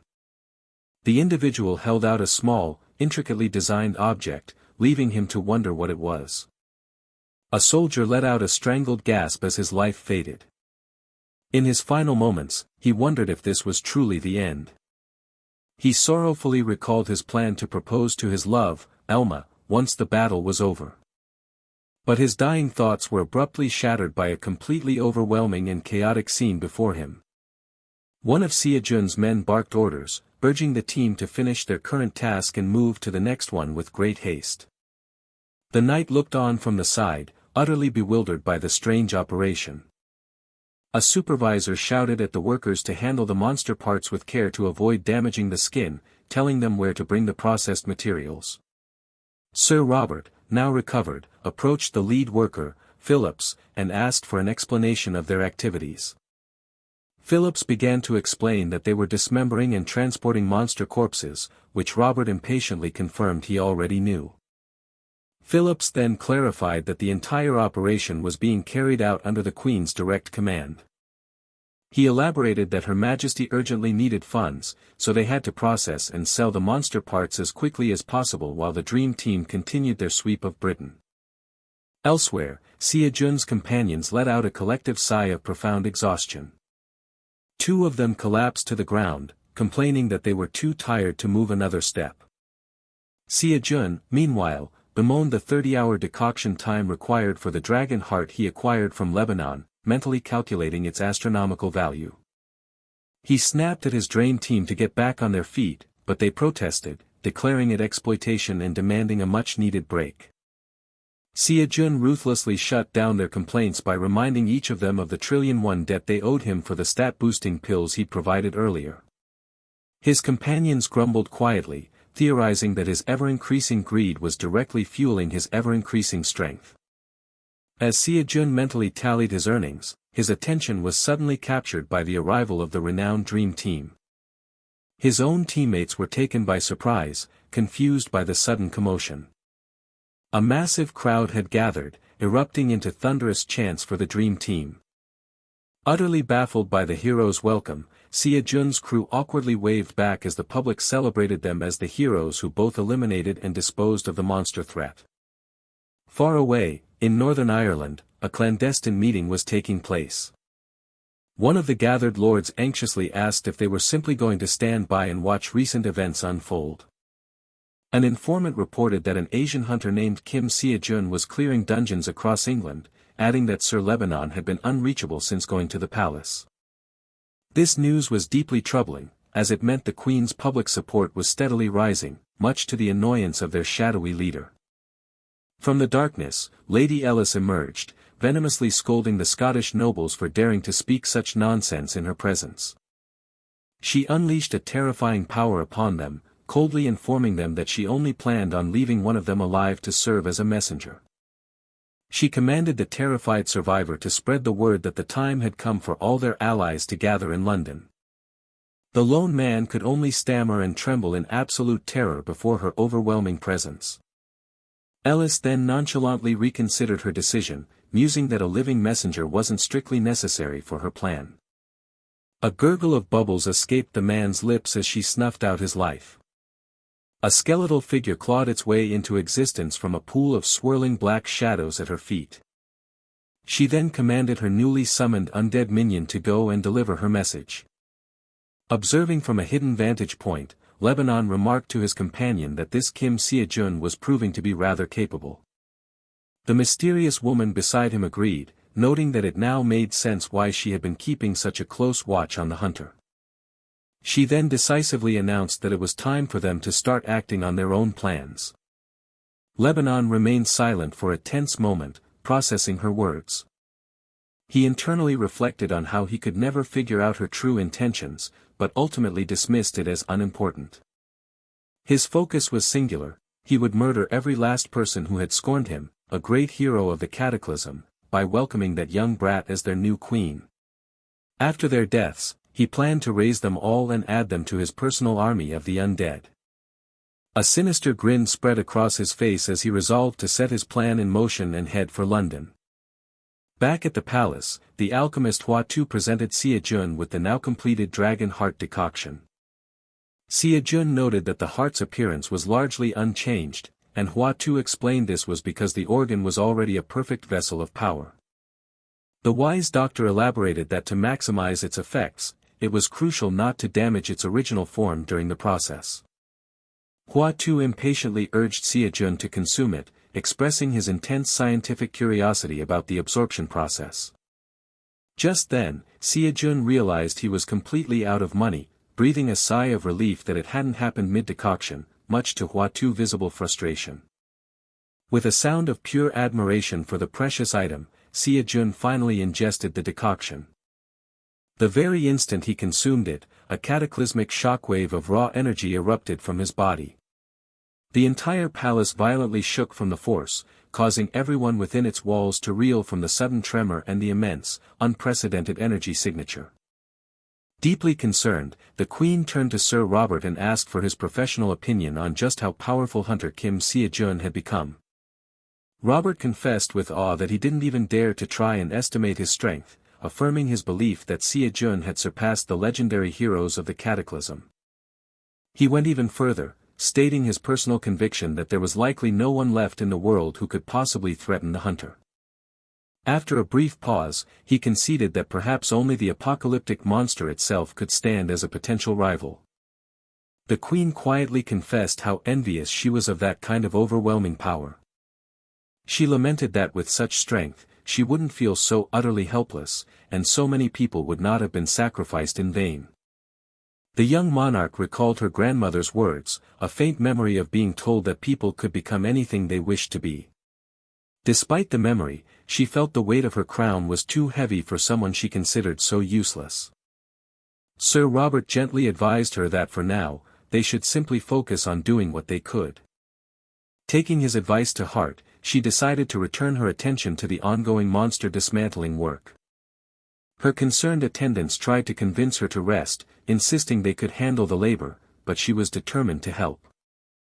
Sir Robert watched her, thinking to himself that for someone who always claimed to be weak, her actions and her heart inspired countless people. He mentally affirmed that she was the only one truly qualified to be queen, but his thoughts were cut short by a guard who came rushing towards them with an urgent report. The frantic messenger delivered the dire news: all of the pro-hunters from Scotland and Lady Ellis' entire undead army were converging on London. As the weight of the impending threat settled over them, lightning flashed ominously across a darkening, stormy sky.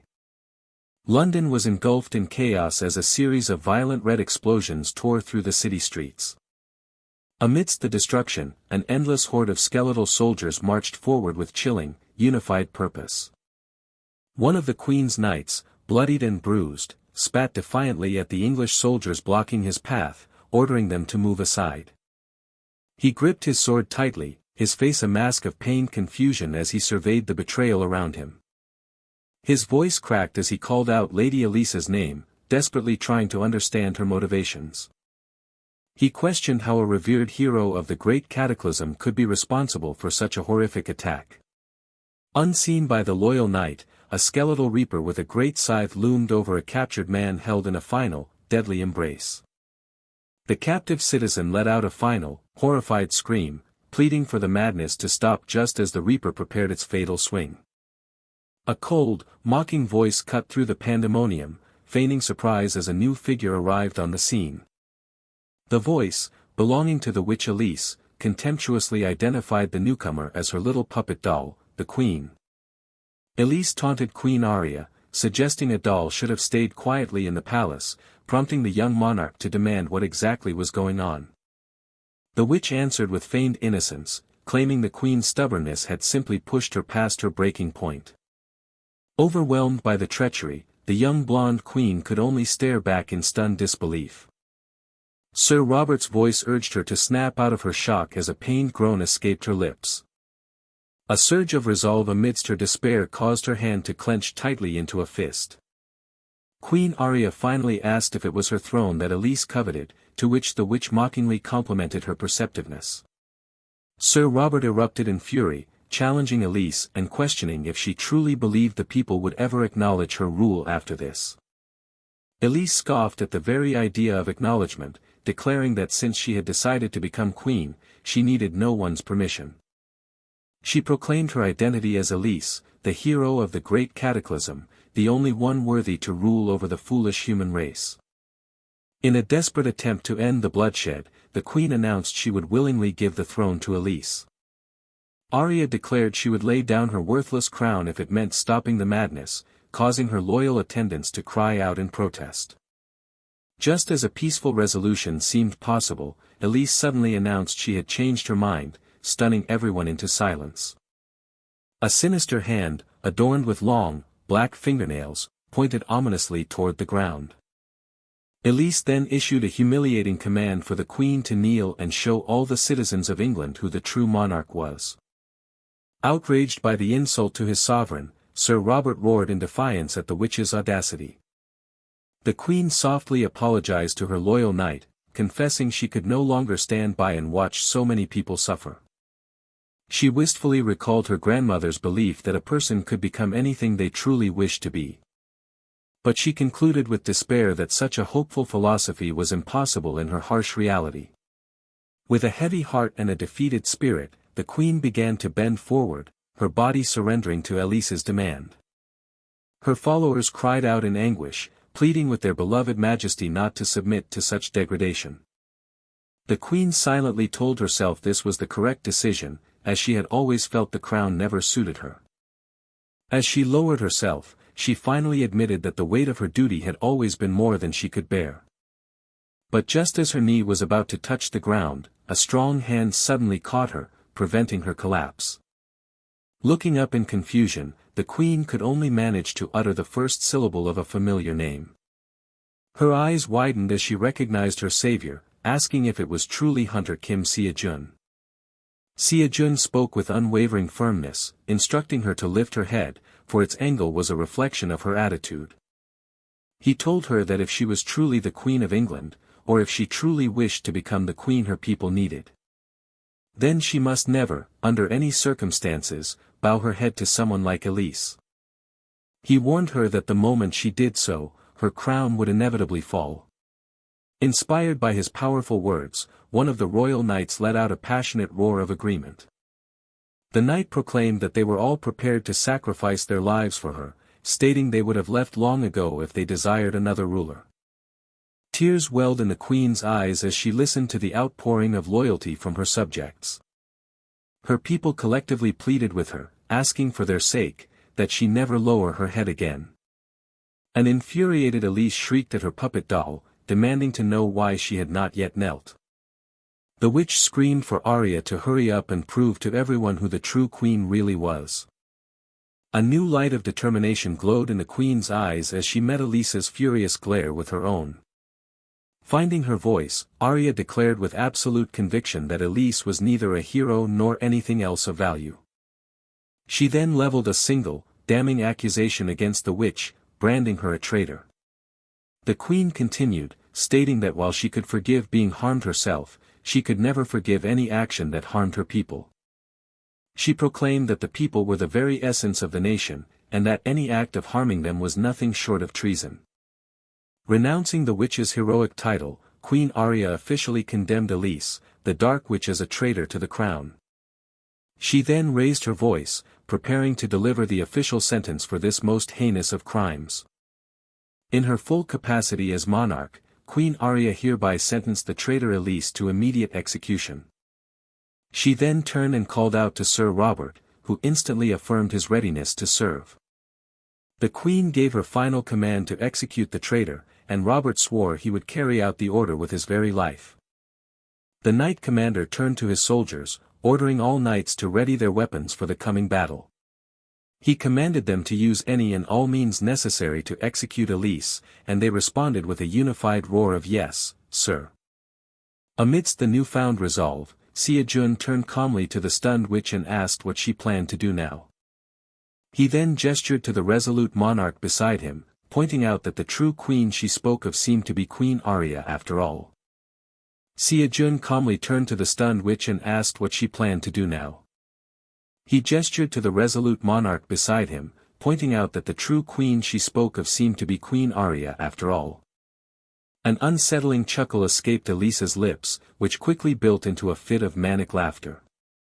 She snarled at the assembled crowd, accusing the vermin of having ignored her final act of mercy. The witch then vowed to show them a spectacle so horrifying they would no longer be able to hold their heads high. Suddenly, a horrified cry erupted from below as people realized the dark mass in the sky was not a storm cloud, but a massive, terrifying gate. A man allied with the witch cackled with insane glee, questioning the sheer scale of destruction Elise had just unleashed. He briefly wondered about the point of a throne if everyone was dead, but then callously dismissed the thought as irrelevant. Elise then taunted the queen with a chilling question, hinting that the undead army was comprised of the missing people from Northern Ireland. A terrified child clung to her grandmother amidst the chaos, desperately asking what they were going to do. The grandmother recalled Queen Arya's words about people becoming anything they wished, questioning if that hope was now impossible. With newfound determination, she declared that if the world stood in their way, then they simply had to change the world itself. Elise scoffed at their defiance, screaming that it was too late as she invoked her magic and a dragon heart in the palace to fully unleash a being called Berserk. A tense moment of silence hung in the air as everyone waited for her ultimate spell to take effect. When nothing happened, SeoJoon casually asked if the dragon heart she mentioned was the one that the fallen hero Lebanon once possessed. He then nonchalantly informed her that he had already boiled that particular artifact down and consumed it. The witch could only stare back, left utterly speechless by his incredible revelation. Seizing the opportunity, SeoJoon unleashed a devastating technique, calling forth the celestial lunar comet spear. The immense power of his attack crashed down, wiping out a huge portion of the marching skeletal army in a single blast. The man who had been laughing moments before now stared on with an expression of pure, unadulterated shock. SeoJoon, however, noted with frustration that his power had been dampened, as his spell had only destroyed half the army instead of all of it. He immediately deduced that a being capable of interfering with transcendental power was nearby, and a dreadful suspicion began to form. Before he could react, an unseen force struck him, causing an agonized cry to tear from his throat. The invisible assault intensified, forcing him to his knees as he let out a prolonged scream of torment. Cursing through the pain, he desperately activated his upper elixir field to protect himself. He further bolstered his defenses by externally manifesting his unshakable heart technique. Panting heavily, SeoJoon identified the attack as a death thought, just as a soldier screamed for everyone to look up at the sky. High above them, a sinister red orb radiated with malevolent energy against the darkened heavens. Countless particles of crimson light began gathering around the core, slowly coalescing into a recognizable shape. It was a form unseen since the Great Cataclysm, yet every person gathered there knew instinctively what they were witnessing. They gazed upon the supreme being that reigned over all things, a dragon, and not just any dragon, but the absolute ruler of its kind. The legendary and terrifying Dragon Emperor, Berserk, had finally been summoned. Staring up at the impossible foe, SeoJoon could only curse his rotten luck. The monstrous creature's eyes glowed with immense power as it opened its colossal jaw to unleash a devastating roar. The sheer sonic force of the cry sent chunks of rock and debris flying through the blood-red sky. SeoJoon clicked his tongue in annoyance as he quickly assessed the dire situation. He realized that the creature wasn't fully unleashed, surmising that his consumption of the dragon heart had weakened the summoning. Knowing he had to stop it before the seal broke completely, he prepared to move, but Elise vowed she would not let him interfere. The witch launched her own attack, casting a powerful prominence explosion directly at him. To her utter shock, her spell was intercepted before it could ever reach its intended target. The Royal Knight Commander stepped in her way, declaring that they were her opponents now while praising his leader's quick instincts. The commander urged SeoJoon to go handle the dragon, assuring him that the Royal Knights would take care of Elise.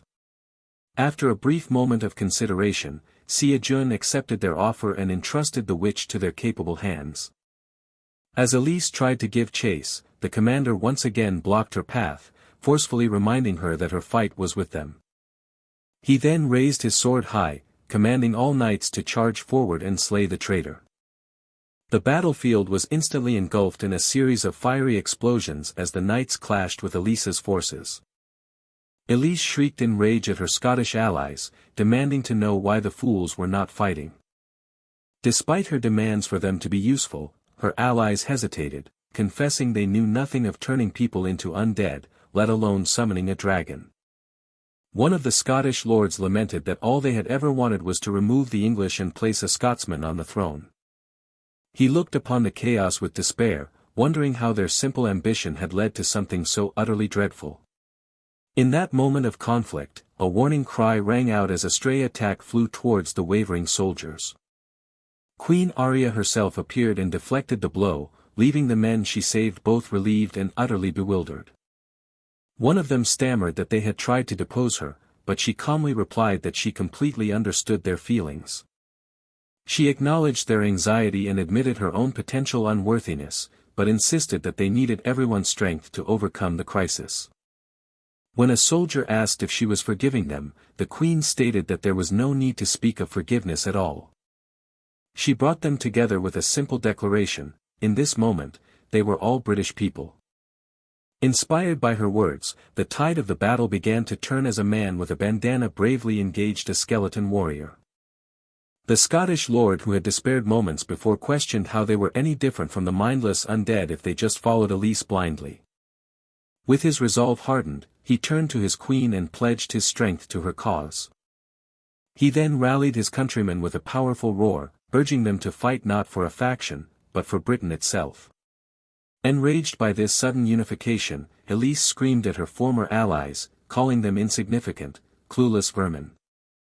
Meanwhile, SeoJoon launched himself into the air, his powerful takeoff leaving a sharp scuff mark on the stone below. As he ascended, the Dragon Emperor's ancient voice echoed in his mind, acknowledging that he had finally come. The Supreme Being then looked down upon him with scorn, calling him and all mortals foolish beings bound by the fleeting fate of mortality. An immediate sense of overwhelming danger was the first thought that flooded SeoJoon's mind as he gazed upward. His mind was consumed by a torrent of fear and terror, struggling to accept that this suffocating presence was merely a remnant of the being's true power. He understood there was no time to waste, knowing the class difference was immense and that the dragon's power was amplifying with each passing second. The ancient voice of the Dragon Emperor then echoed across the void, calmly acknowledging that SeoJoon had finally arrived. Just as SeoJoon resolved to strike before it could recover, the Emperor's voice cut through his thoughts, branding him a foolish being bound by mortal fate. He swallowed nervously, his eyes fixed on the dreadful entity he knew only as Berserk. Poised against the colossal monster, the small, winged figure of light stood in stark defiance. The Emperor expressed its surprise, wondering how another being could wield the power of transcendence in this world without having truly reached that sacred state. SeoJoon retorted, suggesting the Emperor surely understood the concept of will and that he was therefore curious about the true motive behind its question. He pressed the ancient being, asking if its inquiry was about the predetermined fate of the world. He then posed his final, pointed question, asking if the Emperor was truly inquiring about the Transcended, which provoked a silent, startled reaction. The Emperor demanded to know how a mere mortal could be aware of the Transcended as the tension between them thickened. SeoJoon offered only a brief, enigmatic confirmation in response. Without further discussion, he lunged forward, his glowing spearhead striking the dragon's crimson, scaled surface. To his shock, he realized that even the transcendent spear of Longinus was incapable of penetrating its hide. The great monster retaliated with a furious roar, unleashing a concussive wave of raw, red energy. SeoJoon let out a strained grunt as the force of the blast slammed into him. Recovering quickly, he defiantly asked the dragon if that violent display was the answer it had been seeking. The Dragon Emperor issued a challenge, asking if SeoJoon would answer its own questions while ominously noting that its seal was gradually being released. Knowing a prolonged battle was to his disadvantage, SeoJoon furiously ordered the creature to stop wasting his time and simply disappear. The Emperor dismissed his demand as foolishness, declaring that this future was already decided and that it would personally make him understand his folly. With absolute authority, the Supreme Being issued a simple, chilling command for him to be gone. SeoJoon's eye narrowed, reflecting an intense and unshakable determination. In an instant, a blinding flash of light erupted from the dragon's impending attack. He watched in astonishment as the very space before him appeared to be erased from existence. He recognized the terrifying power as the spirit of speech just as the Emperor uttered a single command for the attack to explode. In response, a barrage of triangular energy beams detonated with cataclysmic force. But SeoJoon remained steadfast, now completely enveloped within a powerful, protective aura of purple energy. The Dragon Emperor stared in disbelief, taken aback by the unexpected nature of his power. The ensuing clash between these two immense forces sent powerful shockwaves rippling across the battlefield. SeoJoon let out a defiant roar, vowing that he would not allow the Emperor to get away. He began to weave his counterattack, causing overlapping triangles of light to converge into a massive pillar of raw power. He prepared to unleash his ultimate skill, the Heavenly Meteor Spear. Focusing his immense energy, he initiated the formidable second technique of his signature move. He then unleashed the full might of the triple-bound reinforced triangle directly at his foe. A torrential storm of brilliant blue electrical energy slammed into the monstrous creature with devastating impact. The Dragon Emperor let out a guttural roar of agony as the attack made direct contact. SeoJoon coughed from the immense strain of his own technique as residual energy crackled violently around his body. The collision culminated in a massive, fiery explosion that completely engulfed the surrounding landscape. After the blast cleared, SeoJoon braced himself by planting his long spear firmly into the scorched earth. He grimaced, realizing with frustration that his immense power had once again been offset. He knew that while the dragon heart had amplified his abilities, he could not win if the seal was fully released, especially with only enough energy for one more use of his spear technique. He resolved to end the fight with his final move, just as the enraged dragon bellowed a furious challenge from across the crater. Suddenly, the colossal beast roared in pain as it was struck by a volley of searing red energy slashes from an entirely different direction. On another part of the battlefield, the hero King Arthur was seen driving his spear forward, radiating an intense crimson aura. The tension of the conflict skyrocketed as another powerful warrior decisively joined the fight against the Emperor. SeoJoon immediately capitalized on the opening, swinging his weapon in a wide arc that unleashed a wave of destructive purple energy. The Dragon Emperor watched in absolute shock as the attack effortlessly destroyed every single one of its great spells, which were complex weavings of dragon tongue magic.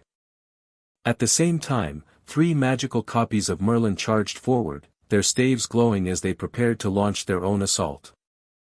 The Emperor seethed, unable to comprehend how a supposedly low-ranking mortal could possibly contend with a being of its class. In that brief moment of the dragon's distraction, SeoJoon's senses sharpened, allowing him to finally perceive an opening. He had located it, a shallow, almost imperceptible thread-like weakness in Berserk's otherwise perfect defenses. He quickly recalled the core principles of his power, knowing his first technique embodied dispersal while his second embodied grasp. Understanding this, he knew the time had come to unleash his devastating third technique. A glowing azure silhouette of SeoJoon then shot into the air, coiling his body to deliver the final, decisive strike. He launched a perfectly concentrated beam of pure light, aimed directly at the demonic seal that throbbed menacingly in the sky.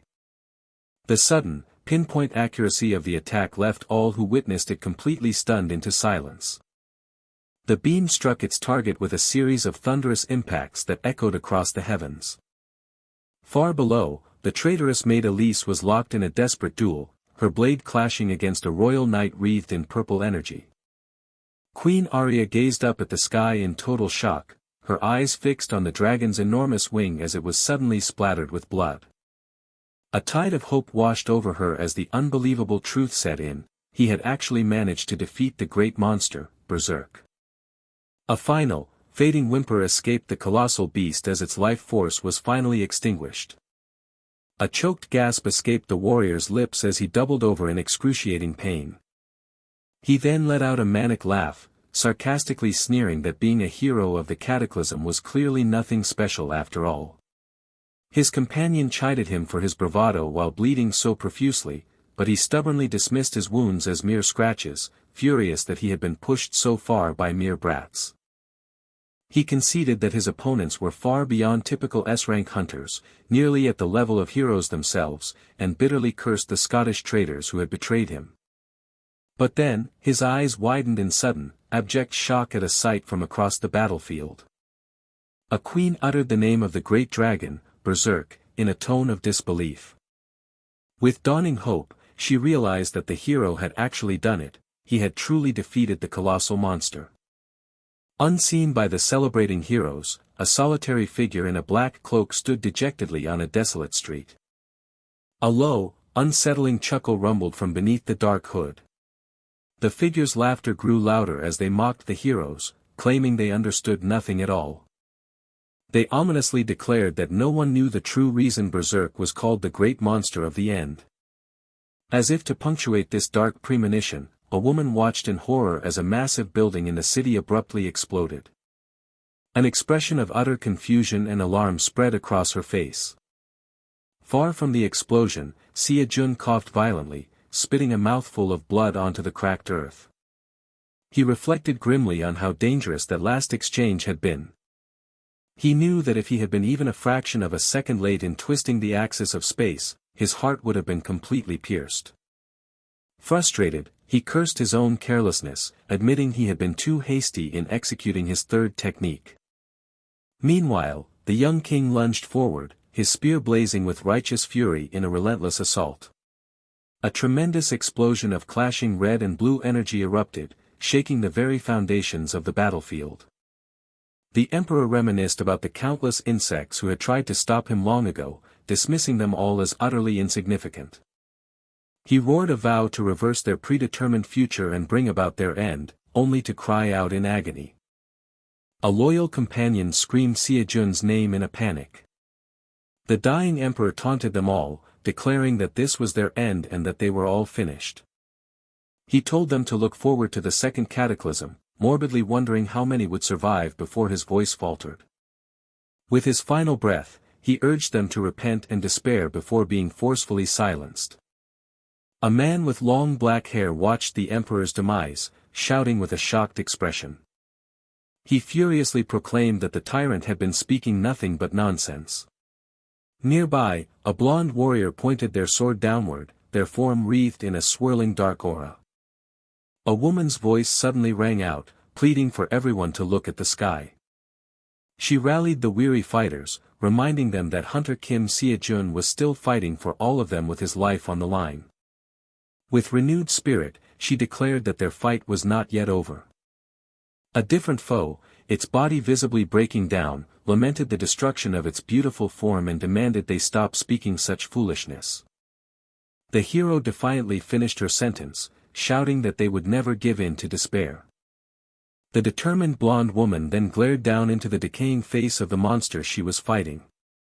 In another part of the battle, a horned creature gathered a crackling sphere of destructive red energy in its hands. A lone magic user, seeing the imminent threat, knew she absolutely had to move. To her horror, she realized that she had completely exhausted her supply of magic power. Suddenly, a powerful barrier manifested, its name echoing in the air as a spiritual art.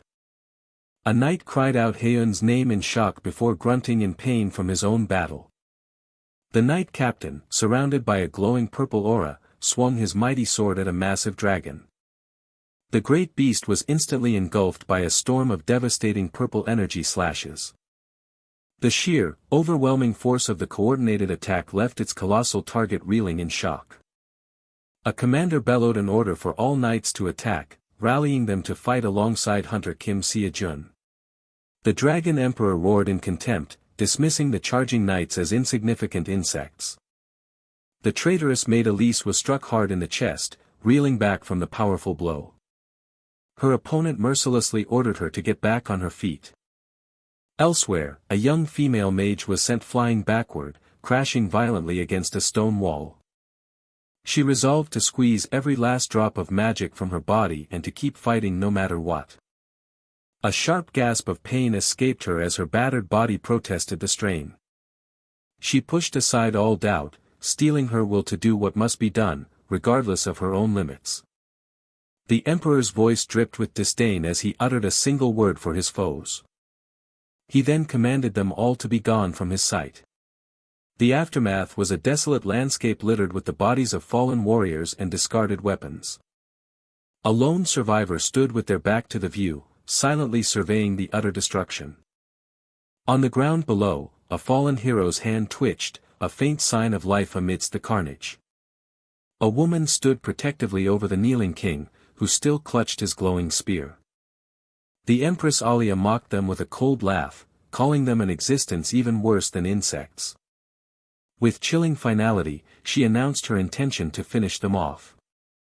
The woman protecting the king felt a profound shift within her, realizing she could now become the person she always wanted to be.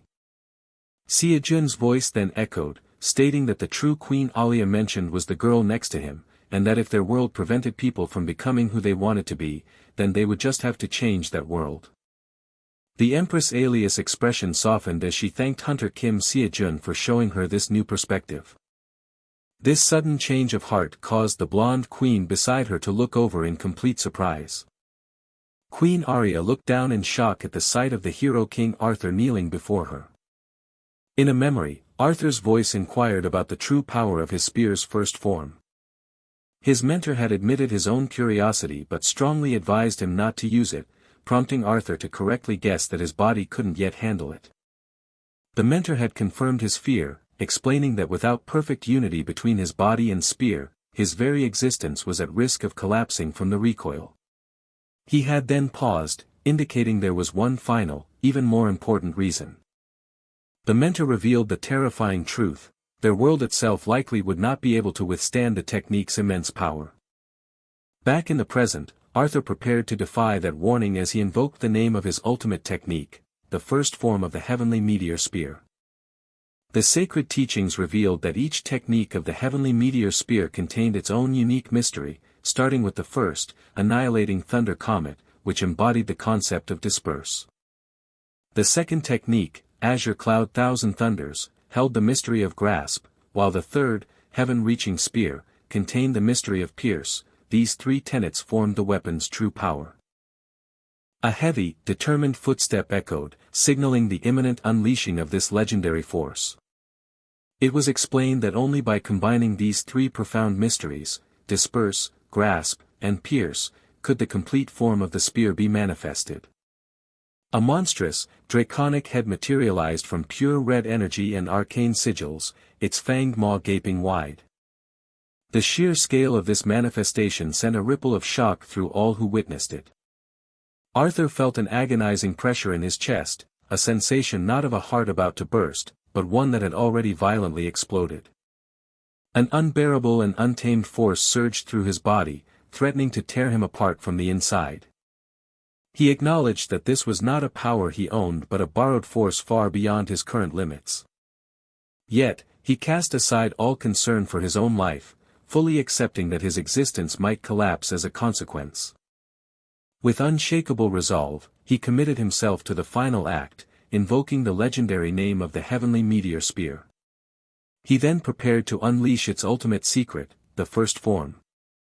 The celestial, glowing weapon descended with blinding speed, plunging directly into the spectral dragon's open mouth. Arthur uttered the final word of the incantation, a single command for total annihilation. A brilliant, circular explosion of golden energy erupted outward, vaporizing everything in its radius. The cosmic monster roared in silent agony as the radiant light consumed it from within. The Empress watched in horror, realizing that the very foundations of reality, space, time, and all of existence, were being unwritten. She could only observe as the world around her began to collapse under the technique's immense power. In her final moments, she cursed the Hero King for his suicidal desperation. She wondered if he had truly used a power he knew his body could never handle. Despite her rage, she acknowledged the inexplicable force of the attack, resigning herself to being erased alongside him. But then, an unforeseen event completely shattered her expectations.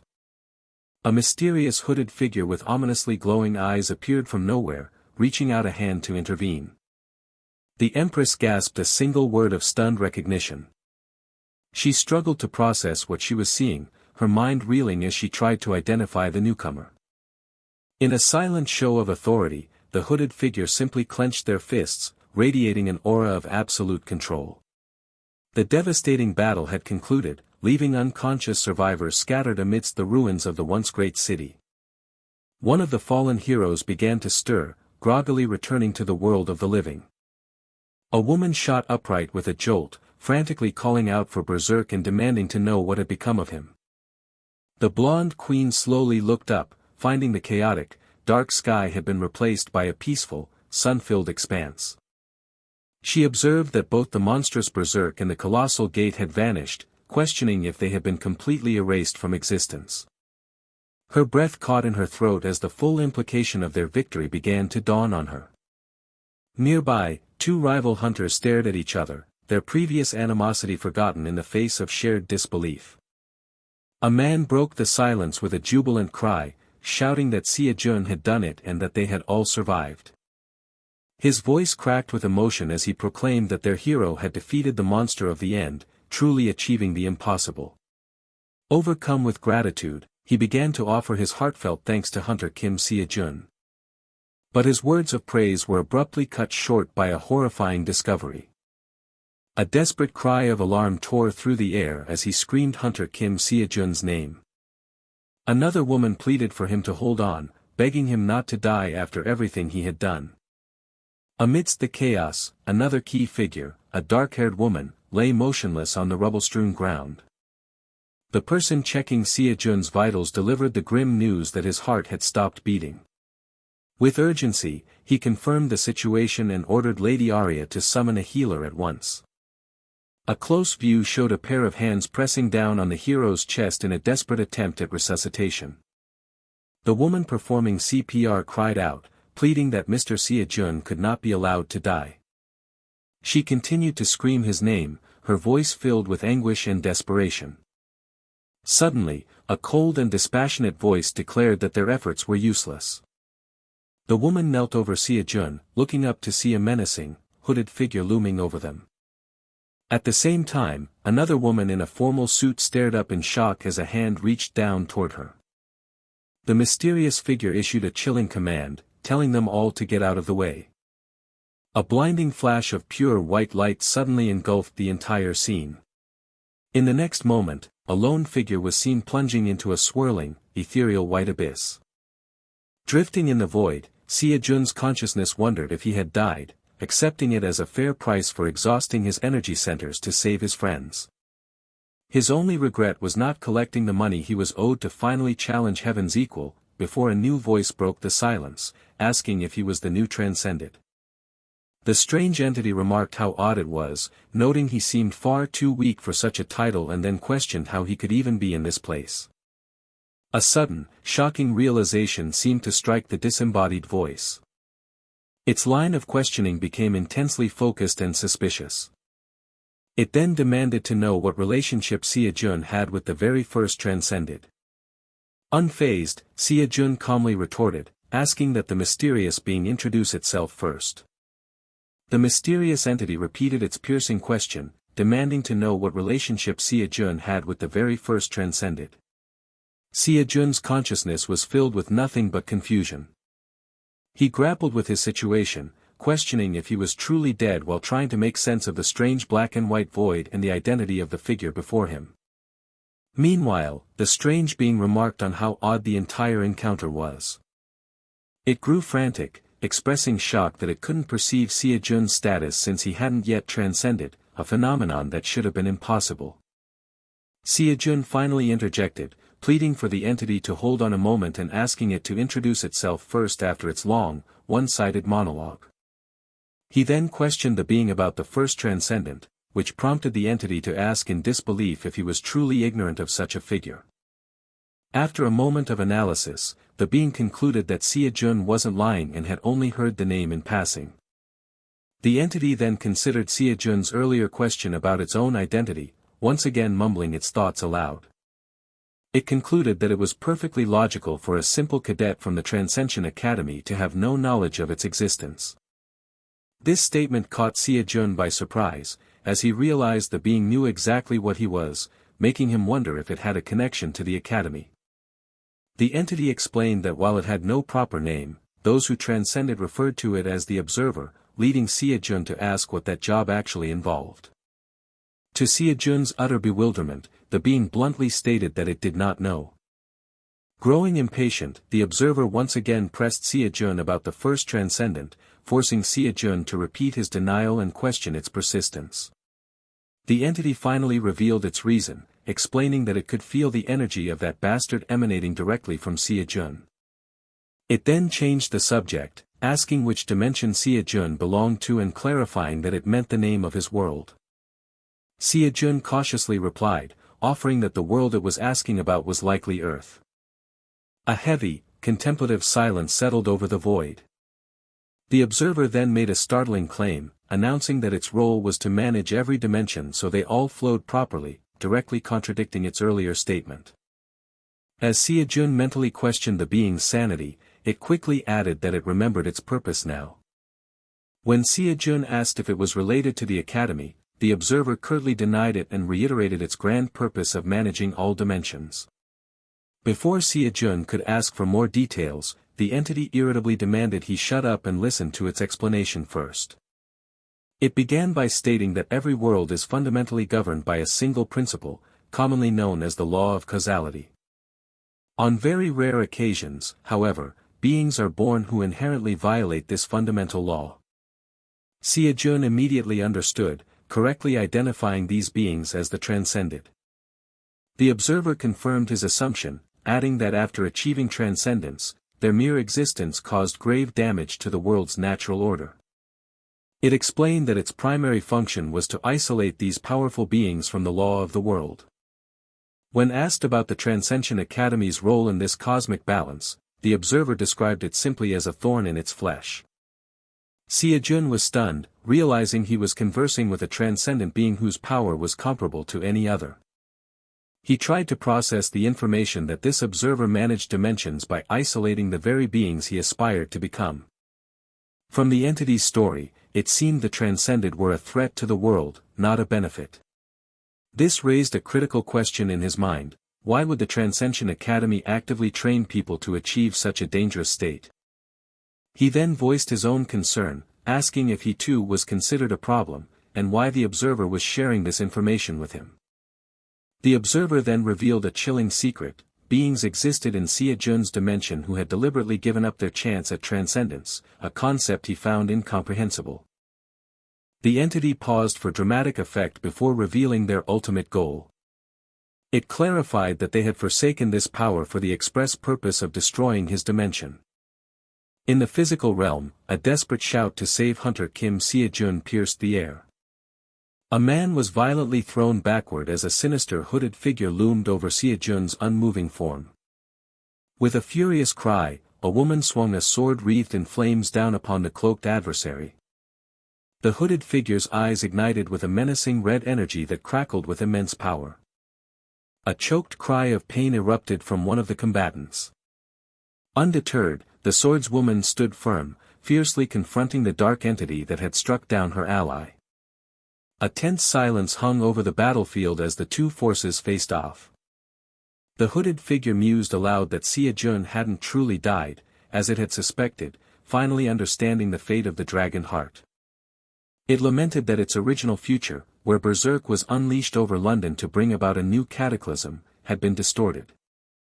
The enemy acknowledged that this single, unthinkable variable, Kim SeoJoon, had completely overturned destiny itself.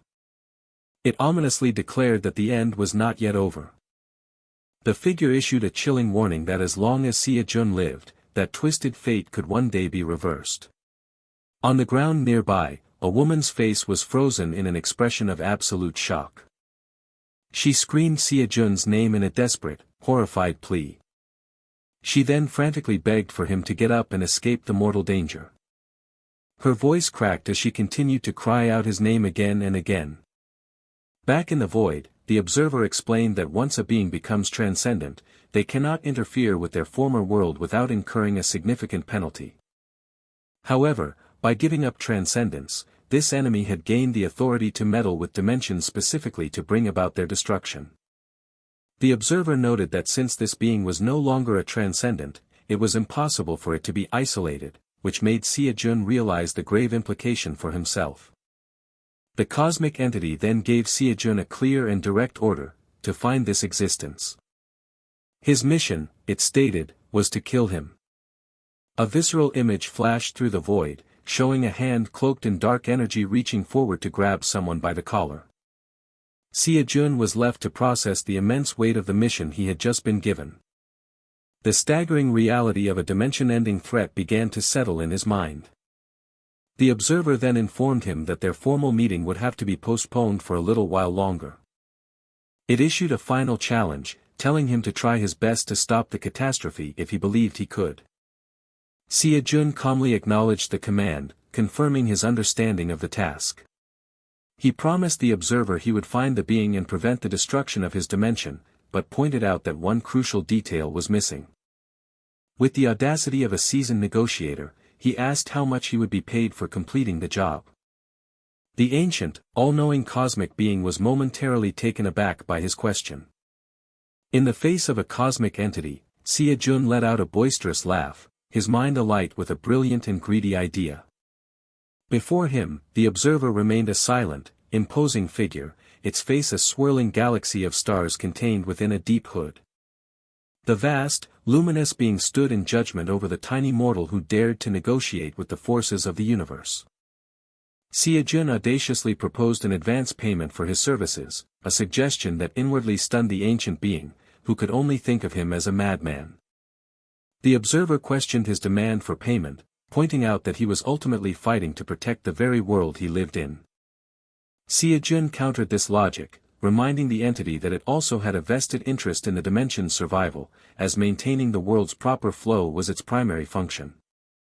He pressed his advantage, arguing that since the enemy was a former transcendent, the observer should provide him with some measure of support for the daunting task ahead.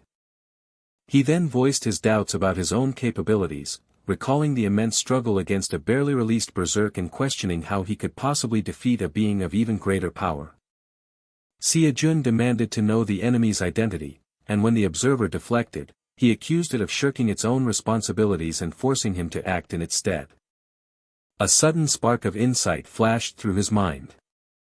He mockingly suggested the entity was called the observer because it was incapable of direct action, a theory that was met with weary resignation from the cosmic being. Finally giving in, the exasperated observer asked what he wanted, already knowing the answer would revolve around compensation. The entity explained that it could not simply grant him causality from his own dimension, as such a direct intervention was impossible. When SeoJoon asked if it could at least adjust this cosmic law, the observer firmly stated that causality was an absolute principle of a world and could not be altered under any circumstances. It further clarified that if it possessed such power, it would have handled the threat itself instead of recruiting him, prompting a disappointed click of the tongue from SeoJoon. However, the observer then revealed a loophole, stating that causality isolated from the world could be manipulated to some extent, immediately recapturing SeoJoon's attention. The being made its offer, proposing it would contact someone to remove one of his assigned causality requirements from the Transcension Academy, leaving SeoJoon to wonder who this powerful her could be. The observer clarified it was referring to the principle of the Transcension Academy, a revelation that made SeoJoon realize the cosmic entity had some very high-level connections. The immense possibility of having a causality requirement swirled in his thoughts as he considered the implications. He sought to clarify the deal, asking if the observer truly meant it would remove one of his required casualties. Growing more excited, he pressed for details, asking if this meant he could complete any single requirement for free, regardless of its cost or nature.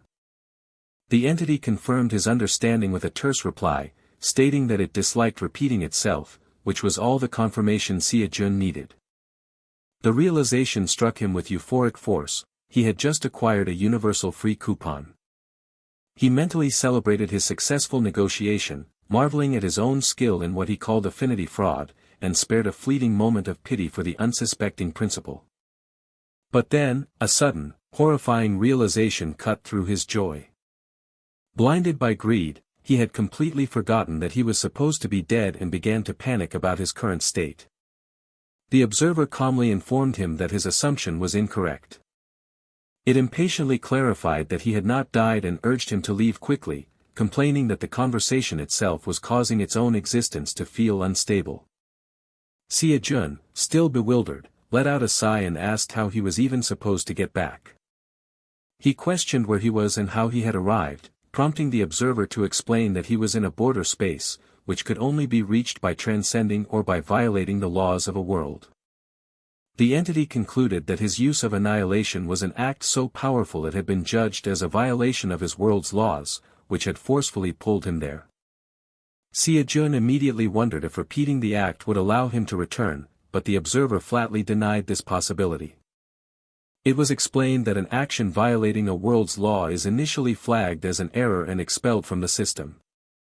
However, once such an act is recorded, it accumulates as a cause and is integrated into the law as a new effect, essentially updating the world's data.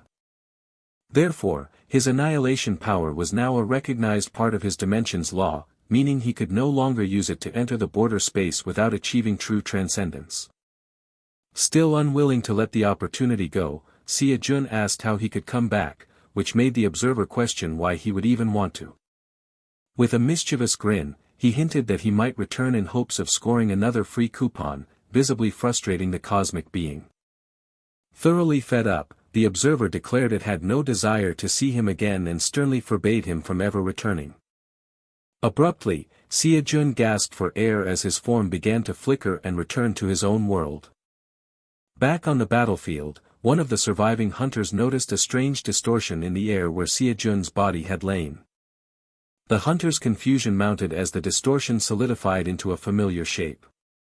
Soon, the entire group of hunters stared in absolute, slack-jawed disbelief. One of them finally broke the stunned silence, asking what in the world was happening. Another let out a piercing scream of pure, unadulterated terror at the impossible sight before them. Panic erupted as a hunter concluded their captain had been resurrected as an undead, screaming for everyone to draw their swords and prepare for a life-or-death battle.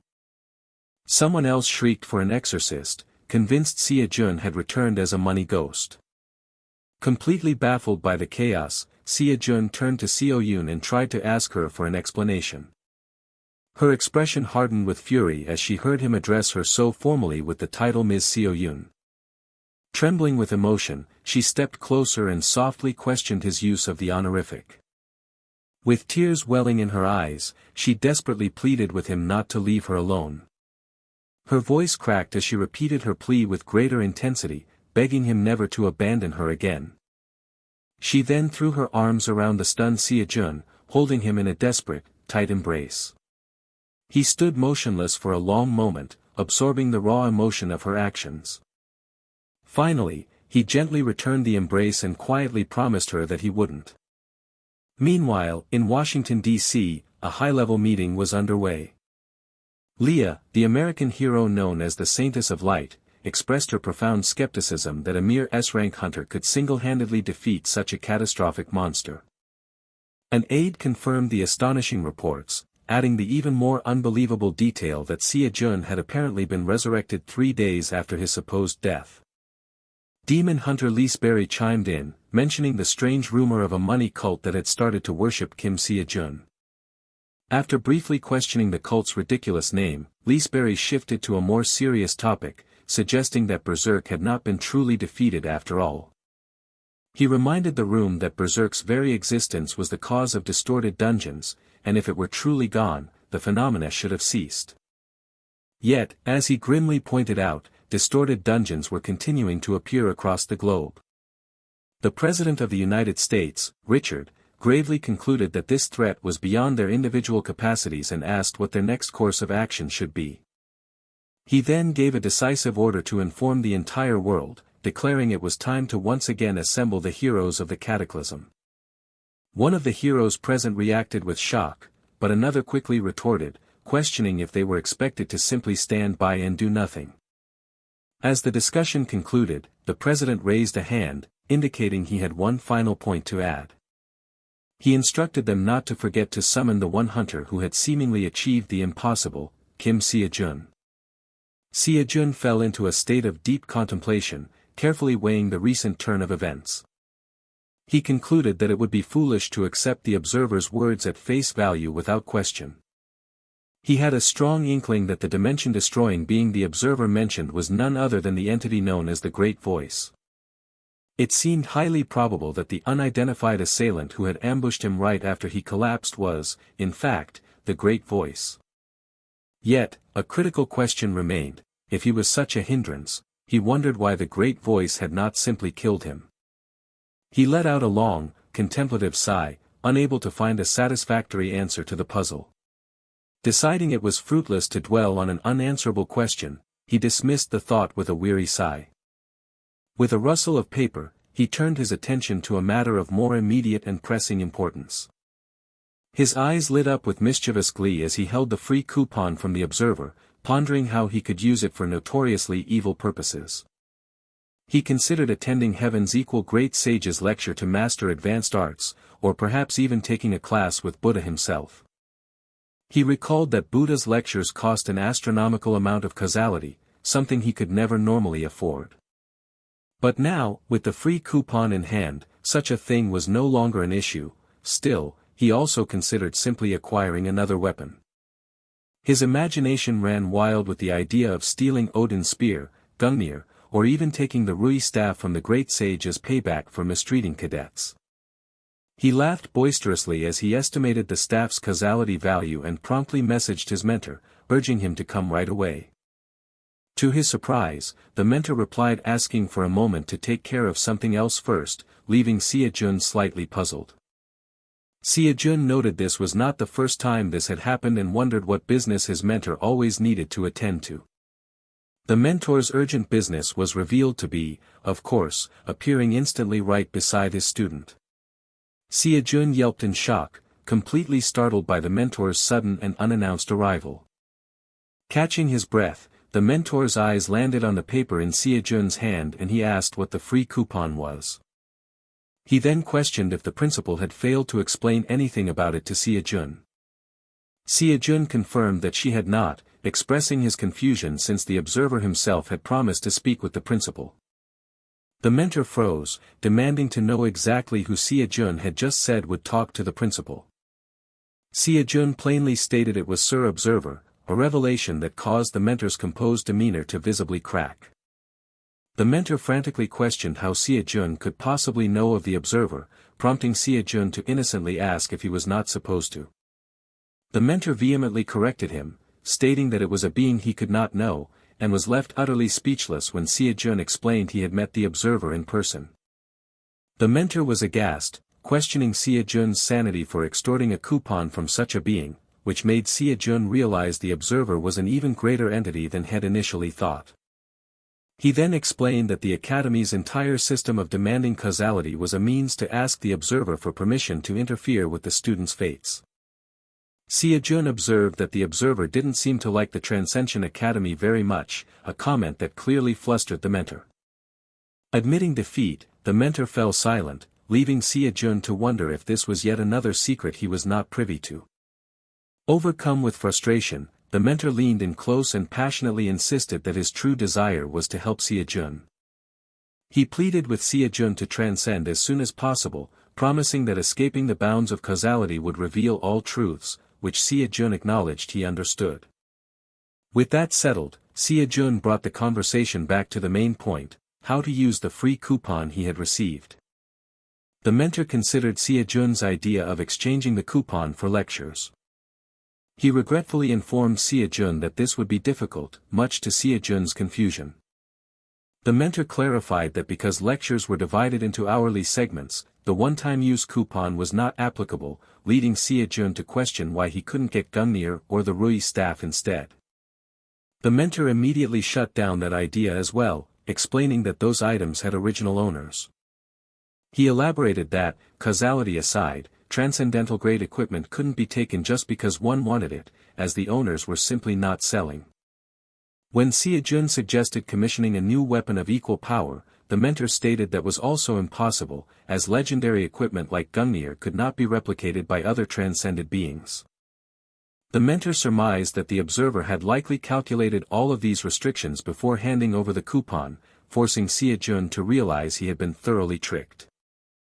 SeoJoon began to utter a curse directed at the observer but quickly caught himself. A new idea suddenly sparked in his mind, and he asked his mentor if it was possible to create a customized lecture exclusively for him. He reminded the mentor that the great sage had created the heavenly meteor spear specifically for his use. Based on that precedent, he inquired if a lecture could be similarly tailored, to which the mentor admitted it was possible if he consulted directly with the instructor. The mentor quickly dismissed the idea as nonsensical, however, pointing out that the causality required to produce a normal lecture was already astronomical. He emphasized that tailoring a lecture for a single cadet would inflate the cost to an utterly unreasonable amount. Hearing this, a cunning glint appeared in SeoJoon's eyes as a plan began to form. In another location, a woman of high authority sat at a grand desk within a stately, wood-paneled room. The young, blonde-haired monarch gazed forward with an expression of intense focus. An aide announced that Hunter Kim SeoJoon had come to see her, and she immediately granted him an audience. SeoJoon entered her office and offered a respectful greeting. He apologized for taking up her valuable time, but she graciously insisted that she would always make time for him. Despite her kindness, SeoJoon decided to be brief and get straight to the reason for his visit. He asked if there was any possibility of receiving the reward they had discussed previously in the near future. The monarch confirmed that some funds were ready and asked if he needed them immediately, prompting SeoJoon to request at least 1 trillion won. She then gently probed with a personal question, asking what he intended to do with the money. SeoJoon hesitated for a moment before sheepishly admitting that the funds were for his money cult. After a brief pause to process the strange answer, the monarch agreed to provide whatever funds were currently available, earning SeoJoon's profound thanks. Just as their meeting concluded, SeoJoon was struck by another thought. He offered to sell the precious necklace she had gifted him back to her at a low price, laughing as he claimed it didn't feel right for him to possess a royal treasure. Sometime later, the mentor was seen idly snacking while he waited for SeoJoon's return. SeoJoon suddenly reappeared, triumphantly announcing that he had brought 10 trillion with him. The mentor was utterly stunned by the absurd figure, questioning how such a vast amount of causality could be gathered and then vaporized by a simple touch on a phone, which he then demanded to see. SeoJoon handed over the device, and the mentor decisively clicked open the contact list. He placed a call, starting with a casual greeting for an old acquaintance. SeoJoon continued the greeting, acknowledging that it had indeed been a while since they last spoke. He then finally revealed the identity of the person on the other end of the line, addressing him as Sir Heaven's Equal Great Sage. The Heaven's Equal Great Sage reacted with an expression of pure astonishment. He remarked that SeoJoon had grown quite sharp since their last encounter, leaving the hunter momentarily confused. The sage then revealed his incredible insight, explaining he knew SeoJoon had used the first form of his spear technique without mastering the basics, claiming he could tell just by looking. He correctly deduced that SeoJoon had barely survived the technique's backlash, prompting SeoJoon to sheepishly clarify that he had, in fact, died before being brought back to life. Overhearing this, the mentor reeled in shock, finally understanding that SeoJoon had met the observer. SeoJoon internally noted the profound reactions of both the mentor and the great sage, realizing the observer was a far more significant entity than he had ever imagined. The great sage connected the dots, concluding that this encounter with the observer was how SeoJoon had managed to stay alive. He explained that the heavenly meteor spear's first form was a power far beyond SeoJoon's current limits, a fact SeoJoon had to concede after experiencing it firsthand. The sage elaborated that SeoJoon's very existence should have been erased, but his 3 unique energy centers had managed to hold him together. This feat was only possible because his energy centers possessed no causality limit. He added that being pulled into the boundary space had luckily offset the technique's recoil, remarking on SeoJoon's incredible good fortune. The great sage issued a stern warning, forbidding SeoJoon from using the first form again until he achieved body and spear unity. He lightheartedly added that it would be a shame if SeoJoon died before they could have a proper fight, which prompted SeoJoon to ask for an explanation of body and spear unity. The sage defined it as the literal merging of body and spear, the absolute pinnacle of weapon mastery. He began to explain its origins from a similar sword technique but quickly grew bored of the lecture. Deciding it was too annoying to explain with words, he announced he would simply provide a demonstration instead. The great sage then began to channel his power, preparing to unleash a divine fantasy art. SeoJoon watched with familiar awe, thinking how amazing the sight always was. The instructor told him to observe the coming attack with great care. A massive beam of swirling golden energy tore across the vast, grassy field. The great sage then explained that this was the pierce technique performed without the mastery of body and spear unity. After the first demonstration, he prepared to show the next level of his power. A brief memory flashed, showing a man with brown hair and a bloodied face staring back in utter disbelief. Another fragmented vision revealed a cat-like being using a staff to block an unseen adversary. The memory continued with a violent eruption of shattered rock and pure white energy. The great sage was then shown in the present, his jaw clenched in concentration as he gripped his golden staff. SeoJoon swallowed nervously, his anticipation building for what was to come. The instructor announced that this next attack was pierce performed with the body and spear unity technique. He chuckled and clarified that in his case, it was body and staff unity, but the principle remained the same. He pointed out that he had intentionally held back his true force so SeoJoon could see the vast difference, a difference SeoJoon realized put the technique in a completely different league. Completely amazed, SeoJoon eagerly asked the instructor if he could also teach him body and spear unity. The sage agreed it was possible since a spear and staff were similar enough, leading SeoJoon to request that the lesson be included in his lectures. The great sage balked at the mention of a lecture, demanding to know what nonsense SeoJoon was talking about. SeoJoon started to explain his deal with the observer, but the great sage was stunned into silence. A moment later, the sage burst into uproarious laughter, calling SeoJoon completely crazy for making such a demand of the observer. He marveled at SeoJoon's audacity, noting that no other transcendent would have dared to do such a thing, before SeoJoon pressed his request for custom lectures. The great sage gave him a simple, direct refusal. A stunned SeoJoon asked for clarification, only for the sage to casually state that he was too lazy to film any lectures. SeoJoon was blindsided by this unexpected roadblock as the instructor complained about how much work it would be. Growing desperate, SeoJoon asked how much money it would take, but the sage informed him that they did not accept payments. The great sage yawned, explaining that his teachings were offered purely out of goodwill, which prompted the mentor to remind SeoJoon that this was why he had suggested consulting the instructor first. SeoJoon pleaded, reminding the sage that he himself had said it would be a problem if he died, but the instructor simply dismissed the task as a hassle. As a last resort, SeoJoon mentioned the being in his home dimension who had given up on transcendence. The mention of a pseudo-transcended being finally captured the great sage's interest, and he asked for confirmation. SeoJoon affirmed that he had to fight such an entity, hoping this would finally convince his would-be teacher. A simple sketch illustrated the challenge ahead, showing one figure standing victorious over another on the ground. The mentor stewed in frustration, muttering about how much he wanted to slap the stubborn sage just once. But then, a thought seemed to strike the great sage.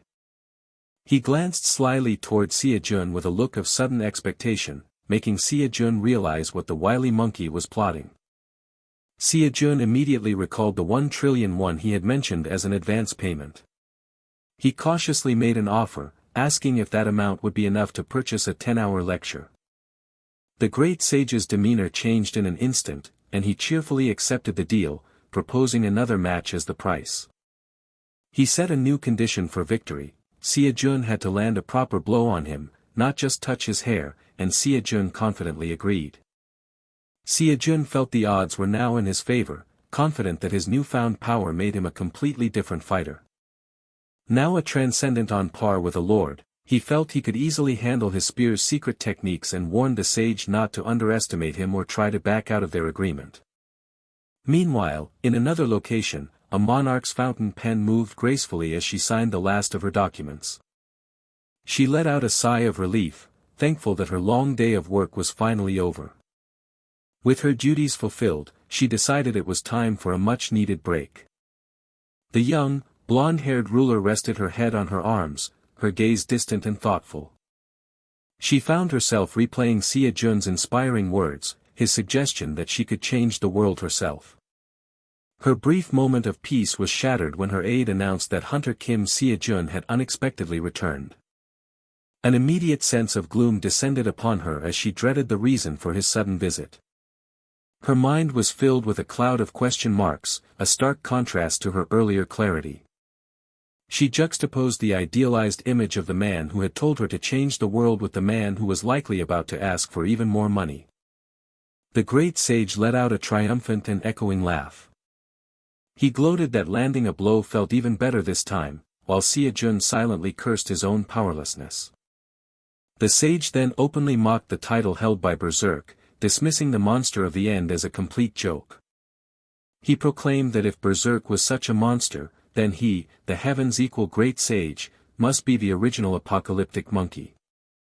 With supreme arrogance, he suggested SeoJoon might be ready to face his true power in another 1,000 years. A cataclysmic, fiery attack slammed into the ground, erupting in a brilliant explosion of force. SeoJoon steeled his resolve, reminding himself that he did not need to win this fight, as victory was impossible. His objective was singular and clear: he only needed to land one single strike. He knew that regardless of the means or methods used, the match would be over the moment he landed just one solid hit.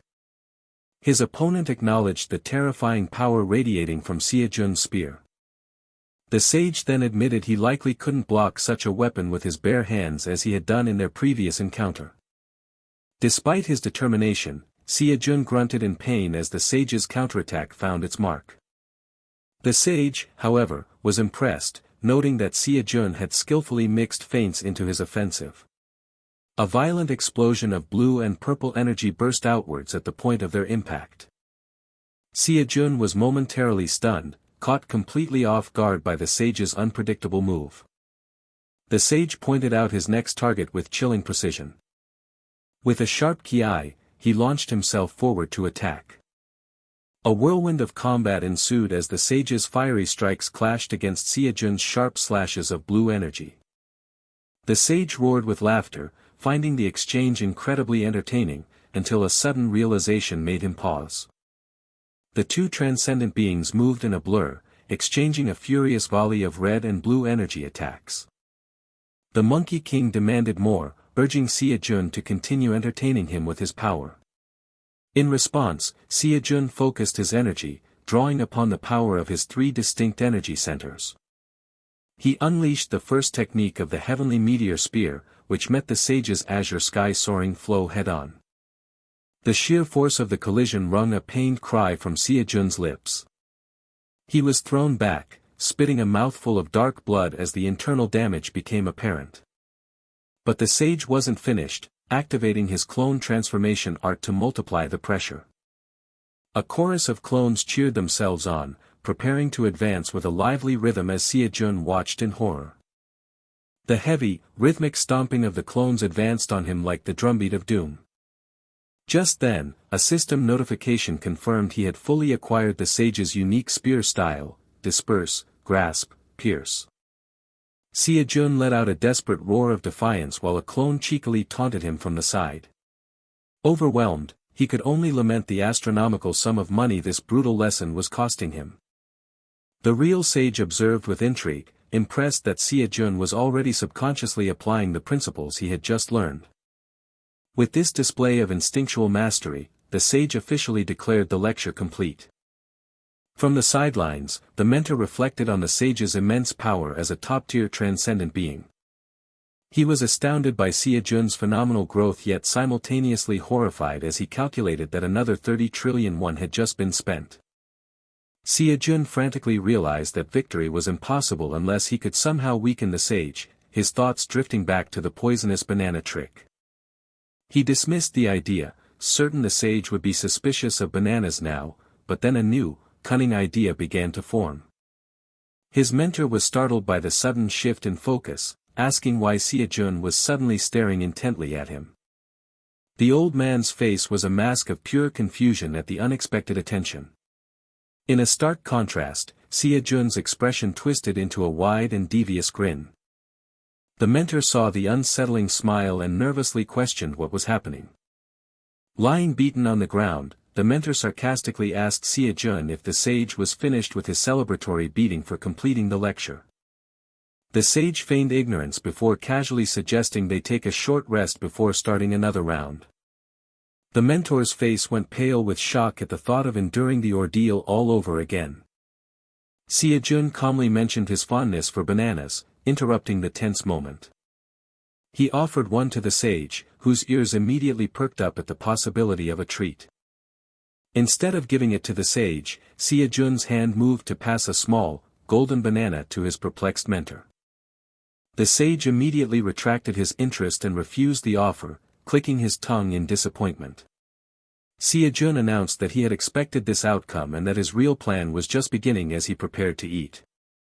He then turned to his elder companion and politely offered him a banana to eat while he waited. The mentor stammered, touched by the gesture and realizing he had received nothing but help from SeoJoon. SeoJoon insisted the fruit was exceptionally delicious and encouraged the old man to try it. The mentor's reluctance melted away, genuinely intrigued by the offer. The great sage watched them with deep suspicion, muttering sarcastically about how delicious the banana must be. Thanking SeoJoon for the food, the mentor opened his mouth wide to take a generous bite. The sage's eyes followed the movement, his curiosity finally overriding his caution. The mentor's eyes lit up with surprise as he confirmed how tasty it was, and he began eating with gusto. He then turned to the sage, admonishing him for not sharing something so delicious and offered him one as well. The sage loudly refused the mentor's offer, only to snatch the half-eaten banana directly from his hand a moment later. As the mentor complained about his rudeness, the sage reasoned that a banana already being eaten couldn't possibly be trapped. He triumphantly declared that SeoJoon would not be able to fool him a second time. Now fully confident, the sage gleefully brought the stolen fruit to his lips. He took a satisfying bite, his cheeks puffing out as he began to chew. For a moment, he continued chewing, savoring what seemed to be a simple, delicious banana. But then his expression soured as a strange taste hit his tongue, just as the mentor calmly revealed it was indeed a poisonous banana. An explosive sound effect rocked the scene, underscoring the sage's horrified realization. The sage recoiled as a foul taste flooded his senses, just as the mentor calmly revealed the horrifying truth: it was a poisonous banana. A thunderous clap echoed in the sage's mind, the shock of betrayal hitting him with explosive force. He choked in utter disbelief, the terrible reality of the situation rapidly dawning on him. SeoJoon then explained his cunning trap, revealing that he had anticipated the sage's caution and only poisoned the latter half of the fruit. As the mentor grumbled about playing with food, SeoJoon reminded the enraged sage of their agreement, questioning why he would fall for the same trick a second time. With a triumphant smirk, SeoJoon then coolly advised his poisoned instructor to accept his fate and die quietly. In an instant, SeoJoon unleashed the heavenly meteor spear's first technique, annihilating Thunder Comet, which clashed violently against the sage's azure sky-soaring flow. SeoJoon laughed with glee, amazed that he wasn't thrown back, and taunted the sage by asking if the stolen banana had been particularly potent. The sage roared a furious curse, but SeoJoon sidestepped the outburst with practiced ease. A surge of silent fury took hold as the sage tightened his grip on his weapon. In a blur of motion, the razor-sharp tip of a magical blue spear was aimed directly at the eye of the downed master. The mentor stared on in stunned silence, his eyes wide with shock at the glowing weapon held to his friend's face. The sage's pupil constricted in terror as he stared down the lethal point of the spear, a mere inch from his vision. SeoJoon let out a frustrated sigh, annoyed that his finishing blow had somehow missed its mark. A massive blade of pure energy slammed into the earth beside the sage's head, shattering the ground on impact. The sage wondered internally how it was possible for anyone to progress this much just from completing the Disperse Grasp Pierce lecture. He reluctantly admitted to himself that he would have already lost if the original condition of merely touching his hair was still in place. A sudden, shocking realization then dawned on the sage. He stared at the weapon's true form, questioning how anyone could possibly refer to such a monstrous blade as a simple staff. The radiant tip of the transformed spear pressed forward, about to shatter the sage's patterned green, defensive barrier. Cornered and desperate, the sage cried foul, accusing SeoJoon of cheating by using the Rui staff's hidden power. SeoJoon scoffed at the hypocrisy, reminding the sage of who had cheated first by stealing his banana in the first place. He then pressed his advantage, reminding the instructor of his promise that a single hit would grant SeoJoon anything he desired. With that, SeoJoon declared that under their agreement, the sage had no grounds to complain if he chose to steal the Rui staff itself. He offered a final chance for surrender, promising to leave the staff untouched if the sage would just admit defeat. The sage began to roar an indignant curse at the sheer audacity of his student's demand. However, the real fear of losing his weapon caused him to panic, and he quickly promised not to touch the Rui staff. His momentary fear was instantly replaced by a towering rage as he screamed that SeoJoon was now a dead man. The sage, his caged helmet crackling with power, brought his staff down in a devastating arc of lightning. SeoJoon met the attack with his own second technique, Azure Cloud Thousands Thunder, which collided with the sage's star-breaking Thousands Thunder. Watching from the sidelines, the mentor could only conclude that both fighters had descended into complete madness. A wave of genuine fear washed over him as he realized SeoJoon was truly in danger of being killed. But SeoJoon was fueled by desperation, knowing he could not lose after investing all the money Arya had tearfully entrusted to him. He thought of the share he'd taken from his teammates and the money earned from his life-and-death struggle against Berserk. Empowered by these stakes, he hardened his resolve, vowing that this time, he would absolutely achieve victory. Both combatants succumbed to a battle frenzy, their eyes rolling back as they lost all rational thought in their single-minded desire to win. Pushing past their limits, SeoJoon invoked his heaven-reaching spear against the sage's powerful Grand Net Prosperous Heaven technique. Two colossal columns of energy, one a vibrant blue and the other a burning orange, met in a cataclysmic explosion. SeoJoon grunted under the immense strain, the sheer force of the collision threatening to overwhelm him. Shrouded in a foreboding purple aura, he swung his spear with all his might, unleashing a blinding beam of light. For a fleeting moment, he wondered if the poison was finally beginning to weaken the formidable sage.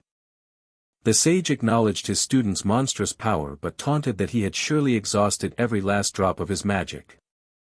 SeoJoon knew it was true, he was out of options and mana, with only the suicidal first form, Annihilation, left in his arsenal.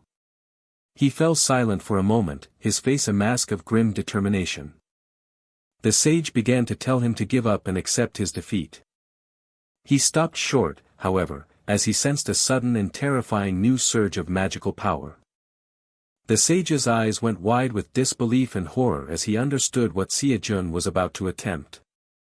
He screamed at the reckless young man that the technique would kill him, but SeoJoon's mind repeated a single mantra: he had to do it. He knew he must win, not just for himself, but for the fortune that was evaporating with every second he fought. The sage resigned himself to the chaos, deciding to see the madness through to its end, while the mentor panicked nearby. SeoJoon yelled that the sage had pushed him to this extreme, just as the escalating energy began to drag the mentor into its vortex. With eyes glowing ominously and a violent purple aura erupting from his body, SeoJoon launched himself forward. Both master and student called upon the ultimate techniques of their heavenly meteor weapons. In perfect, terrifying unison, they both invoked the power of their first form. Yet, as the energies converged, the sage felt a profound sense of confusion. He realized with a jolt that the power gathering around SeoJoon felt nothing like the self-destructive force of annihilation. SeoJoon feigned innocence, letting out a small, questioning sound. He then revealed his final gambit, boasting that he wasn't suicidal enough to use annihilation and had tricked the sage one last time. The sage roared in pure frustration, infuriated at having been so thoroughly outplayed again. In that critical moment of distraction, a flash of movement left a shallow graze across the sage's cheek. The sage let out a sharp gasp of shock as he felt the sting of the successful strike. A triumphant, maniacal grin spread across SeoJoon's face as dark energy pulsed from his eye, sealing his hard-fought victory. In a shadowy chamber, a gathering of mysterious cloaked figures stood in a solemn circle around a large, luminous magical sigil etched into the floor. At the center of their focus, the fiery eye of a formidable dragon smoldered from within a glowing orb resting upon a pedestal. With all preparations complete, the ritual finally began. A violent torrent of dark and crimson energy immediately engulfed one of the figures, overwhelming them in an instant. Nearby, 3 other hooded participants held their ground as the floor beneath them erupted with a network of glowing red magic circles. A complex arcane sigil at the ritual's heart pulsed with raw, untamed power, its intricate lines glowing with an ominous light. One of the chanters choked out a pained groan, struggling to withstand the immense magical pressure. His resistance soon shattered, replaced by agonizing screams as the unrestrained energy tore through his very being. The ritual reached its apex, forming a massive, crackling sphere of red energy that consumed the entire space with its chaotic power. In a final, explosive release, a glowing red orb at the center of the magic shattered into countless fragments. Afterward, a robed figure stood over a table, closely examining a crackling artifact while the others looked on in anticipation. A hand cautiously reached forward, drawn to a large, segmented orange object on the table that pulsed with a warm, steady light. Meanwhile, another hooded individual gazed intently at 3 glowing red orbs that floated before them, humming with concentrated power. These were the fragmented pieces of the dragon heart, once belonging to the Dragon Emperor Berserk, and they still possessed a terrifying amount of magic. Now that Berserk was dead, the heart was simply a source of great power that transcended causality, a prize that no single being was ever meant to claim. It was known that any hunters drawn to this immense power would inevitably be driven to compete, fight, and destroy one another for it. This was their grim and unchangeable destiny, a fate from which they could not escape. Back in the separate dimension, SeoJoon stood in contemplative silence after his battle. He wondered aloud if this was truly how his journey was meant to proceed. The sage, however, made a soft, inquisitive sound, his attention caught by a sudden disturbance. The mentor then reappeared, screaming in panic about an impossibly burdensome wave of causality he had just detected. SeoJoon let out a victorious roar, basking in the glory of his hard-won battle. The mentor expressed his immense relief and frustration, admitting he thought SeoJoon was truly dead and now insisted that he must transcend, even offering to introduce him to the great Jade Emperor. SeoJoon eagerly confirmed he would transcend without a doubt, stating that a promise was a promise. The sage sighed, accepting that he would be busy recording lectures for a while but conceded that the fight had been genuinely fun. SeoJoon then enthusiastically asked what lectures he would receive, demanding to be taught everything possible and casually brushing off the sage's warning about the insane causality it would cause. The mentor then stepped in, offering to help the sage prepare the lessons that SeoJoon was capable of learning. The sage, impressed by the offer, decided to go all out and create something truly spectacular for his new student. He then presented a list of abilities, explaining that these were roughly the skills SeoJoon could learn. The special lecture promised an astonishing 7S and SS rank skills, including piercing fiery eyes and the 72 earthly transformation arts, leaving SeoJoon completely awestruck. SeoJoon cheered, feeling that all the pain had endured was worth it, but his celebration was abruptly interrupted by an incoming call from the principal. The message started to inform him that the observer was currently preoccupied with a serious matter. Elsewhere, a spiky-haired young man, the observer, clenched his fist as a look of utter exasperation crossed his face. He furiously materialized before SeoJoon, demanding to know what the crazy bastard wanted this time. The observer reminded him that he had been warned not to come back, accusing SeoJoon of forcing him to appear once again. He then angrily brought up the free coupon SeoJoon had been given, demanding an explanation. The cosmic being questioned the insane thing SeoJoon had done to generate such an astronomical burden of causality. Unfazed, SeoJoon casually picked at his ear and asked what the problem was. He impatiently urged the observer to send him back quickly so he could take his lecture, wondering what the being's issue was. The observer seethed internally, lamenting that he couldn't simply eliminate this pest 100 times over due to the dimensional restrictions. He explained that balancing and erasing a causality debt of this magnitude was completely impossible under the current circumstances. SeoJoon reacted with disbelief, arguing that the observer couldn't make such claims now and calling out the absurdity of manipulating a dimension's entire causality. With cutting sarcasm, the observer pointed out that SeoJoon himself was the shameless, crazy bastard who had done just that. SeoJoon defended himself, explaining the incredible hardship he went through to earn that lecture and that erasing its causality would require an act so massive it would destroy the dimension itself. He then shifted the blame entirely, asking why the observer was arguing with him over a problem of his own making. SeoJoon reminded the entity that limitations should have been set from the start, recalling how he had been given a blank check to begin with. The observer stood firm, declaring that fulfilling the request was absolutely out of the question, which prompted SeoJoon to ask for the exact amount of causality at stake. He revealed the staggering number, stating that in SeoJoon's dimension, the debt was over 213 quadrillion. The immense cosmic scale of the problem dwarfed SeoJoon, who appeared as a tiny figure before the massive, glowing form of the observer. SeoJoon was stunned into silence, questioning if such a number could even exist, a sentiment the observer confessed he also shared.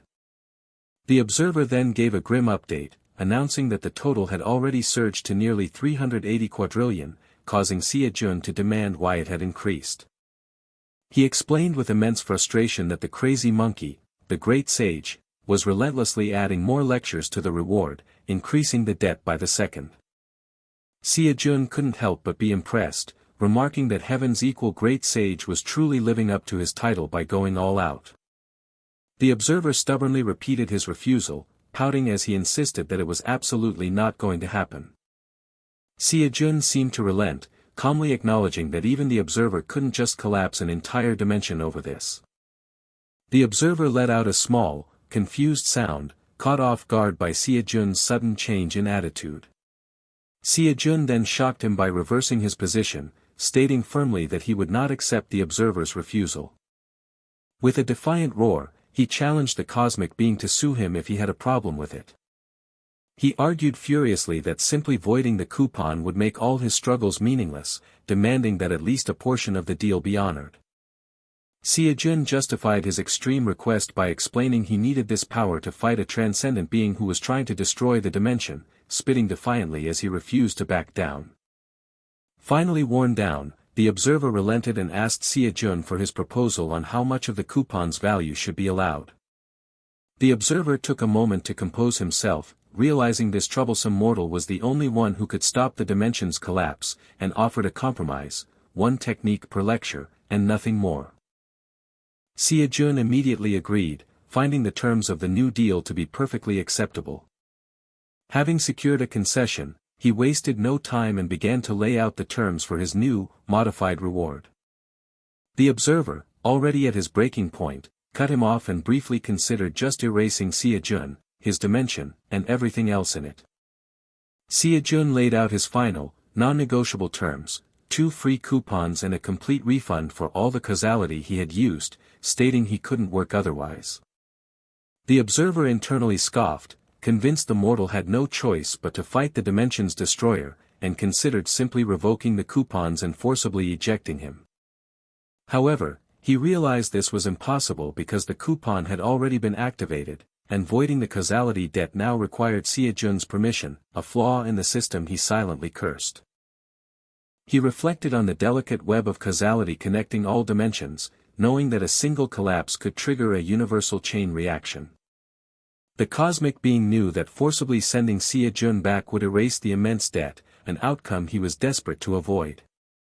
He tried to bluff, banking on SeoJoon's ignorance of these rules by reminding him the coupons were a gift and that protecting his own dimension was ultimately his own responsibility. The observer's internal monologue was cut short as SeoJoon audibly repeated his defiant challenge to be sued, proving the bluff had failed spectacularly. A long, weary sigh escaped the cosmic entity, signaling his defeat. He finally relented, asking how much causality had been spent and was dismayed to learn the total was an astronomical 79 trillion. SeoJoon justified the cost by explaining how difficult it was to even land a hit on the great sage, then casually rounded the requested refund up to 80 trillion, a discrepancy the observer immediately questioned.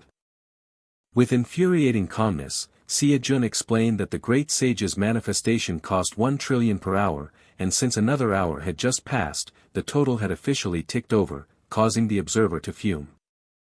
SeoJoon then pressed his advantage, warning that the refund amount would only continue to grow with every moment of hesitation.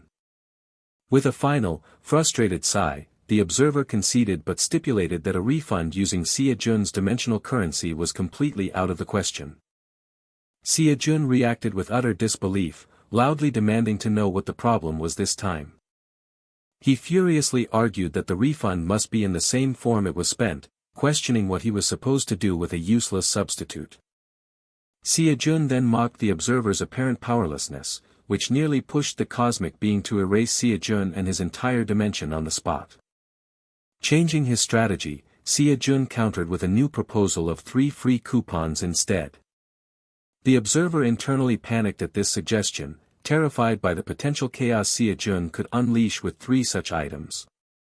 As a counteroffer, he proposed 80 trillion worth of items from the Transcendent shop, adding the crucial detail that they would not accumulate more causality, cutting off SeoJoon's brewing argument. The negotiations began in earnest, with the observer starting at 5 items and SeoJoon immediately countering with a demand for 10.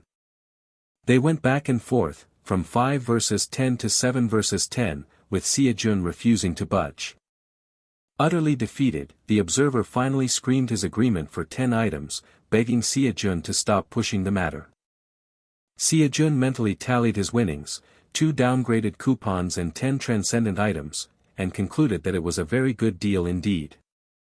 The observer desperately sought confirmation that SeoJoon was forfeiting the original causality claim, but just as relief washed over him, SeoJoon declared there was one last thing.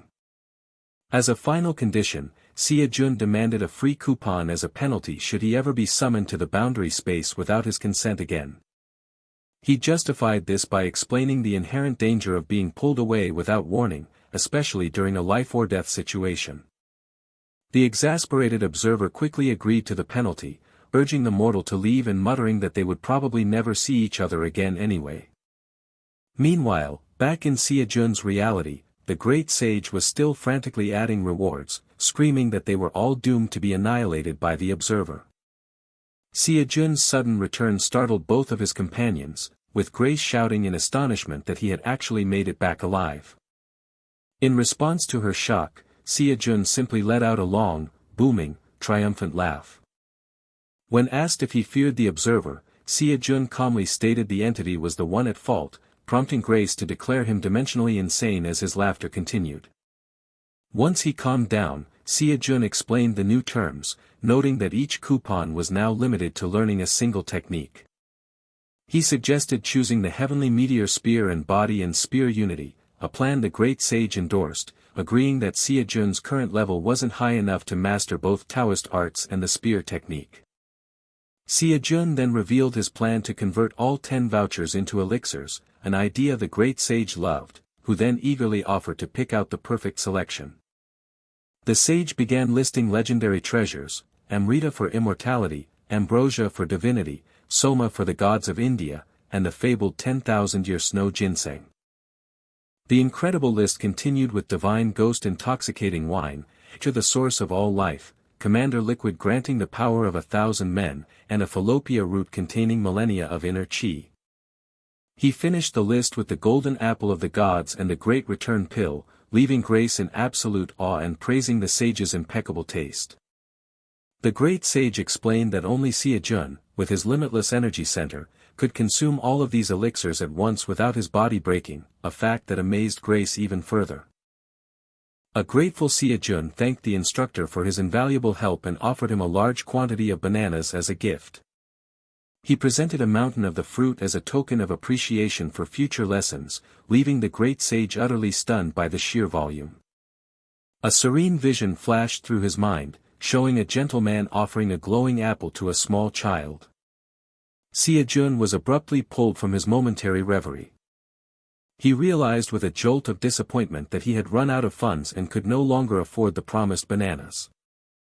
Undeterred, the great sage privately decided he would just have to buy a massive stock of bananas himself for SeoJoon's next visit.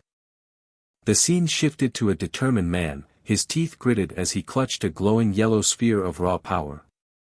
Moments later, the view changed to an airport tarmac, where several planes rested under a calm sky. A digital sign officially welcomed the new arrivals to England. The Sword Saint was formally greeted as he stepped onto foreign soil. A sleek white car was then seen speeding down a highway, carrying the heroes into the city. On a bustling street, 2 construction workers chatted while a mother and child walked past, a sign of returning normalcy. One of the heroes remarked on how vibrant the city was despite the damage from Berserk, and his companion credited the Dream Team and Kim SeoJoon for the rapid recovery. He continued, explaining that their heroic actions had replaced widespread anxiety and distrust with a unified sense of hope among the citizens. He added that both he and Her Majesty the Queen shared in that hope. The spirit suddenly gasped and collapsed, catching the Sword Saint completely by surprise. A young woman rushed to his side, crying out for her grandfather in alarm. The Sword Saint expressed his surprise at seeing them, commenting on how much stronger they had all become in such a short time. He mused that such incredible growth was only possible by consuming elixirs like appetizers, then noticed Lee Hayden on the ground, correctly assuming she had been overcome by the spirit again. An elderly man stepped forward, explaining that he had come after sensing a familiar and powerful aura. He looked directly at the Sword Saint, confirming it was his energy he felt and remarking on how much more monstrously powerful the young man had grown. The stern, white-haired elder was shown in a stoic side profile. He formally announced that he was there to collect them, a statement which clearly confused the young woman. The elder clarified that the U.S. Pro-Hunter Management Bureau had issued an urgent global summons for heroes to combat the impending Great Cataclysm. Elsewhere, in the United States, an irate hero slammed her fist on a table, outraged that rookies from the East were being invited to the gathering. Another hero calmly addressed the furious woman as Leesberry, questioning her outburst. A man named Colin advised her to save her breath, as the decision was already final, while lamenting the destruction of a brand new table. Colin pointedly reminded Leesberry, the spear master, that she had chosen to skip the initial meeting with the president because she found it to be a hassle. He tried to urge her to control her temper for the global gathering, but she shot back, refusing to believe SeoJoon had defeated the real Berserk and insisting it was merely a weaker dragon. With a low growl, she declared that the true monster was unkillable. Observing her rage, Colin wearily predicted that another fight was bound to break out. He then decided to let events unfold, admitting to himself that he was also curious to witness Kim SeoJoon's true strength. A solemn voice recounted the difficult times everyone had endured since the passing of the late queen. The speaker lamented how their nation had fractured into 4 parts, left helpless and trampled by relentless disasters. However, he explained that ironically, a beacon of hope had emerged from a place completely unaffiliated with Britain. He proclaimed with confidence that because of this hope, Britain would once again stand united as one. To show even a small measure of their gratitude for this grace, a special ceremony was about to commence. A newly crowned monarch, draped in a regal cape, raised a ceremonial sword high into the air. The new ruler then called out the names of Hunter Park SeoJoon, Hunter Lee Minyeol, Hunter Suk Suyeon, and Hunter Lee Haeun.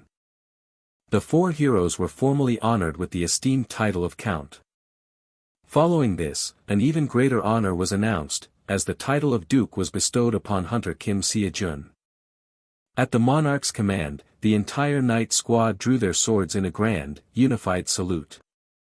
This title ceremony for Kim SeoJoon and the Dream Team was a historic moment, bringing together people from England, Wales, Scotland, and Northern Ireland.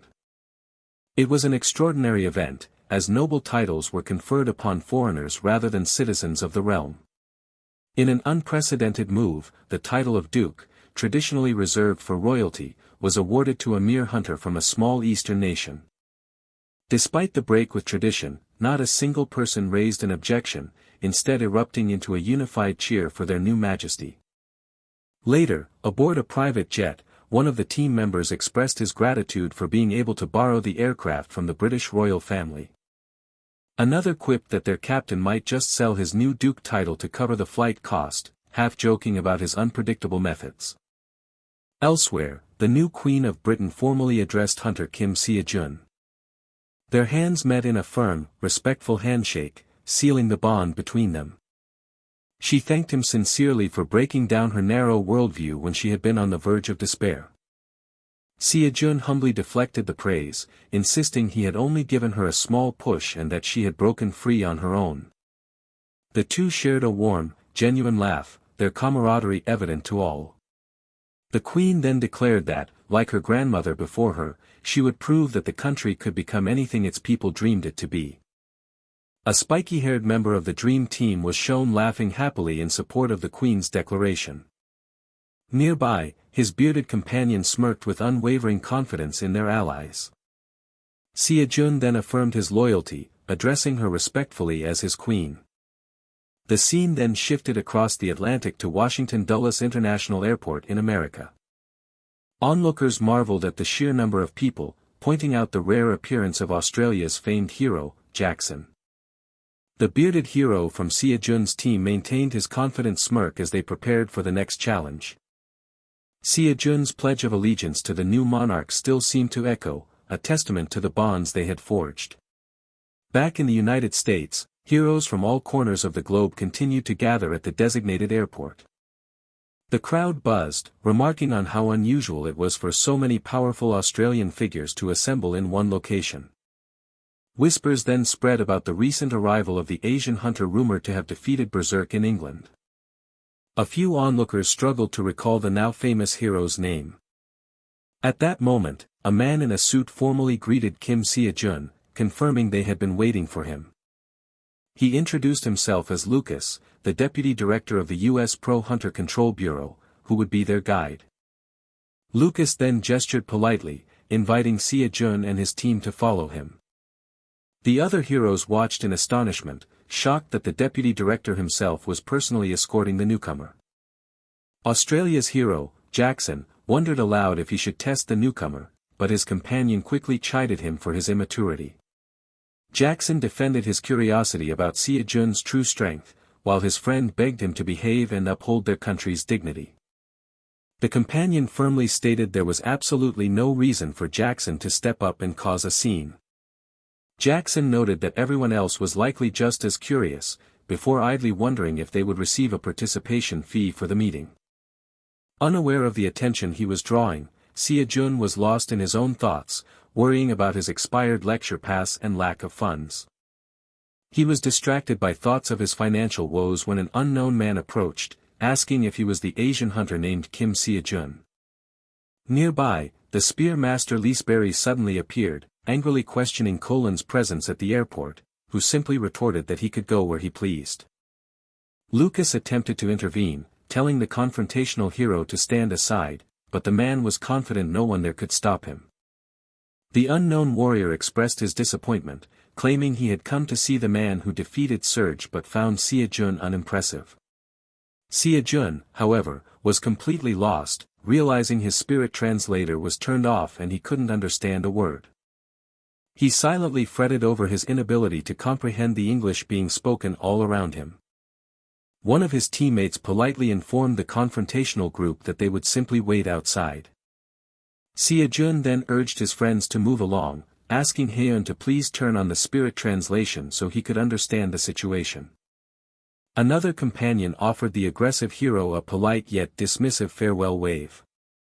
The spear-wielding man's face contorted with rage at the perceived slight.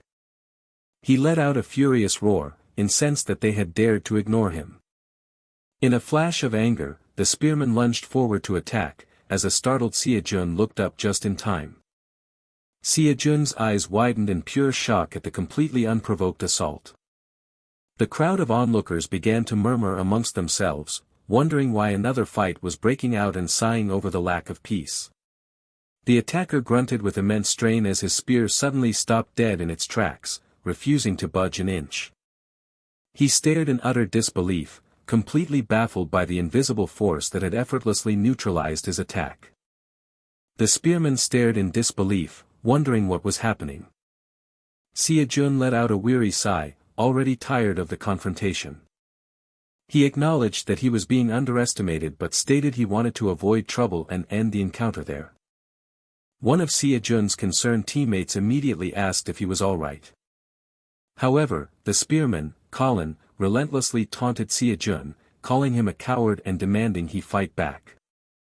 He sarcastically suggested that since SeoJoon was also a spear user, this was a perfect opportunity to learn from his senior.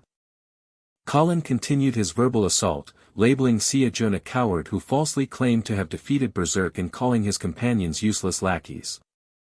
He mockingly questioned if their group could even be considered a real team or guild. The arrogant warrior was just about to declare that SeoJoon's claim of defeating Berserk must have been a lie. But suddenly, one of SeoJoon's companions intervened, coldly telling Colin to be grateful that so many people were watching. He declared that the crowd was the only reason he was restraining himself from using the Lance of Longinus. Colin was left speechless by the sudden and overwhelming threat. In a blinding flash, a colossal torrent of blue energy erupted directly in front of the stunned spearman. A choked grunt was forced from Colin's lips as the powerful blast slammed into him. The sheer force of the impact launched him backward, sending him crashing hard onto the airport floor. A nearby American official breathed a massive sigh of relief, thanking a man named Caden for saving his life. He fearfully noted that even if all the heroes gathered their attack at once, they would stand no chance of winning. The official then scrambled towards the group, pleading for them to wait a moment. Caden, the source of the blast, coldly ordered the man to step aside. The official grunted in distress, questioning if this was how America was supposed to treat its esteemed guests. He turned his pleas to SeoJoon, promising to do anything they wished if they would just show mercy. The man hastily explained that while Colin was clearly in the wrong, his death would force the U.S. Hunter Management Bureau to hold SeoJoon responsible. He grimaced, horrified by the thought of this incident turning a hunter of SeoJoon's caliber into an enemy of the state. Seeing a golden opportunity, SeoJoon calmly asked how much they were willing to pay to spare Colin's life. The official was ecstatic, profusely thanking SeoJoon for his mercy and agreeing that a monetary solution was for the best. SeoJoon's mind began to calculate, idly recalling that the U.S. defense budget was in the trillions. Sometime later, SeoJoon's team traveled in comfort and style inside a black limousine driving down a highway. Haeun was flushed with excitement, unable to suppress a wide, joyful grin. His bespectacled companion also wore a look of pure satisfaction, smiling with his eyes closed. Elsewhere, the American official was filled with regret, lamenting the absurd $500 million price he paid for a hero's life. Inside the limo, the official accompanying them politely asked SeoJoon if he could ask a question, to which SeoJoon agreed. He inquired whether the creature SeoJoon had faced in England was truly Berserk, which SeoJoon confirmed, adding that it had been eliminated. Hearing this, the official presented a device and asked SeoJoon to look at some recent footage. He explained that the incident on the screen had taken place just the previous day. The video showed an entire area that had been put under a strict lockdown due to rampaging, distorted dungeons. The official relayed that their authorities suspected a distortion, but SeoJoon immediately recognized the energy as a result of Berserk's power. The true purpose of the international gathering instantly clicked in SeoJoon's mind, a realization the official grimly confirmed. The meeting was indeed related to Berserk and was scheduled in 2 days, though organizing it had been a timing nightmare. SeoJoon's thoughts raced as he wondered if he had defeated a fake, or if Berserk had somehow been resurrected. He then considered a third, even more disturbing possibility. Urgently, he asked the official to tell him the exact location of the incident. At that very moment, in a desolate, rocky landscape, a sinister purple energy was engulfing the entire area. A command center operator frantically tried to contact their forces on the ground, calling for Team Alpha to report their status. A desperate voice responded, reporting that they were fighting a lich, had taken numerous casualties, and were screaming for the support they had been promised. The operator attempted to calm him, saying that the director would be there soon if they could just hold on a little longer.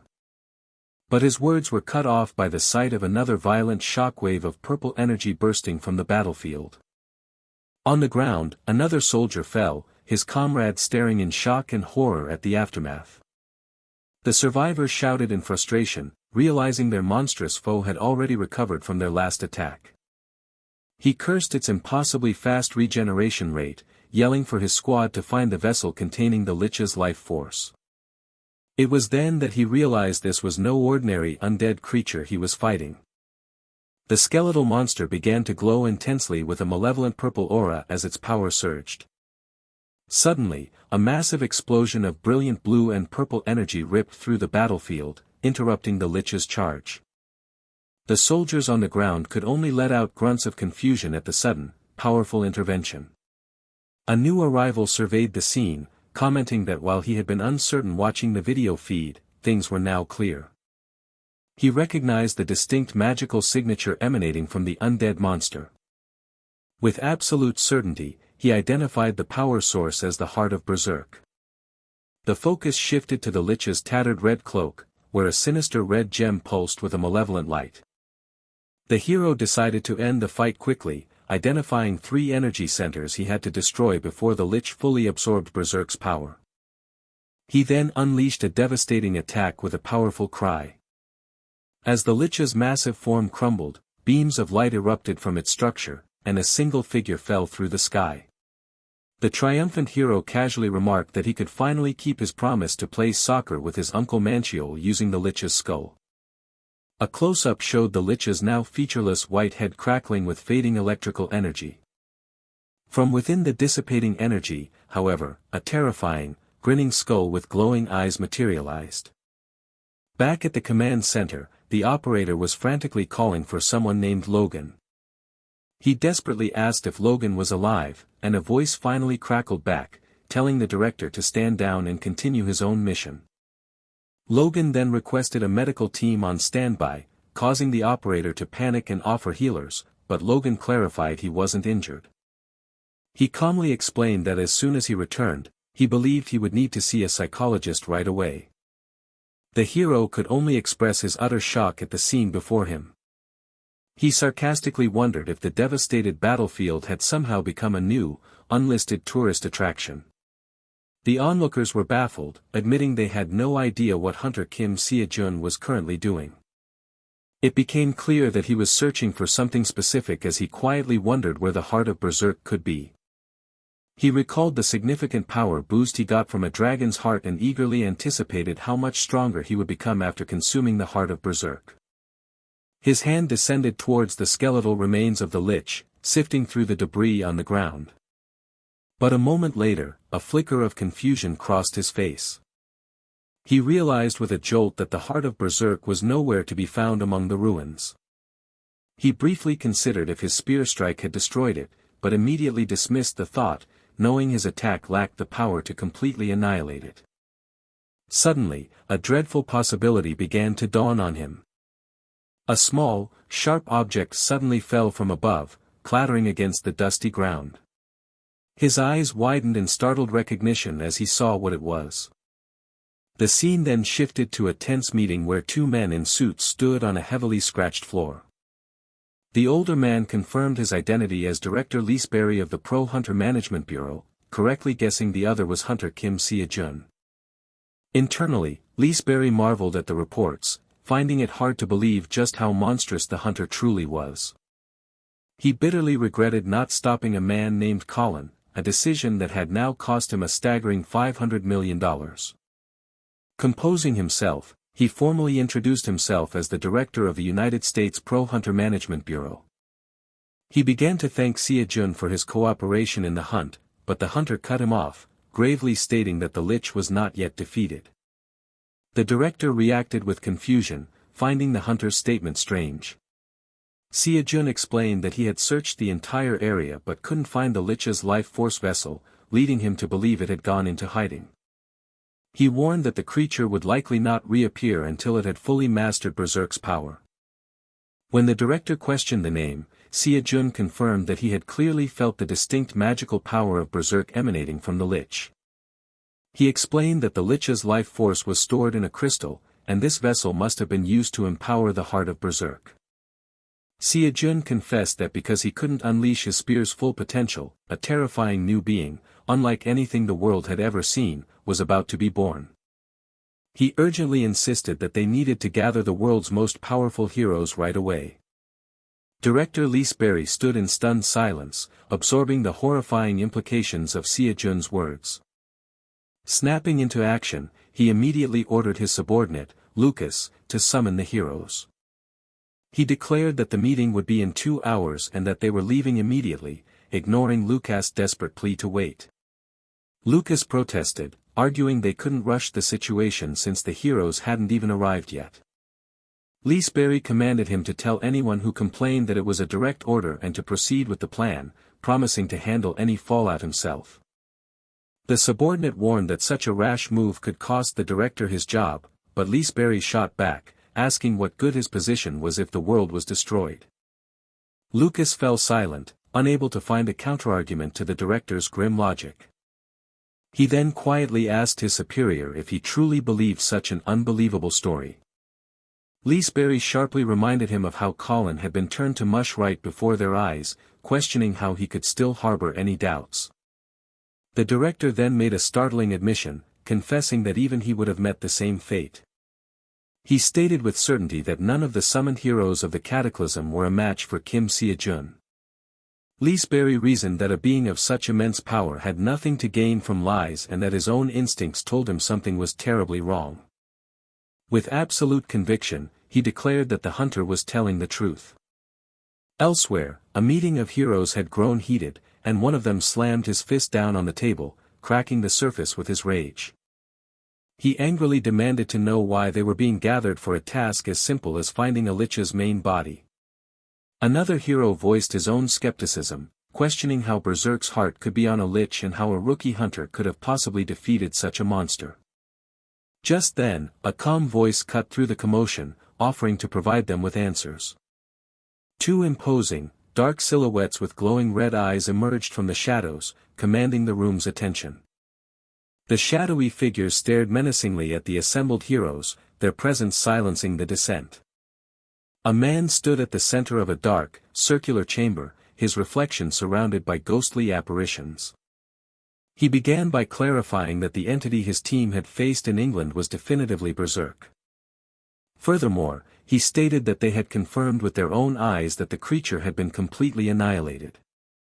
This led to a shocking conclusion that someone must have extracted the heart just moments before Berserk was destroyed. One of the heroes erupted in anger, accusing the young rookie of spouting complete nonsense. The young man with brown hair stood his ground, maintaining a serious and unwavering expression. He calmly remarked that he had anticipated such a reaction from the renowned heroes of the Great Cataclysm. He acknowledged their reputation, noting that they were not the kind of individuals who would simply take commands from someone else. As he spoke, a powerful blue aura began to radiate from 3 of the skeptical heroes seated at the table. SeoJoon then addressed them directly, reminding them that they, more than anyone, should understand the true horror of berserk. He delivered a final, chilling warning: if they failed to find the heart, they would all perish anyway. His appeal was simple and direct as he pleaded for their cooperation in the coming hunt. The search began as 2 military helicopters soared over a vast and barren desert landscape. Back at the command post, a finger traced the planned search and destroy route across a paper map. On the ground, a female hunter in full tactical gear pointed her squad towards a distant mountain range. The order echoed through the ranks for all teams to conduct a thorough search of their designated areas. A hunter with spiky white hair moved at incredible speed, his body enveloped in a vibrant blue aura as he scanned the terrain. The strain of the fruitless search became evident as a close-up showed a hunter's face twisted in a cry of anguish. Grumbling began to spread among the hunters, who questioned the emergency when they couldn't find even a single monster. One of them bitterly complained that this entire massive hassle was all because of one single crazy person's story. Meanwhile, hidden from the search parties, a shimmering red hexagonal energy field blocked the entrance to a dark cave. Deep within the cavern, a massive, pulsating purple crystal levitated, a sinister red orb glowing at its core. The red orb pulsed with a malevolent light, revealing a reptilian eye stirring within its dark energy. The intense saga reached the end of its third act, with the author leaving a personal afterword for the audience. An announcement followed, informing the devoted followers that the series would be taking a temporary hiatus. The author and background artist extended their sincere thanks for the support, promising to return soon to continue the story. Finally, the post-processing and coloring teams added their own messages of gratitude, celebrating the completion of another successful season. A lone helicopter cut through the night, its searchlights sweeping across the sleeping city below. Despite pushing his senses to their absolute limit, even the great hero Ch101 was unable to detect a single trace of their quarry. He conferred with his comrade SeoJoon, who confirmed that no matter how hard she looked, she could find nothing suspicious. After the emergency meeting, the search had been bolstered not just by hunters from the American Hunter Bureau, but by many legendary heroes of the Great Cataclysm. However, even after scouring every last corner of the United States, they still could not find the lich. A dreadful realization began to dawn on them all: they were completely out of time. Against a vibrant dusk sky, a tall glass skyscraper stood as a silent monolith, unaware of the impending crisis. A man in a simple white shirt and tie strode forward, his expression filled with grim determination. A voice on his phone inquired if he was finally on his way back from the fruitless search. He was addressed as the Sword Saint and asked directly if he had managed to locate the lich. A profound silence hung in the air, serving as his unspoken answer. The person on the other end pressed him, asking what he intended to do now. The Sword Saint replied that he needed to begin preparations for the worst-case scenario. He explained that if they had searched so extensively without finding any clues, it meant they would likely never find the lich's life vessel. This pointed to a simple and terrifying conclusion: they could not stop the birth of an immortal lich wielding the power of berserk. He revealed that their only remaining option was to fully unleash the power of the Longina spear, which meant he had to increase his power release by another 10% to utilize its ultimate technique. With his course of action decided, he declared that he was on his way. He swore that he would do everything possible to increase his power release progress in the time they had left. The line went silent as the gravity of his mission settled between them. Meanwhile, far away at the Grand Canyon in Arizona, life for many continued in blissful ignorance.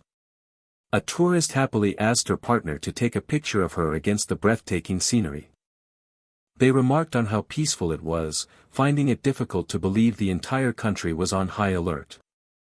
One of them scoffed at the idea that the story of a single professional hunter could throw the whole nation into a panic, just as something in the sky caught their attention. A flicker of confusion crossed his face as he wondered aloud what the strange object was. He pointed out that something was impossibly floating high in the sky. Confusion turned to fear as the crowd questioned what the object was and why it had suddenly appeared out of nowhere. A brilliant golden halo of light began to coalesce above the head of a mysterious bald man.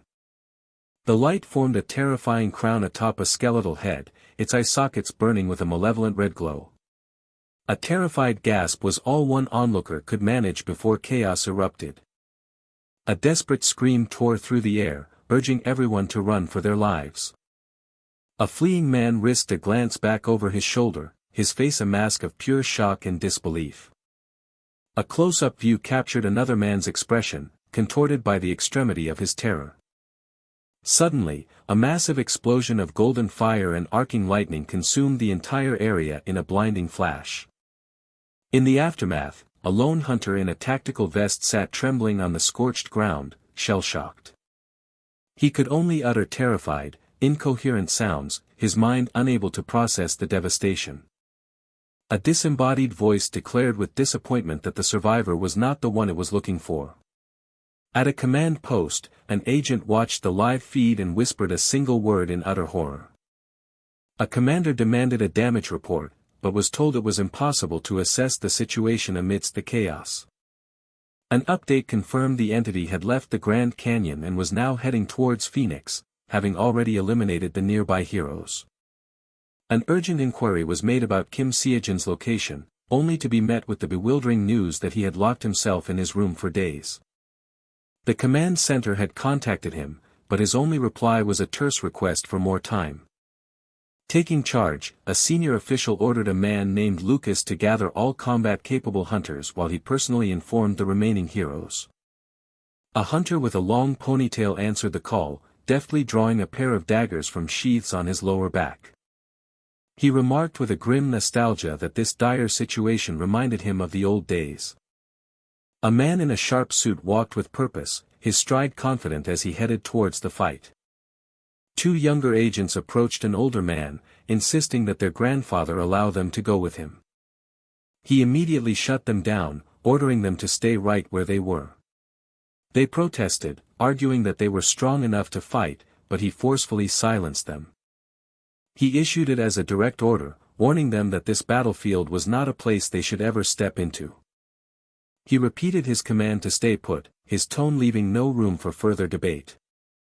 The old man then turned his head, his expression hardening with grave seriousness. He briefly closed his eyes and lowered his head, mentally preparing for the terrible battle that awaited him. The two younger agents could only watch from behind as their grandfather and his colleague disappeared down the long hallway. The scene cut to a city in ruins, the streets littered with the bodies of fallen hunters and heroes. One of the few survivors wept in despair, screaming that the monster was going to kill them all. As a hunter shouted for his comrades to hold out for reinforcements, the Lich mocked their foolish and insignificant struggle. The entity proclaimed that it would personally show them the terrible wonders that had been awakened in the deepest darkness. It then commanded the remaining survivors to despair as they faced their inevitable end. A critically injured hunter gasped that this was truly the end, his strength finally giving out. Just then, a pair of legs blurred into the frame, moving at an incredible velocity across the ruined landscape. A figure wreathed in green lightning launched himself forward, unleashing a devastating attack on two unsuspecting minions. His assault formed two massive, intersecting beams of pure green energy that annihilated everything in their path. The mysterious warrior stood ready for more, his eyes glowing intensely as he was enveloped in a powerful aura of green and orange light. As he prepared to fight, his mind drifted to a solemn thought about seeing things that had been lost forever within a fleeting life. An image from his past surfaced, showing a woman as she approached a radiant, robed figure. He recalled another memory of a man with shaggy white hair, his back turned against the world. His conviction hardened, and his hand tightened its grip on the hilt of his sword. The profound thought about all that had been lost echoed in his mind once more, fueling his resolve. Within these painful memories, he found a faint but undeniable glimmer of hope. Filled with a renewed sense of purpose, the warrior with a tattoo on his neck unsheathed his glowing blade, preparing to face the ultimate evil. A lone survivor gasped in utter disbelief, realizing he was still alive amidst the carnage. He then cried out with newfound hope, proclaiming that the legendary heroes of the Great Cataclysm had finally arrived. One of the heroes nostalgically remarked to his old comrade that it had been 20 years since they last hunted together. His companion agreed, expressing a raw excitement at the chance to finally unleash his full power again. Far above, a warrior with flowing white hair plummeted from the sky, descending like a meteor toward the battlefield. He took a deep, steadying breath, preparing himself for the chaos below. The Lich watched with contempt, sneering at the pathetic humans who found comfort in each other's presence. In a flash of malice, one of the skeletal mages unleashed a torrent of lightning upon a group of beleaguered hunters. But a hero wreathed in his own electrical aura intercepted the spell, delivering a thunderous punch to the undead sorcerer. Elsewhere, the green-clad warrior from before became a whirlwind of destructive energy, executing a devastating spinning attack. The tide of battle shifted again as a skeletal mage with glowing crimson eyes wrapped its bony fingers around a hero's throat. Another undead soldier raised its enchanted sword high, preparing to execute the helpless man. In that horrifying moment, all seemed lost as the blade began its descent. Suddenly, a colossal beam of pure blue energy descended from the heavens, striking the Lich's forces. The hero responsible let out a booming laugh, triumphantly asking how the demon liked that attack. His victory was short-lived as he watched in shock, questioning how the monster took a direct hit without a scratch. His ally corrected him, grimly explaining that the creature had been hit but had instantly reconstructed its body. Nearby, a dark-haired hunter clutched his bleeding arm, the pain of his injuries finally setting in. As his face fell into shadow, a brilliant golden aura erupted around another hero, signifying a massive surge in power. He immediately shouted a command for everyone to remain on high alert. The Lich, watching this display of defiance, found the hero's persistence to be incredibly annoying. This stubborn refusal to die was becoming a genuine source of irritation for the ancient evil. One of the heroes called out, instructing his scattered comrades to rally to his position. The Lich responded with a simple, chilling command for them all to be annihilated. It then invoked a foul spell, its voice echoing with the name of the technique, Dark Extrition. A warrior grunted in agony as the wave of dark energy slammed into him. Another hero coughed up blood, the force of the attack overwhelming his defenses. The glowing, cross-shaped relic that had been protecting them shattered into countless fragments. A man and a woman were sent flying backward, utterly helpless against the overwhelming power. The surviving heroes struggled to their feet, their bodies battered and their spirits wavering. Another fighter cried out in pain as he collapsed to the ground. A woman stated with grim finality that they were all dead if they couldn't find what they were looking for. She lamented their failure, wishing they had trusted the earlier warning and searched more thoroughly from the start. The Lich loomed over them, promising that they would all fall, driven to the very brink of extinction. In the midst of the chaos, the white-haired swordsman found himself completely surrounded by a storm of crimson projectiles. The elderly sword saint grit his teeth, his face a mask of pure, unadulterated fury. A warrior with long dark hair tightened her grip on the hilt of her sword, her knuckles turning white with resolve. A wave of grim determination washed over the remaining fighters as they prepared for the next assault. Just then, one of the warriors froze, his eyes widening in complete shock at a new arrival. He breathlessly questioned why this particular person had come to such a dangerous place. The newcomers shouted a warning, stating that this monster was beyond any ranking system and that they were insects meddling in a fight they couldn't win. He began to tell them to run, but stopped himself, his own resolve taking over. With renewed conviction, he declared that he was a proper professional hunter too and would not back down. He then turned his attention to the legendary sword saint, ready to fight alongside him. The old master knelt on the broken ground, his legendary blade held firmly in his hands. He solemnly mused that their time as the world's protectors was passing. He added that perhaps their very image, their legend, was fading along with it.